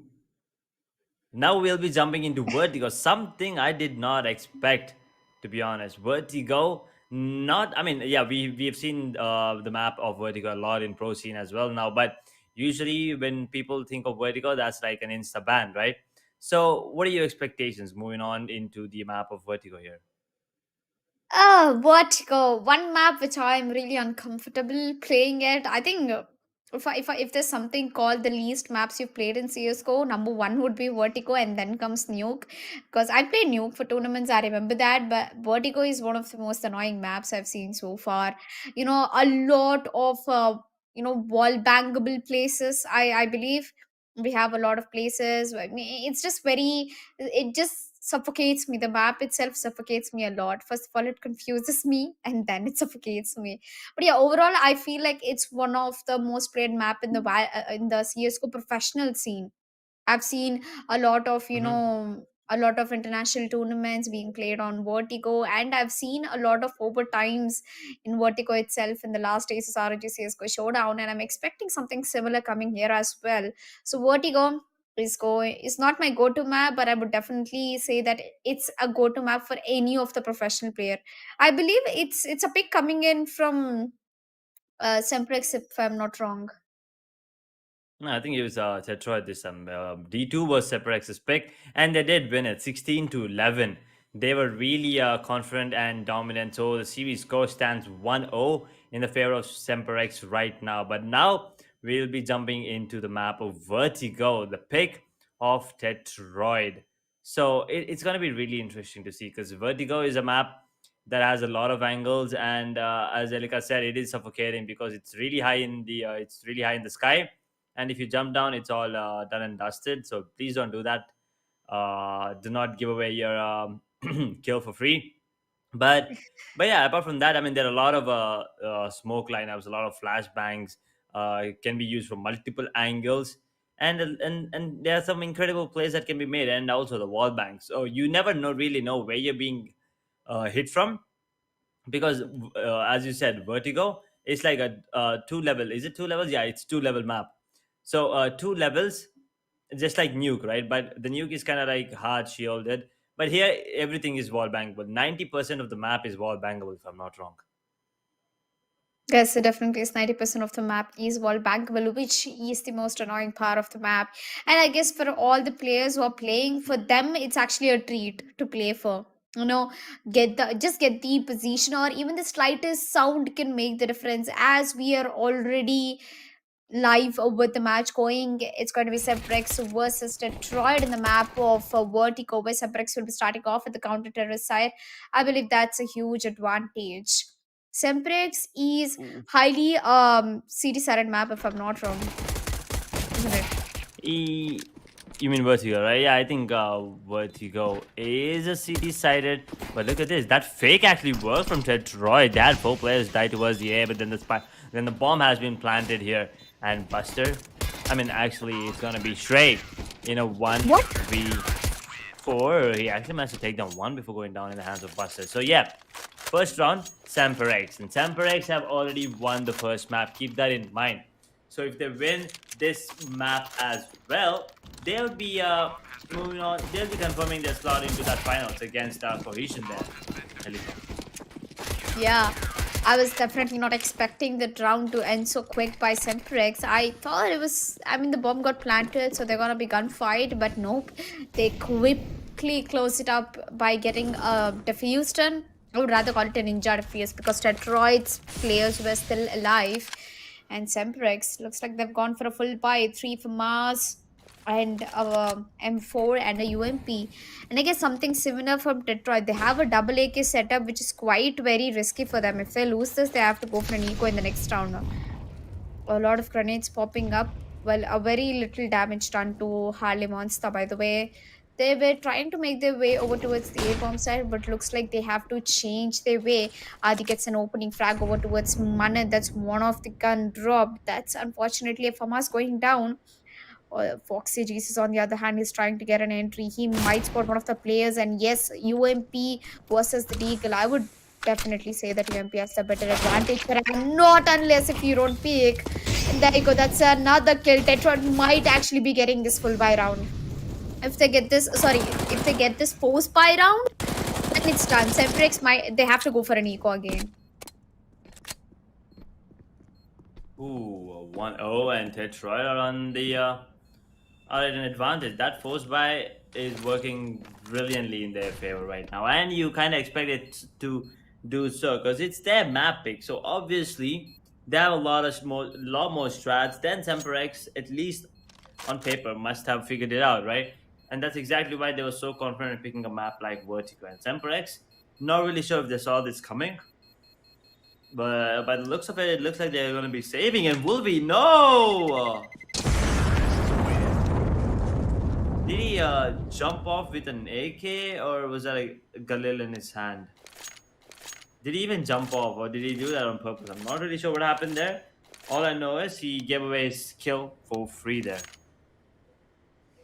Yeah. One round for Detroit. I mean, after winning that full buy round, SemperX, they have to go for a pause right now. They don't know what mistakes they've done at the round. I mean, definitely, if I was there in the position of SemperX, I would definitely not expect them to go for a force buy. Only, it's not even an entire team force buy. I would say only two of them bought an EK. So expecting a 2 AK setup to be winning against a full freshly bought M4s, UMPs, and FAMAS, now that was unexpected. Although we have Cohesion Hunter with the FAMAS and one player with the M4, we still might have a chance of SemperX winning another round immediately back. As one of the players from Tetroyd has disconnected, we might have a technical pause over here. So, what are your thoughts, Edge? Like over the past three rounds, past two rounds, how did you feel? I felt there was a lot of aggression from Tetroyd. I mean, immediate answer back. Yeah, right. I mean, even the first round, they had the strat planned. Unfortunately, it did not work, but they still got the bomb planted there. In the second round, they were ready for the force buy, and they were right. It's okay, even if we lose, we still have a lot more strats in the bag. So we'll just go ahead with this. So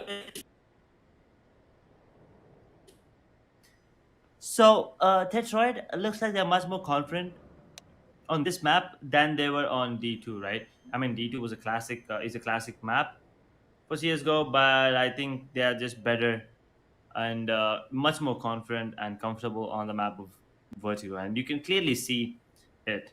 So I still think Semper has a really good chance of winning this map as well. But Tetroid, the way that they're playing right now, it's not going to be an easy game for SemperX.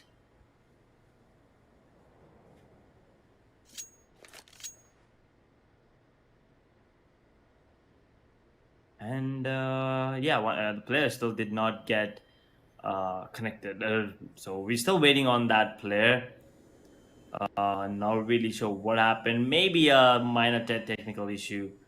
It keeps happening, guys. That's something we cannot do anything about. Internet issues, PC issues, or maybe just the electricity issues. But yeah, we are gonna be waiting for him, and this gives enough time for the players to talk about what to do, the strats, and everything else. Because you know, you only have one shot right now. And it's kind of do or die for Tetroid because SemperX have already won the first match at the first map of D2.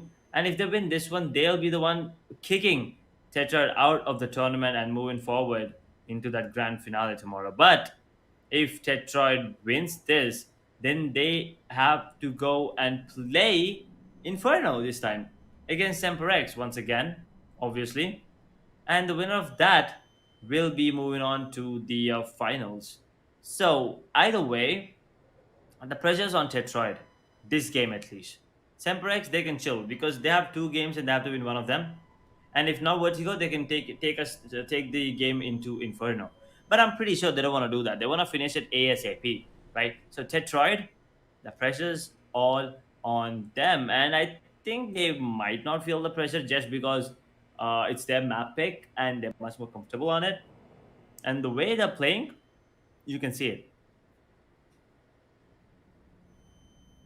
you can see that everything is going in their favor, at least the past couple of rounds. The first round they did lose, but the plan, the strat that they had did work out. They wanted to get the bomb down, they did get the bomb planted. But yeah, SemperX, they need to be on point right now. They cannot give up any more rounds, especially on the CT side, because Vertigo usually is considered as a CT. I know in the game of CS we usually don't have any CT favorites.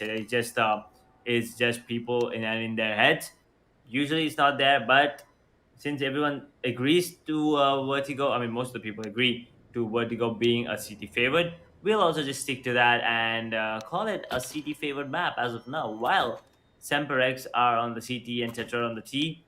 If Tetroyd gets anything above 6 rounds, I think we have. I mean, I think Tetroid would be really happy with that. But if SemperX can restrict them to something around 6 or below 6, um, Tetroid might be in trouble then.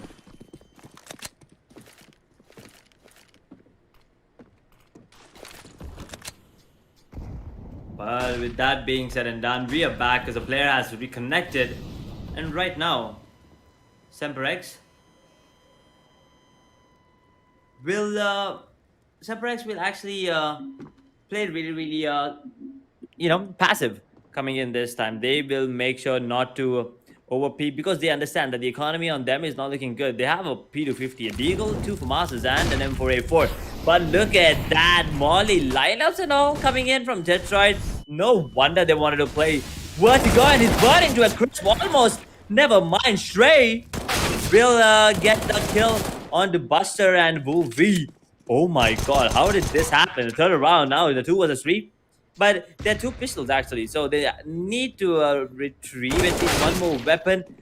Oh my god, no, Fox, Jesus and Manan will get those final kills onto Adik as well. No, SemperX.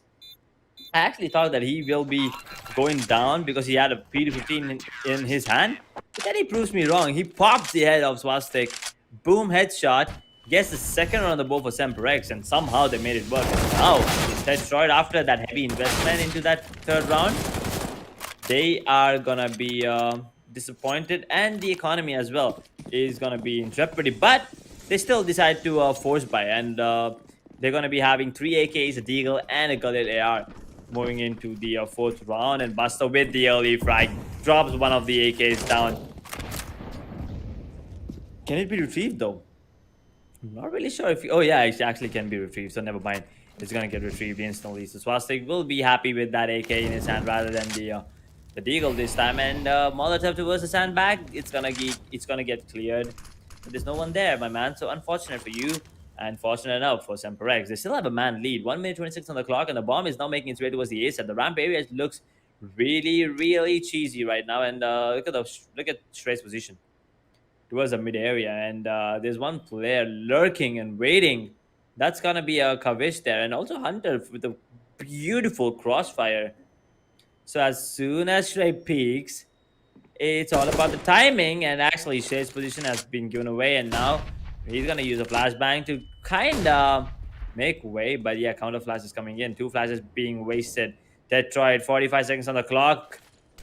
Everything is going in the favor of SemperX right now, and now it's going to be a hit, and they will get the information as well that it's going to be an A hit coming in.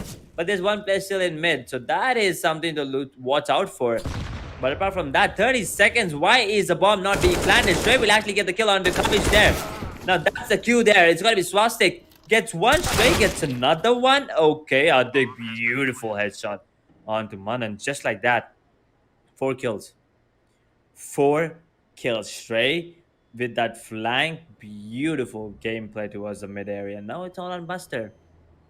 Tetroyd, even though they were man down early in the round, they seem to have pulled it back, and Buster will actually take down Stray this time. No triple kill for him. Oh, Buster just making sure not to jump off the edge, just like how Wolverine did last time. You know, I'm not really sure if that was intentional or Is that just unfortunate? But Buster is gonna make sure not to jump off. And yeah, he's gonna get taken down. Harley Monster. Actually, everyone knew his position. They were just running at him.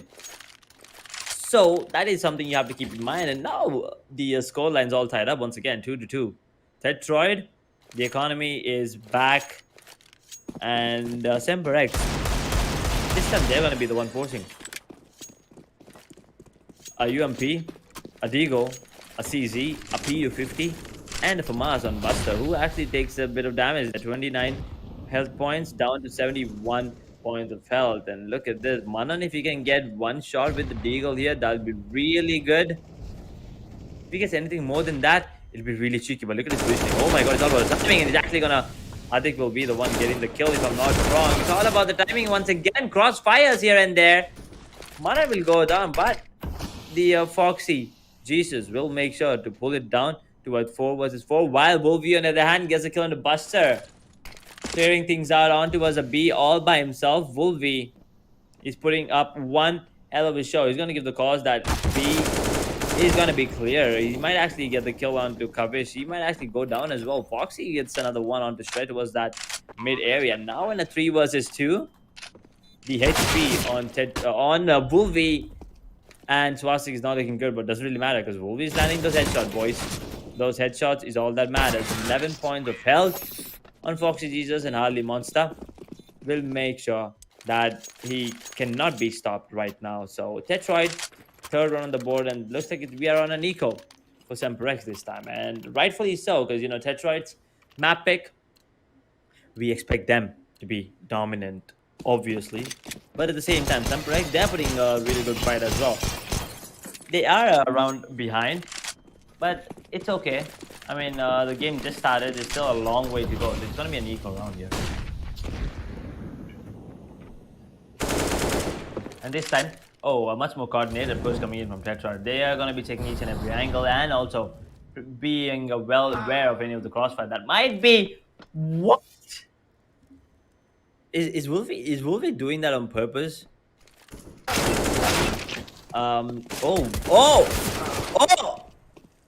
Oh my god. Okay, so we Swastik imposter. Okay, I'm not really sure what why Wolvie jumped off the edge there. But yeah, a lot of chaos in this round for sure. Not really sure if that was purpose on purpose, or was that even intentional? Not really sure. But yeah, Swastik getting the kill, taking his teammate down. I think yeah, really unfortunate. Swastik, boom, headshot onto Buster, swings wide, pops off his head, and yeah, a little bit of frustration coming into play here. And that's going to be a 2-round lead for Tetroyd. SemperX, a full buy round coming into play, 4 M4A1S and 1 M4A4 on Buster. If this round goes into favor of Tetroyd, we're looking at a potential 6-2 scoreline for SemperX. But if SemperX can pull it back, it's gonna get really interesting on the map of Vertigo here right now. Not really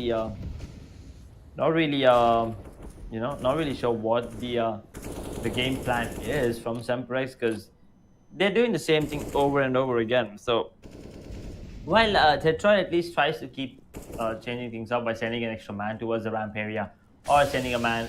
Oh, okay, so this is why Wolvie was dying. Okay. So now I think I know why Wolvie was always dying there. He was just standing a little too close to the edge, and Natic will be the worst one getting the kill on the banner while instantly traded out by Foxy Jesus. Tetroyd, Harley, Monster, Kavish gets one, while Harley and Stray get one of each. And now look at Buster will actually get one more. It's all about the timing. Buster will bust Stray there, trying to lurk, and beautiful grade right on the face. Buster will taking down to 57 points of health. That's going to be on the timing once again. One towards the alley, one on the side. If he peeks at the right time, he might be on his side, because right now Kavish in a 1v2. Harley Monster is back to the ramp area. Once again, the timing not in Kavish's favor, will be taken down by Swastik. And Tetroyd, they are on a roll here. They're absolutely on a roll, and SemperX, they need to come up with a better plan and better execution.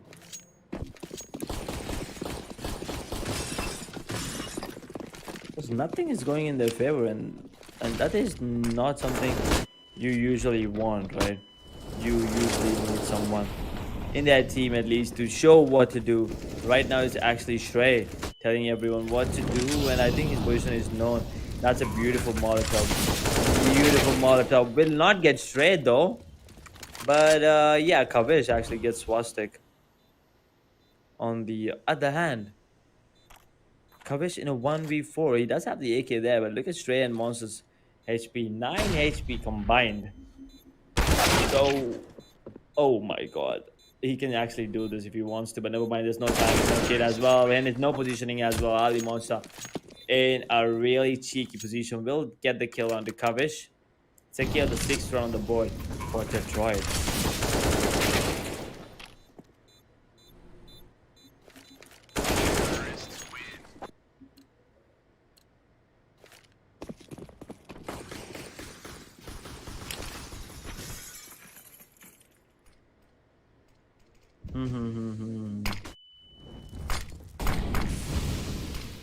Did he? Okay, that was an okay flash coming in.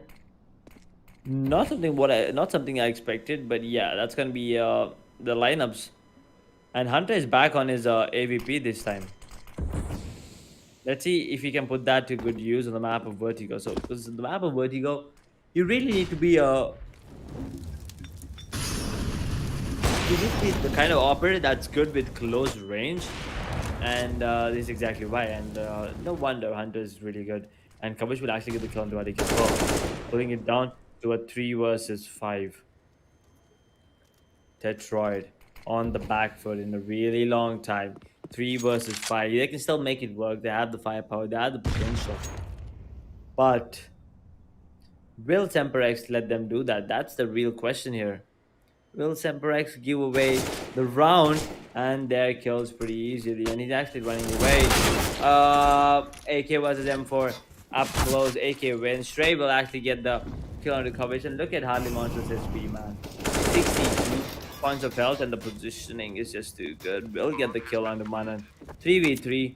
And now the bomb has been planted. So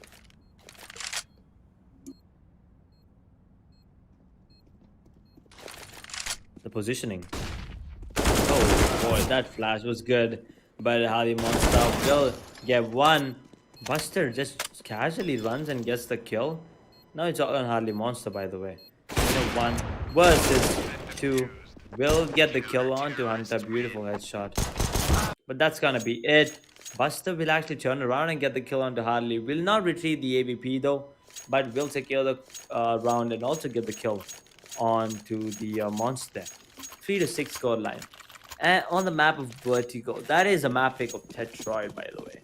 So SemperX, they finally broke the chain. Let's see how long can they put it up. Ooh, okay. That's gonna be a scary shot.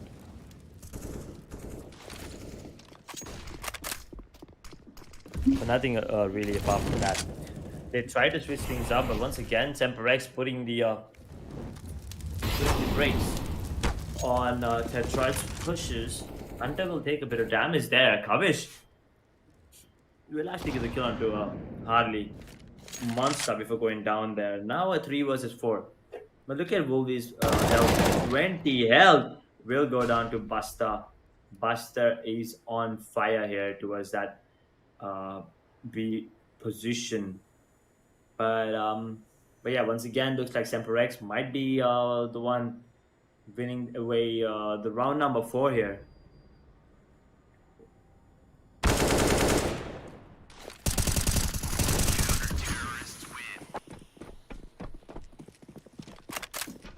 And just like that, that's the perfect crossfire. And both of them white peaked at the same time. Making sure that they do not get traded. And also, securing both kills without dropping even a single weapon there. Beautiful round coming in from them. And SemperX, they're on the verge of making that comeback happen already. I mean, look at the economy right now on the side of Tetroyd. Deagle, CZ, Mac, AK, and Deagle But yeah, Kavish will get to make that a triple. Can he get a quad? I don't think so, because Buster is the one who might get the last 2 kills. Yep, a bit of an awkward spray, but he will indeed land those headshots onto both of the players, and that's going to be a 5-6 goal line. And once again, I mean, look at this. They were just running towards that alley, side alley, and Kavish one, boom, bada boom, bam. Third one as well. Buster is casually sitting there and spraying, gets the other 2. So yeah, basically those 2 players dealing all the damage and doing all the work for the side of SemperX there. But this is going to be the round that I'm most interested about right now. It's going to be SemperX sitting on 5-1, Tetroyd on 6. If Tetroyd loses this one, they do not only let SemperX come back into the game with the same scoreline 6-6, they also might give away the lead, because they might be forced into an eco or a forced buy, and I'm pretty sure they do not want to force buy, especially on their match pick. So yeah, SemperX, they need to be a lot more careful this time. What is this? Hunter? How did Hunter not hear him? And never mind, just like that. When I said Tetroyd might be at a disadvantage. And ooh, Wolvie, where are you, brother? Oh, comes in towards the mid area, secures the last 2 kills, makes it 5-7 into the favor of Tetroyd. And Tetroyd, they I already said this, right? They're much more confident. They're playing a bit more coordinated on the map of Vertigo than they did on the map of D2. But Hunter, ooh, will get the first blood onto Wolvie.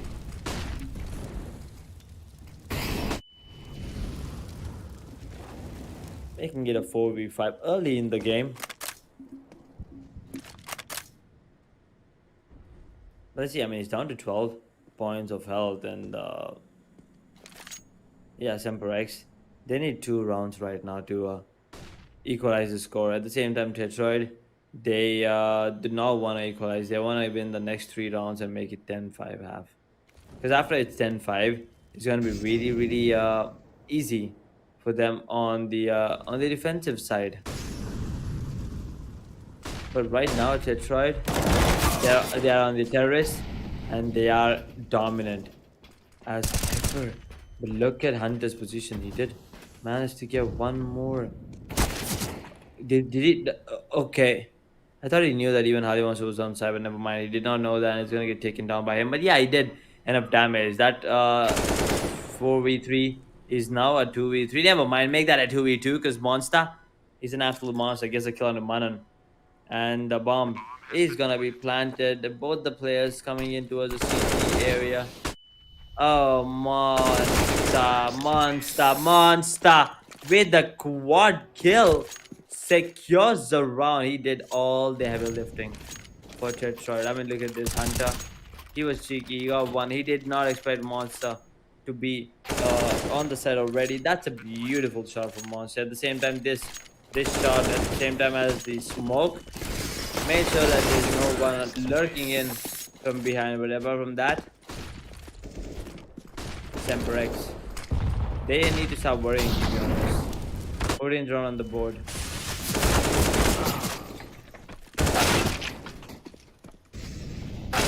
This time looks like, oh boy, SemperX is answering back big time. Makes it 2 versus 4, but they still have a Deagle and a FAMAS and 2 M4 Evanes, obviously. But apart from that, there's 2 AKs, smoke and a flash on Tetroyd there. But yeah, they will go down as well in a 1 versus 4. Make that a 1v3 because Swastik just took him down.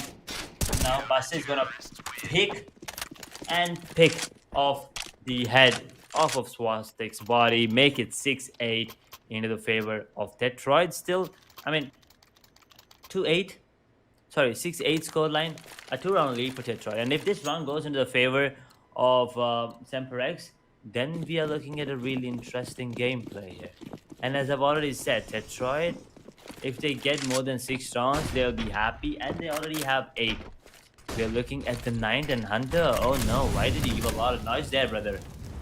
I mean, I thought he was gonna be a little sneaky, but that's not gonna be the case. Coverage actually gets the information that someone is pushing towards the ramp area because that Molotov, the second Molotov, and now the smoke as well. Let's see what happens. SemperX. They have four M4A1S, one AKN on the side of Tetroyd. They have two AKs, a Galil, a Deagle, and an AWP. Ouch, that's gotta hurt, man. Plastic will get the kill there, I'm sorry. And Kavish with one, Buster with another one, and Swastik perfectly traces him out. Gets the headshot through the wood and through the smoke. That is something unusual. You don't get to see that every day, but Buster will be the one getting the kill instantly. Oh, yeah, instant trade from Wolvie on the other hand. Now, Wolvie and Swastik versus Hunter and Buster. But the bomb is actually dropped on the side there, and Buster is in a really, really good position there. Oh my god, Wolvie. Ouch. Okay, all I want to say is ouch, because that was just too good. While Hunter gets the kill. You know, he's in a 1v1 right now, right? Wolvie. Is he gonna jump off again? Oh no, he's gonna play the long game, is he? If he taps. Oh no, now he has to peek. He has to peek, and he will peek, but Hunter played it out really, really smart. That's gonna be another round in the favor of SemperX. 7 rounds in total on the first half. SemperX, they're really, really back in the game right now. Well, hello there, I'm back. I'm sorry for the technical issues, but yes, looks like we are already halfway through the game. That is 7-8, and that's definitely an impressive score coming in from SemperX. I mean, it was the map choice of Tetroyd, and they're not performing as much as I expected them to. But SemperX, 8 rounds, not bad, buddy. But it all starts now as they switch down to the terrorist side. And oh, okay, we might be able to see some crazy pushes coming in through. Yep. What do you think, Edge? Is Vertigo a Series 7 map or a D7? I feel it's a Series 7 map. Well, yeah, usually people keep telling everyone that it's a CT sided map, but at the same time, you know, it depends on the players as well and the way that you're playing. I don't think any map in like CS is CT favored or T favored. It's just about how you play. So yeah, let's see. Right now, looks like SemperX will get the bomb planted. Never mind. A beautiful grenade will actually deny the bomb plant there, Lika. Yeah. Well, I guess 1 minute down, 1 minute left to the clock, and the bomb is getting planted over towards the bomb site right now. And there comes RB out for a surprise, gets himself a triple kill. Oh, sorry, my bad. It's a double kill, and Harley Monster gets the last one, and that is 9th round on board for Tetroyd. Wow, Tetroyd, they definitely are starting things good in the series side in the second half, I believe. And SemperX, they still have a long way to go. If they lose this map, it might go to a desirous map.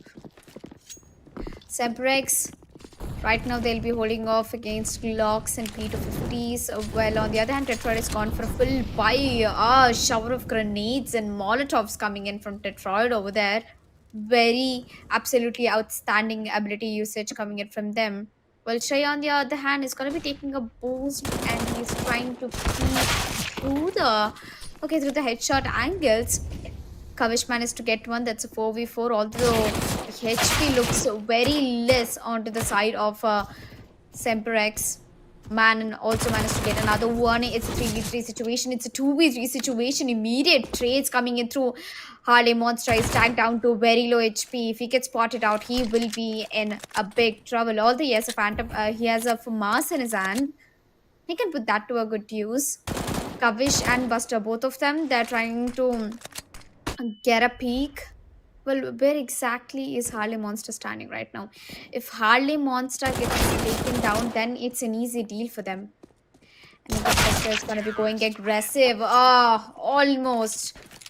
Harley Monster was barely surviving 19 HP. Both of them were down to really low HP. He could have got both the kills, but that was a very good eco round, by the way.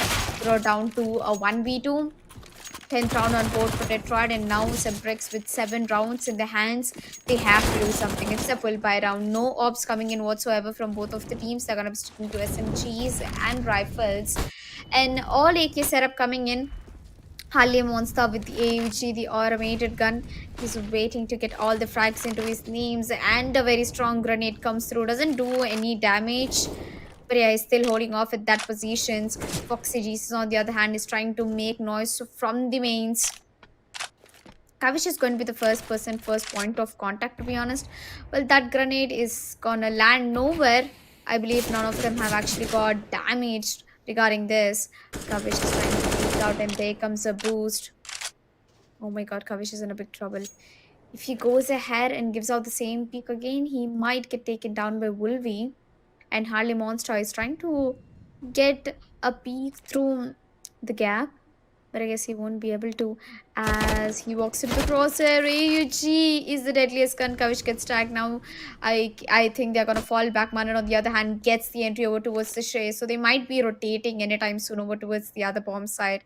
But the bomb still looks like it's over towards the B bomb side. There are two players over towards the A who are waiting for the rotation currently. If that Mhm. player rotates, then it's Wolfie unfortunately gets disconnected. Okay, okay. The round will be getting Um, restarted due to some technical issues. yeah, I'm not really sure what happened there, but yeah, one of the players looks like he disconnected. So we just have to wait for him to come back. But right now, it looks like Tetroyd 10-7 scoreline. They are pretty much well ahead. 3 round lead, really really close, and now they only need 5 more rounds for match point, right? 6 points, sorry, 6 rounds for that second map win. That is the first map win for them, obviously. And then we'll be moving on to Inferno.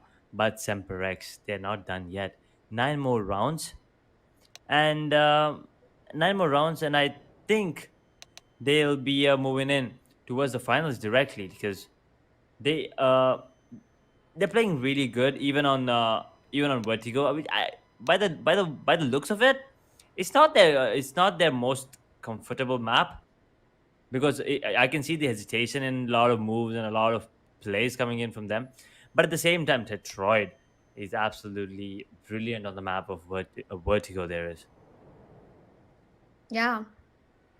Well, with the pause coming in through, I feel like Detroit, they're playing really well, to be honest. They're playing really well in the Vertigo map. And I think, what exactly is the Desirous map again for this match? Now, it's gonna be Inferno if I'm not wrong. Ooh, Inferno. Okay, interesting. I haven't actually seen Inferno being a decided map for a long time. As we saw Inferno, the other match we had earlier, that's which happened between Cohesion and Enormity. That was a very close match. Cohesion, they completely shut Enormity down. I feel something similar might happen.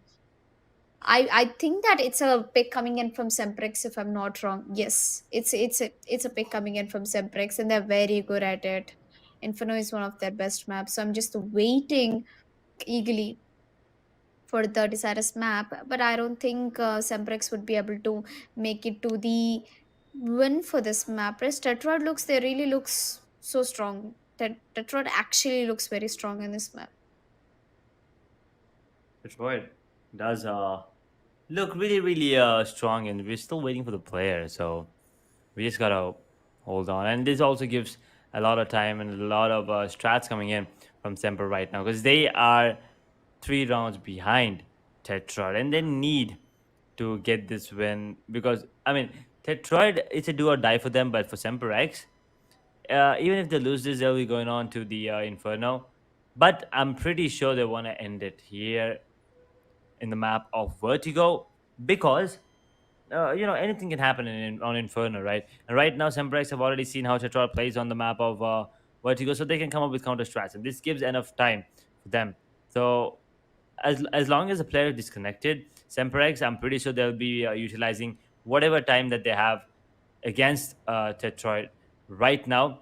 But on the other hand, Tetroid, they also have enough time to come up with new strats, or just decide what to do, what strats to use. I'm pretty sure they have a lot in head, and I think it's going to be a buy round coming in from both the sides. So it's going to be a crucial one, Elika.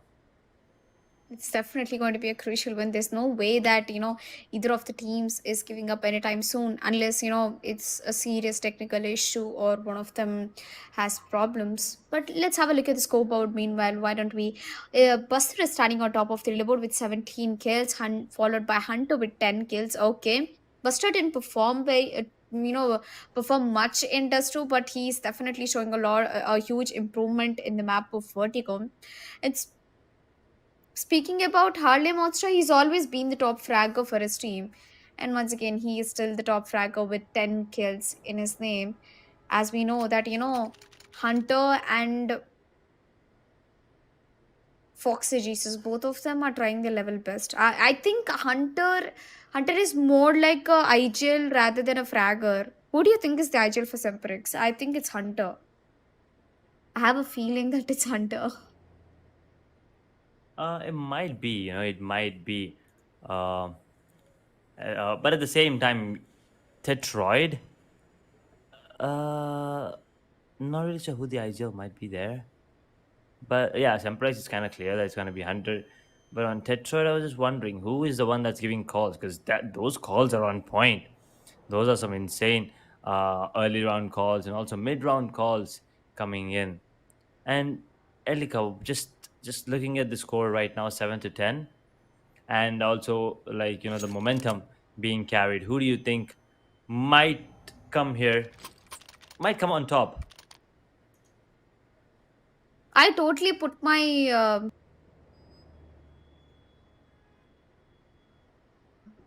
map in this map. They absolutely are putting their best performance right now. So I feel like, Detroit might be able to get it easily.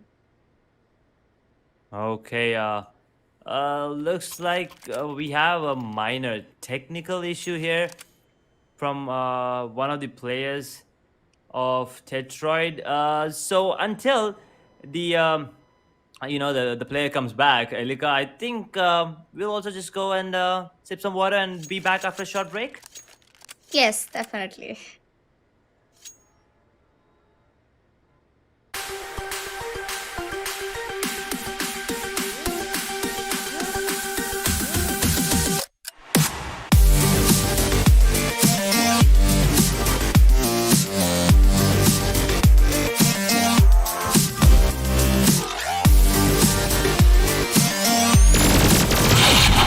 Got him. Let's go.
Well, we are back in the action again after the short break. The technical pauses have been resumed, and the match will be, beginning in a short while. Will be back in the action. The match will be getting unpaused. And Edge, are you ready?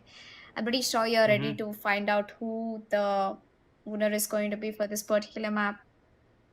Yeah, I definitely am. I mean, Tetroyd and SemperX, both of these teams are really, really good, and we've already seen them on the map of Dust 2.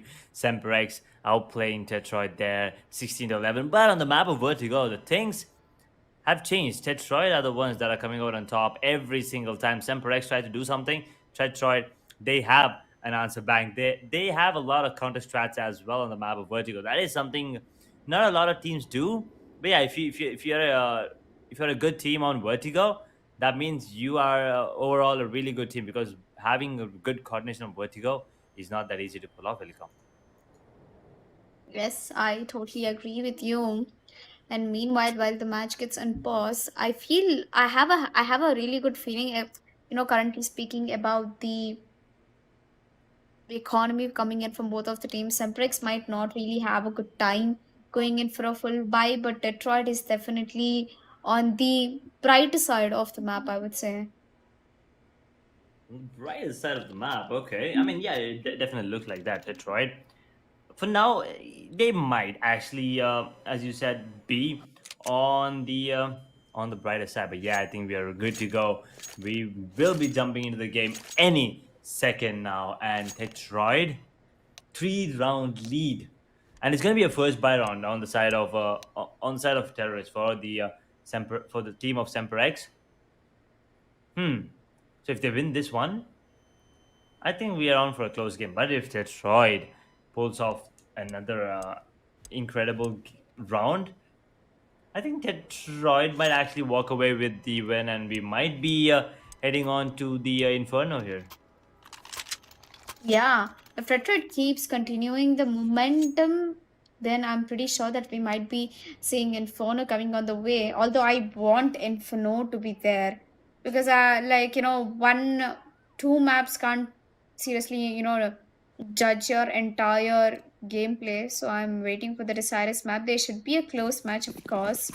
We cannot just, end the match so quickly. I wanted to go into an overtime as well, if possible. As we switch down to the map of Vertigo, I have a feeling that it's going to be a hard air rush. Yep, it is going to be a hard air rush as Foxy Jesus and his teammates are using their abilities to the best. Smokes and lineups, mollies are incoming. The only thing which is lacking right now is the grenades. And I guess we'll see that anytime soon. And Shay already gets the entry over towards the busters. That's one kill, and he switches the gun towards the AK. Wow. That was a beautiful entry. Beautiful entry indeed, and look at this. SemperX once again on the back foot. Buster going down. But Stray, oh no, no, no. Stray's position. He might actually get a kill, and if he gets one more, and that means SemperX will have a really tough time. But if he actually gets a kill, which he will not, wait, he gets a double, and then actually goes down in the hands of Fox Jesus, who actually gets another one. 1v5, can he do it? He actually took down 2 players already, so 1v3, but it's still not gonna be easy, right? 30 seconds on the clock, and the bomb has just been retrieved. AUG pops head of Foxy Jesus. Tetroid 11 to 7. SemperX in deep, deep trouble right now.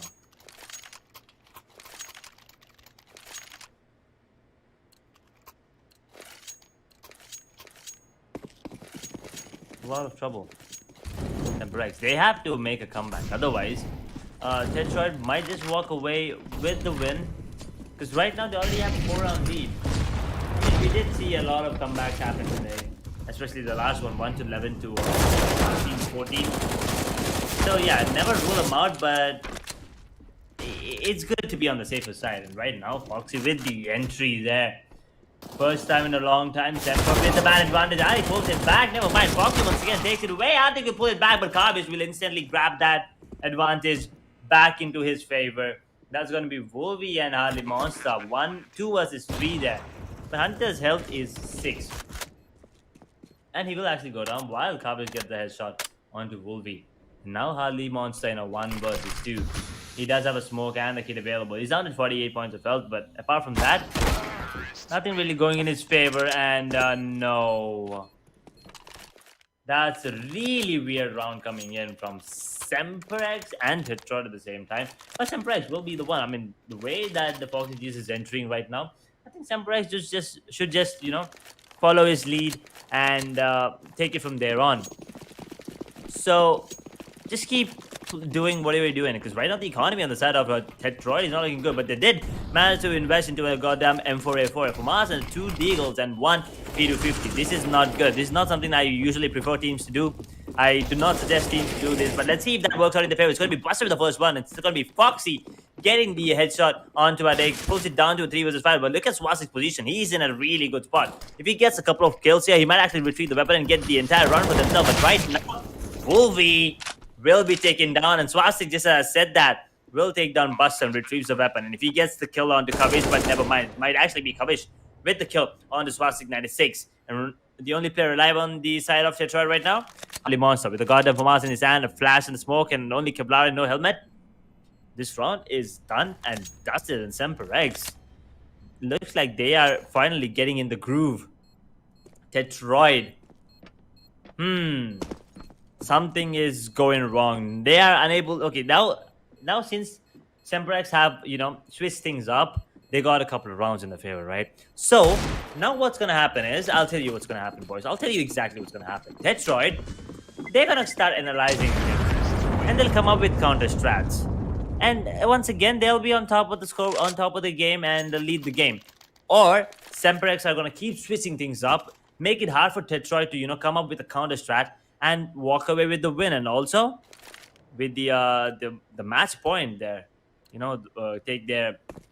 take their team into that grand finals tomorrow. But right now it's going to be the 21st round on the board, 9-11 scoreline. SemperX 2 rounds behind, but it's going to be an eco round coming in from Tetroyd. Ooh, boy, Kavish actually takes a lot of damage there from Harley Monster. He's down to 19 points of health. Not wrong. That's got a beautiful headshot coming in from Buster. Might get another one as well. Down to 8 points of health. It's going to get taken down by Shrey with the goddamn USPS, and it's going to get infiltrated up by Manan. But look at this, Foxy Jesus was in a mess there. Alex and Wolvie will be able to take him down. Now in a 3 versus 2. A USPS and an AK. There's another AK, but it's dropped towards that mid area. It's going to be this bomb planted by Manan right now. That means it gives Tetroyd 45 seconds to try and clutch the round and also defuse the bomb. But I think they're just going to save the AK and also go in for those exit frags. Maybe destroy the economy on the side of SemperX. I mean, if you take a look at it, only Manan and Kavish have a really good money in the bag, and a Hunter as well after this round. But the Buster has $300, right? So that's going to be an issue. And Foxy, he can afford to buy as well. So just as I say that, Kavish will make sure that Wolvie will not save that USPS, and it's all on Adik right now. 1 versus 3. There's nothing he can do. Trying to save that AK into that next round. Might actually get the kill onto Kavish. No, what? Okay, can I get a replay of that particular kill? That was absolutely insane. I mean, look at this. Kavish gets the first one, and then Buster gets a beautiful headshot, but then actually gets taken down by Shrey. Ooh, but then the last kill, Kavish turns around and pops ahead.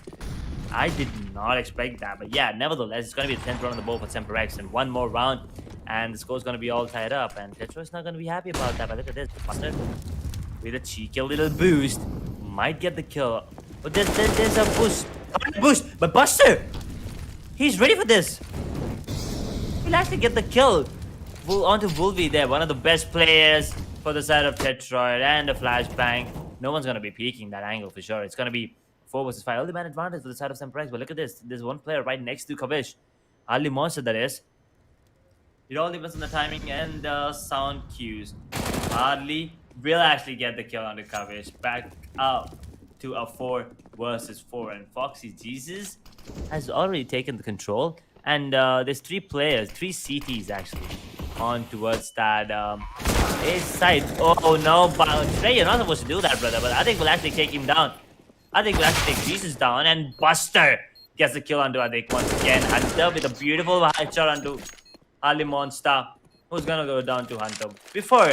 But I think in all of that mess, Buster actually went down as well. But oh my god, look at this Buster boom! That was good, and also this shot from Hunter. I still don't know where Buster died in the hands of Harley Monster there, but it's all about the score. 11-11. SemperX back in the game, fellas. 11-11 scores are tied up, and looks like by the looks of it, looks like they might actually get the round advantage as well. Because on the side of Tetroyd, they have a USPS, 2 P250s, and 2 Deagles. Nothing that they'll be really happy with, and no util as well. Just the okay, and just say that Buster just makes it even more depressing for the side of Tetroyd. They get one, Hunter gets one as well. It's gonna be a 3 versus 5. Make that a 2v5 because one just took down one of the players as well. It's gonna be a 2v5, and yeah, Foxy Jesus will make sure that's gonna be a 1v5. And can someone just kill the final player? There it is. Hunter will make sure to end the round a flawless victory for SemperX. There it is. I'm sorry. 12-11. Tetroyd, if they want to win. Oh, okay. Hold up. 2 ops? Oh my god, this is a risky move from Tetroyd because I mean SemperX they can afford to lose this round because they still have the economy going on into the next one. But right now 2 ops and 3 M4s on side of Tetroyd. If they lose this round, the game's all done for, right? It's all done for, guys. Oh no, man, don't peek that angle. Oh wait, how did he miss? No, Hunter will get the first one. Hunter will get the second one as well. It's going to be Smarty with a kill onto Manan there. Pulls it back to a 4 versus 3. But once again, the bomb has been planted. Look at that. Manan's angle. No, Swastik's angle, that is. I'm really sorry. Really cheeky one. And if someone peeks it, they're instantly gone out of the server. But that's a beautiful flash coming in. They're going to be peeking right together all by themselves. It's going to be a 3 versus 4 retake situation on towards that B side. Foxy with the kill onto Adi. And Hunter will make sure to get the third one on the straight. And now in a 1 versus 4, that op, it cannot be saved. It cannot be of any use because it's going to be Covish landing that headshot on the Swastik. And right now, Semper, 2-round lead. And another eco for Tetroyd. Tetroyd got destroyed that round, to be honest.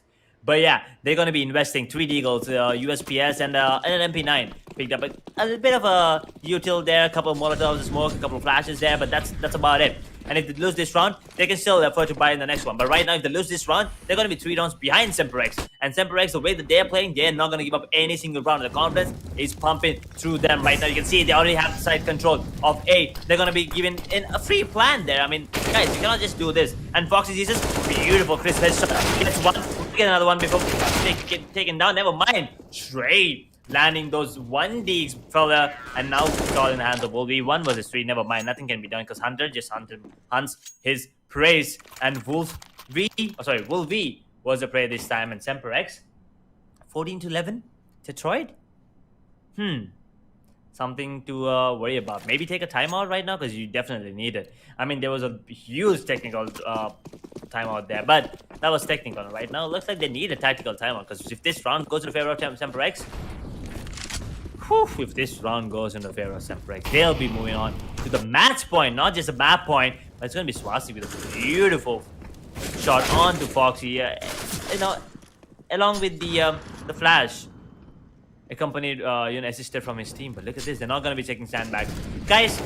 You can't do this, man. At this level, you cannot do it. Yep, that's it. That's pretty much it. Straight will mow down 2 players there. Now it's all in the hands of Hunter. 1v4. Hunter is a really good player, but 1v4 is a bit too much to ask for. I mean, there is a chance of him still clutching it. Elika, right now, look at the score. 14-11. Yep. 1 versus 4, Hunter. What do you think? Can he do it? I don't know. I'm quite not sure about it. 1 minute, 5 seconds left on the clock. He has to do it. He has to make wonders. He gets 1, gets traded. That's 12th round on board for Tetroyd. Well, I was gone for 2 minutes, and what am I seeing? Wasn't it supposed to be 7-10? Tetroyd was on the lead, and all of a sudden I see SemperX with 14 rounds in their favor, just 1 round away from getting that match point. I'm pretty sure they will be getting the match point in no time. And Tetroyd, well played, buddies. I mean, the previous round it was kinda needed for them, and they somehow managed to get that one round. And Harley Monster with that AG is just making all the difference in the world. Gets one, gets traded, and now it's Manan on the side, gets taken down. Tetroid Swastik is gonna be putting that grenade. It's gonna do a lot of damage. Foxy Jesus with barely 19 HP left. It's a 4v. Oh, it's actually a 3v3 situation as Kavish gets a kill on towards RDKs, gets traded, and that's just a trade game all over the body right now. Hunter left in a 1v2 situation again. Do you think Hunter will be able to do it? Nope. Unfortunately, Hunter will go around along with Stray and Wolvie once again getting disconnected. I think our pause might be called in, or maybe not. Yep, a pause has been called in. I think all the pauses have been used, weren't they? Or Yeah, I mean, all the maybe. tactical pauses I think have Okay. been used, but technical timeout. It's a technical difficulty, and yeah, I mean, there's gonna be a point of time where we cannot let them pause anymore, but that's for admins to decide, right?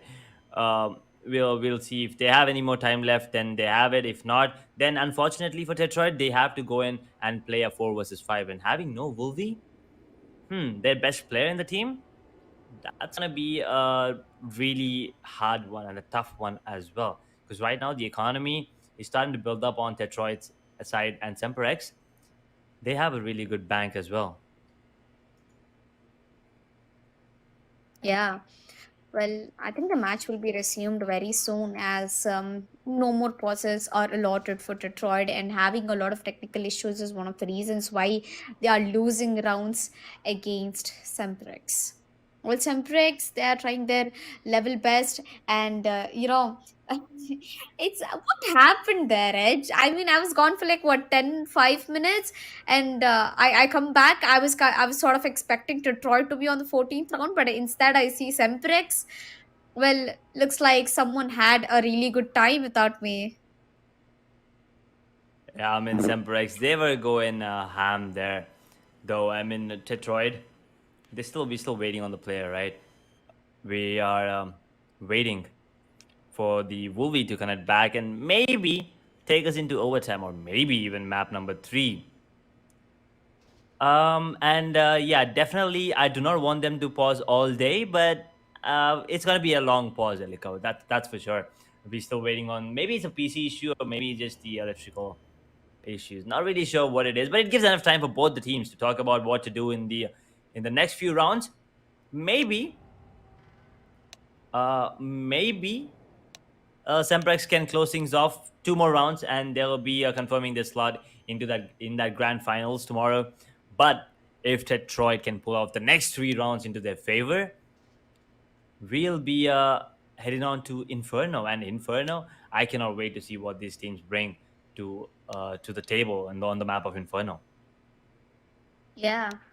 Looks like Inferno is on the side of Semprex table, and Detroit, they is just one round away. If they get one round, 14-14 scores will be equalized. And again, obviously, when Detroit gets the round, Semprex will have to go for an eco. If they don't go for an eco, then Detroit will get down to the match point, if I'm not wrong. Well, the economy is also one of the big factors we are looking forward for. And oh, let's have a look at the scoreboard. Interestingly, we have Shrey with 26 kills. What? What is this man doing? And how come Hunter is on top of Buster with only 19 kills? We have Kavish with 23 and Buster with 25, and they still are standing in second and third. What hacks or what, Hunter? Yep, I mean, he is just going ham right there. Hunter 19, Buster 25, Kavish 23, Manan sitting on 12 while Foxy Jesus sits on 14. On the side of Tetroid, the Stray is on top with 26 kills. So that is something to keep in mind and also to look out for because they are also fighting for that MVP spot as well. That bragging rights just it makes everything better. Doesn't matter if you win or lose. Being called MVP is always a good thing. And also, if you win along with that, that's just the icing on top. So let's see what happens right now. We still have the pause being taken, and we're still waiting for the player. And I'm pretty sure not much time left for the side of Tetroid because technical pauses It usually lasts for a while, but then after it runs out, they might actually have to go in and play 4 versus 5. And that without Wolvie, I don't think they'll be happy at all. They will not be happy playing without Wolvie because right now they are a round behind, and without Wolvie, their best player, and just to say that he's back in the server, I guess. Yep, he's back in the server. So let's go for this. SemperX 14, Tetroyd 13, Map 2, Vertigo. SemperX, one more round for match point. Tetroyd needs 2 rounds for map point. Elika, what do you think? Yes. Hi. I just I just don't know, man. I don't want to think anything. I just want to straightly jump into the game and see who's gonna win this. As the freeze time has been unpaused. Well, what a timing to be talking about. I really want this match to go to a very close note, and it actually is. We might see an overtime coming in through. As you said, will be one of the best players. Currently, he's not the best performer. I believe he's sitting down with only 9 kills. He's trying his level best, but not much as his potential can give him. The shower of smokes coming over down. Swastik on the other hand gets a double with an op, and now he's trying to peek for a triple. What is wrong with SemperX? How are they just walking one after the other in the hands of Tetroyd and giving away all the kills? Well, the spike has been dropped on. I don't think there's any person left to take the bomb away. On the other hand, is over on the other bomb side. He managed to get a kill, gets traded, and now that's 14-14. SemperX economy will be in trouble right now. But no worry, we have Hunter with loads and loads of money. It's going to be dropping to AKs, and they still have $6,000 saved in Kavish's account. So I think this round is going to pretty much tell us who's going to the match point, or else who is actually going in for an overtime. I believe that Tetroyd might be getting this round if Swastik is going to keep putting that op in his hands. That's a very Yeah, good angle, he's by the way. operating well with the op there. I mean, but right now Manan actually took a lot of damage. There's 79 down to 79 there, and if whoever wins this round, I think wins the game because of the economy factor coming into play. Maybe not Tetroyd. Maybe Tetroyd wins this round. They will confirm the game. But if they lose this, I think they're still good to go. But Buster actually gets a kill. Oh no, is he missing? Does he not know where exactly he's shooting? It's going to be Buster with the first one. It's now going to be a 4 versus 5 retake situation here. 45 seconds on the clock. Elika for the match point or map point, depending on who wins. Foxy Jesus, how did he get? Oh, he landed the shot as well. He might actually go down to the net. Never mind. Down to 16 points of health. Oh, Yes. beautiful flash. Another flash coming in. Did he not see him? Oh! Foxy, he gets flashed twice and he still managed to find that person over there. If it was someone like me, I would have still be blinded. Oh my, Yeah. Harley Monster, you almost messed up to a very close note over there. Looks like it's going to be SemperX going into the match point. They're not going to let it draw its last man safe. And are they gonna? It's Wastik with the knob. Oh, that rush from Manan. He pre-fired as if he knew the person was standing there. And here we are, SemperX with the match point. I'm excited. Now, Tetroyd, do they have the economy for a buy? Definitely doesn't seem that way. So they're gonna be buying MP9s, AGs, and an AWP. Okay. They could have gone for a double rifle setup instead of picking up a knock. But let's see how things are gonna go. Yeah, right now, looks like once again, SemperX with the advantage. There is an op picked up on Spastic once again. It's going to be Kavish with the first blood onto Harley Monster. Right now, looks like there's going to be a fake on towards the B side. That's working. Because right now, there's only one person towards A, and he actually goes down as well. Buster, no! He'll take down the op. And only one more player with the goddamn MP9 is going to be up close. That's going to be straight. And they're already shooting his angle. Oh my god, Adik might actually run out and get one kill before going down in the hands of Hunter, and that's gonna be... It's gonna be match point! It's over. It's just not match point. It's the win SemperX. A 2-2-0, an entire shutdown. Oh my god, I am totally proud of this guy, SemperX. As as you already told in the beginning, that Hunter and his teammates, of course, they're known for the way how they previously performed in few of the best events in CSGO, and now Having them here was a honor, and having them perform so good, even in the map pick of their opponents, that was outstanding, man. I totally did not expect them to go that close, because the last time I saw the score, it was around 11-7, and then suddenly the tables turned.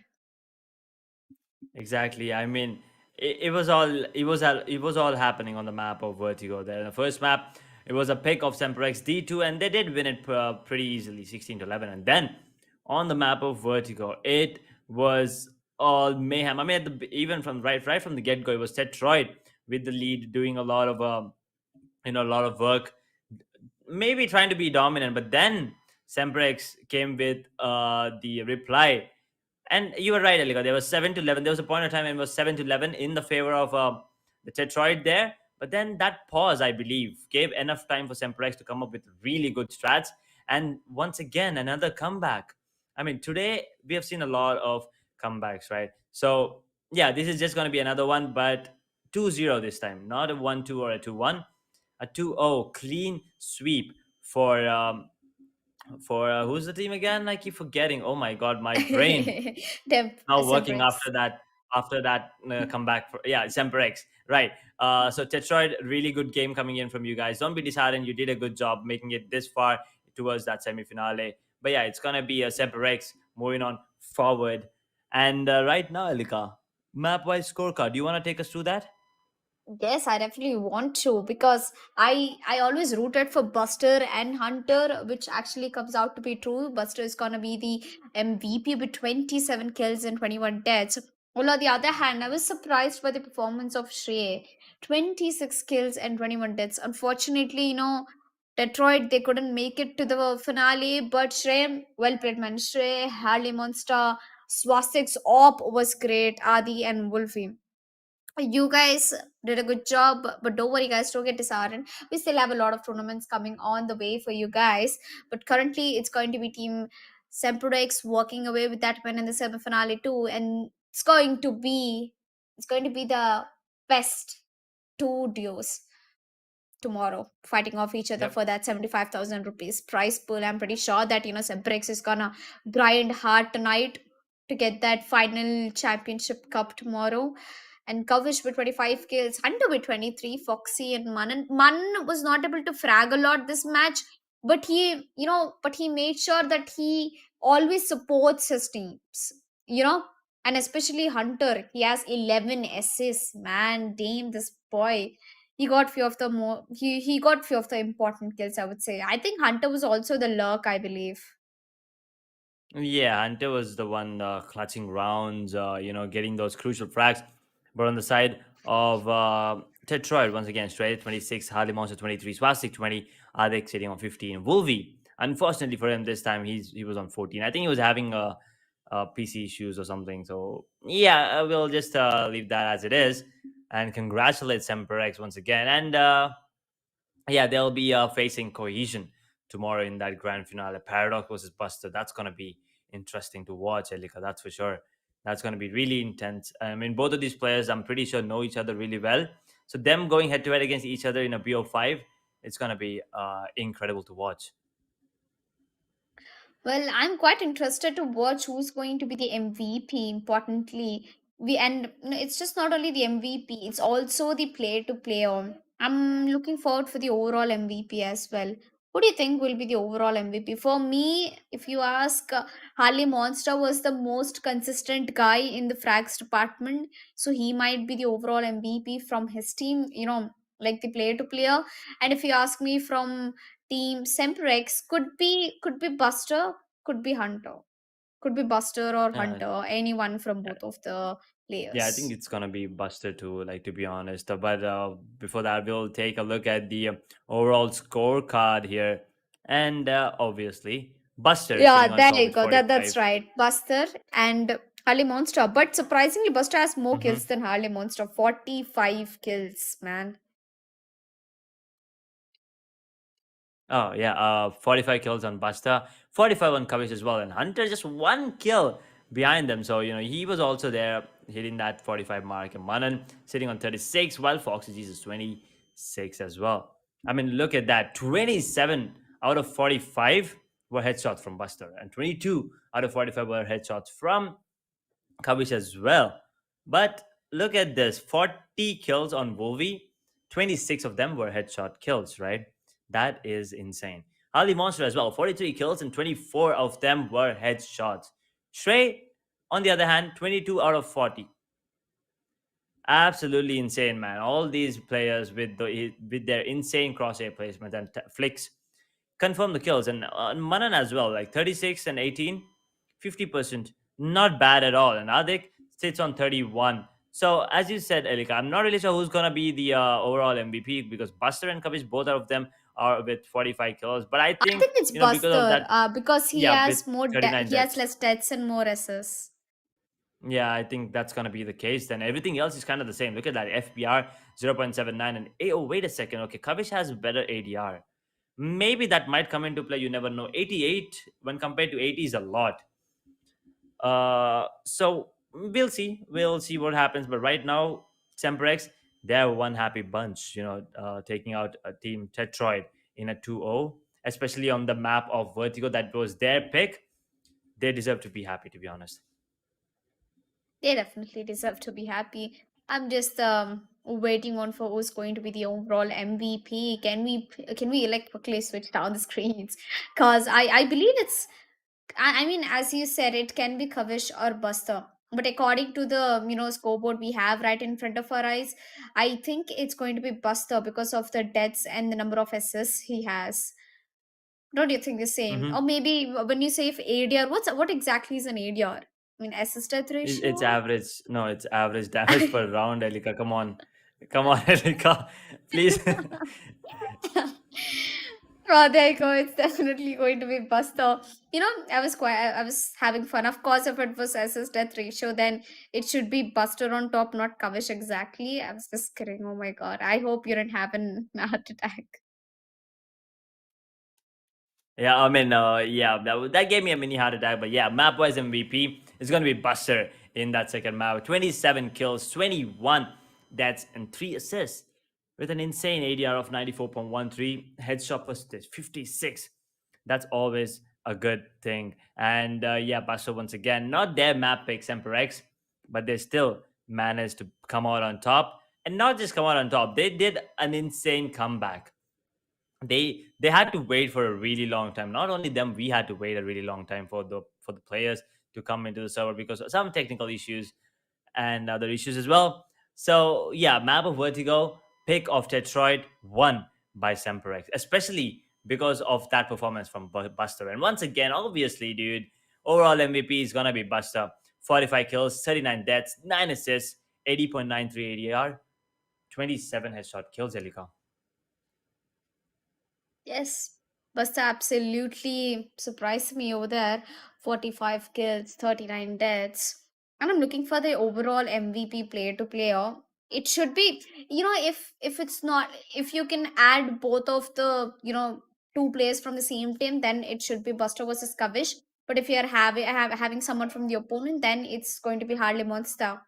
Well, I really like the name and the idea behind of Harley Monster, Sneezy Monster. What's with the thing Monster? Is it like monster or something like that? I don't know. But yeah, once let's just have a quick recap of what happened within SemperX versus Tetroyd. We begin the best of three in the semifinale too with Dust 2 and SemperX walked away with a win of 16-11. That was a close match, by the way. And in the second one, it was a very close one. That was a map of Vertigo, and I almost had my what do you say? I almost had my heart stop when I saw it. Detroit getting down to 14 rounds. It was the round where we could decide, and it was Buster. I think it was totally in the hands of Buster. The last two rounds, he just went into the bomb sites. He got the entry. They got the bomb plant, and the rest was history. The rest was Yep. history. Well The played, rest, Buster. Well played. I mean, the entire team, man. Congratulations! Not just one player this time showing up. It was everyone. There was like moments where Kavish actually gave a lot of entry frags, but then there was Buster as well. Coming in and dealing a lot of damage and everything. So, SemperX overall, they were the better team tonight. But at the same time, Tetroid, I feel a little bad for them, but at the same time, not really, uh, not really their day to be honest. But yeah, map wise PvP is here, and look at that, Elika, Buster versus Yes. Shrey. No, I was expecting it. Map versus MVP, Buster versus Shrey, because Shrey had just one kill lesser than what Buster had, and I guess the SS were also into the favor of Shrey. Although there was a kill difference, so Buster came onto the top, 26 kills for Shrey and 27 for Buster. With the headshot percentage, it also went in the favor of Buster. I'm looking for the overall match, PvP versus PvP. I think it's Harley Monster versus Buster again, if I'm not wrong. Yep, it should be Harley Monster versus Buster if we have an overall PvP, player versus player. It didn't Mhm. surprise me that Shrey was performing very well. Only if he had the same kind of performance in the first map, they could have actually won Dust 2. It was not that far, by the way. It was just 16 to 11 or something, a 4 round difference. Yep. 27 kills, 26. It was a really close player versus player this time. And right now, the overall PvP is here. And you're definitely on point with that, Elika. Buster from the side of SemperX and Harley Monster from Tetroyd. 45 to 43. 39 deaths on Buster, but only 33 on Harley Monster. So, yeah, apparently Harley Monster has a better KD when compared to Buster. But yeah, 9 assists, 12 assists from Harley Monster. So Harley Monster is just on another level, man, right now. And ADR of 80.93 on Buster, definitely higher than what Harley Monster has, 74.39. While Harley Monster has 24 headshots out of 43, Buster has 27 out of 45. So that is something to keep in mind as well. And overall PvP, if you ask me personally, I think Harley Monster wins it. It goes in the favor of Harley Monster, obviously. Obviously, Buster is the overall MVP as well and the map MVP. But just when you compare two players right next to each other, I think Harley Monster gets this one. Yes, Harley Monster definitely deserves this one. But the only advantage Harley Monster had was the SS, 12 SS, and the deaths. Of course, he had lesser deaths, but the kill difference was just two kills difference between Buster and Harley Monsters, and Shrey and Buster had just a difference of one kill. I guess this sums up our semi-finale two for the day. We had such a long day. We had semi-finale one, which went nerve-wracking. By the way, all the three maps it went close. None of them was a one-sided affair. When it came down to semi-finale two, we did see a tough competition, but somewhere we had that idea. Somewhere we knew that SemperX could easily walk away with the win, and they definitely did walk away with the win. Yeah, right about that. Enormity versus Cohesion there. The first one was absolutely beautiful. I think it was Inferno, which was kind of close. And then, sorry, it was Nuke actually, which was close. Went in the favor of Cohesion due to the time issue there. And then, on the map of Inferno, Cohesion absolutely had a walk in the park. But then the final map, D2, was a really close one again. Went in the favor of Cohesion, confirming their slot into the grand final tomorrow. And then the next one, uh, it was just too good. SemperX versus Tetroyd. For a fact, yeah, you were right there. I mean, you're right. We, deep down, we knew it's gonna be SemperX, but Tetroyd, they put up a really good fight. Both the games went into the favor of SemperX, but Tetroyd, they deserve appreciation as well. Yes, they definitely do. So, with that said and done, we're going to be summing up both the semi finale which happened today, and a huge shout out to Asus ROG for connecting events like this. Although we have a lot of more games combined, we have R6, we have Valorant, we have PUBG PC, and we have Apex Legends coming on your way. So, if you don't want to miss any updates about those tournaments, go ahead and follow us on our Instagram, that is platonia.shoutout, and Asus ROG on Instagram as well, to not miss any update on either of the games. And also, I'm very thankful to be casting this series alongside with you, Edge. And now, I guess me and Edge are gonna sign off for today, and we'll see you right back tomorrow with the finale. And meanwhile, we go. You can also watch the highlights of the match right now.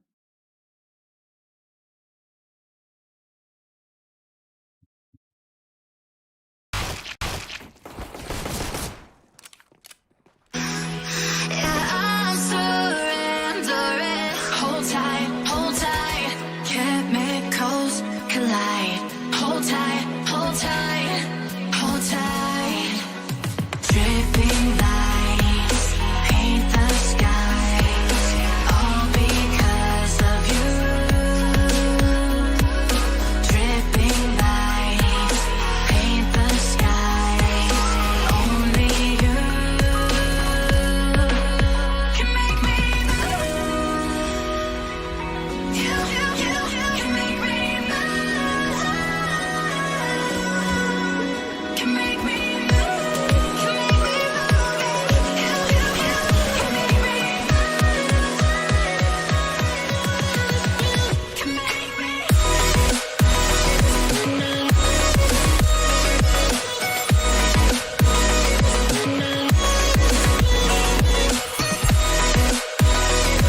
about it.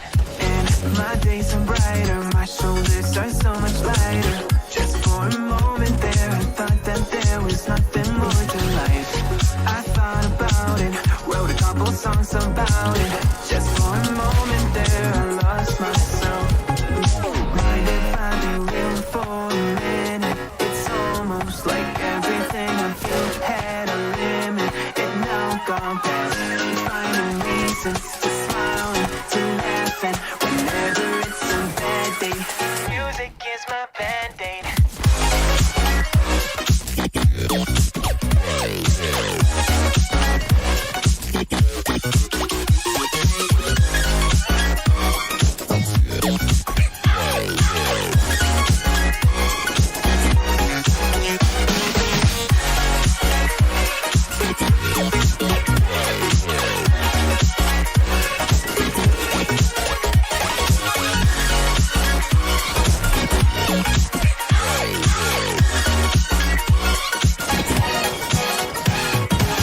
Here the other day, I turned off all the lights.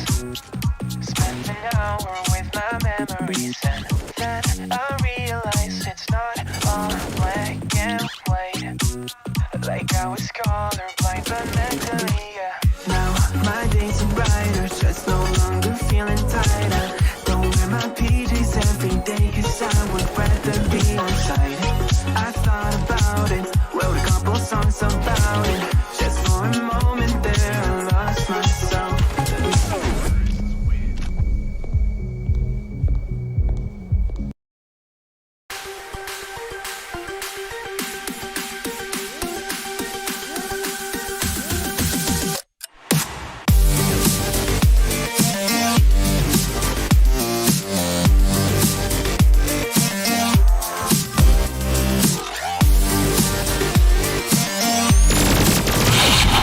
Got him. Let's go.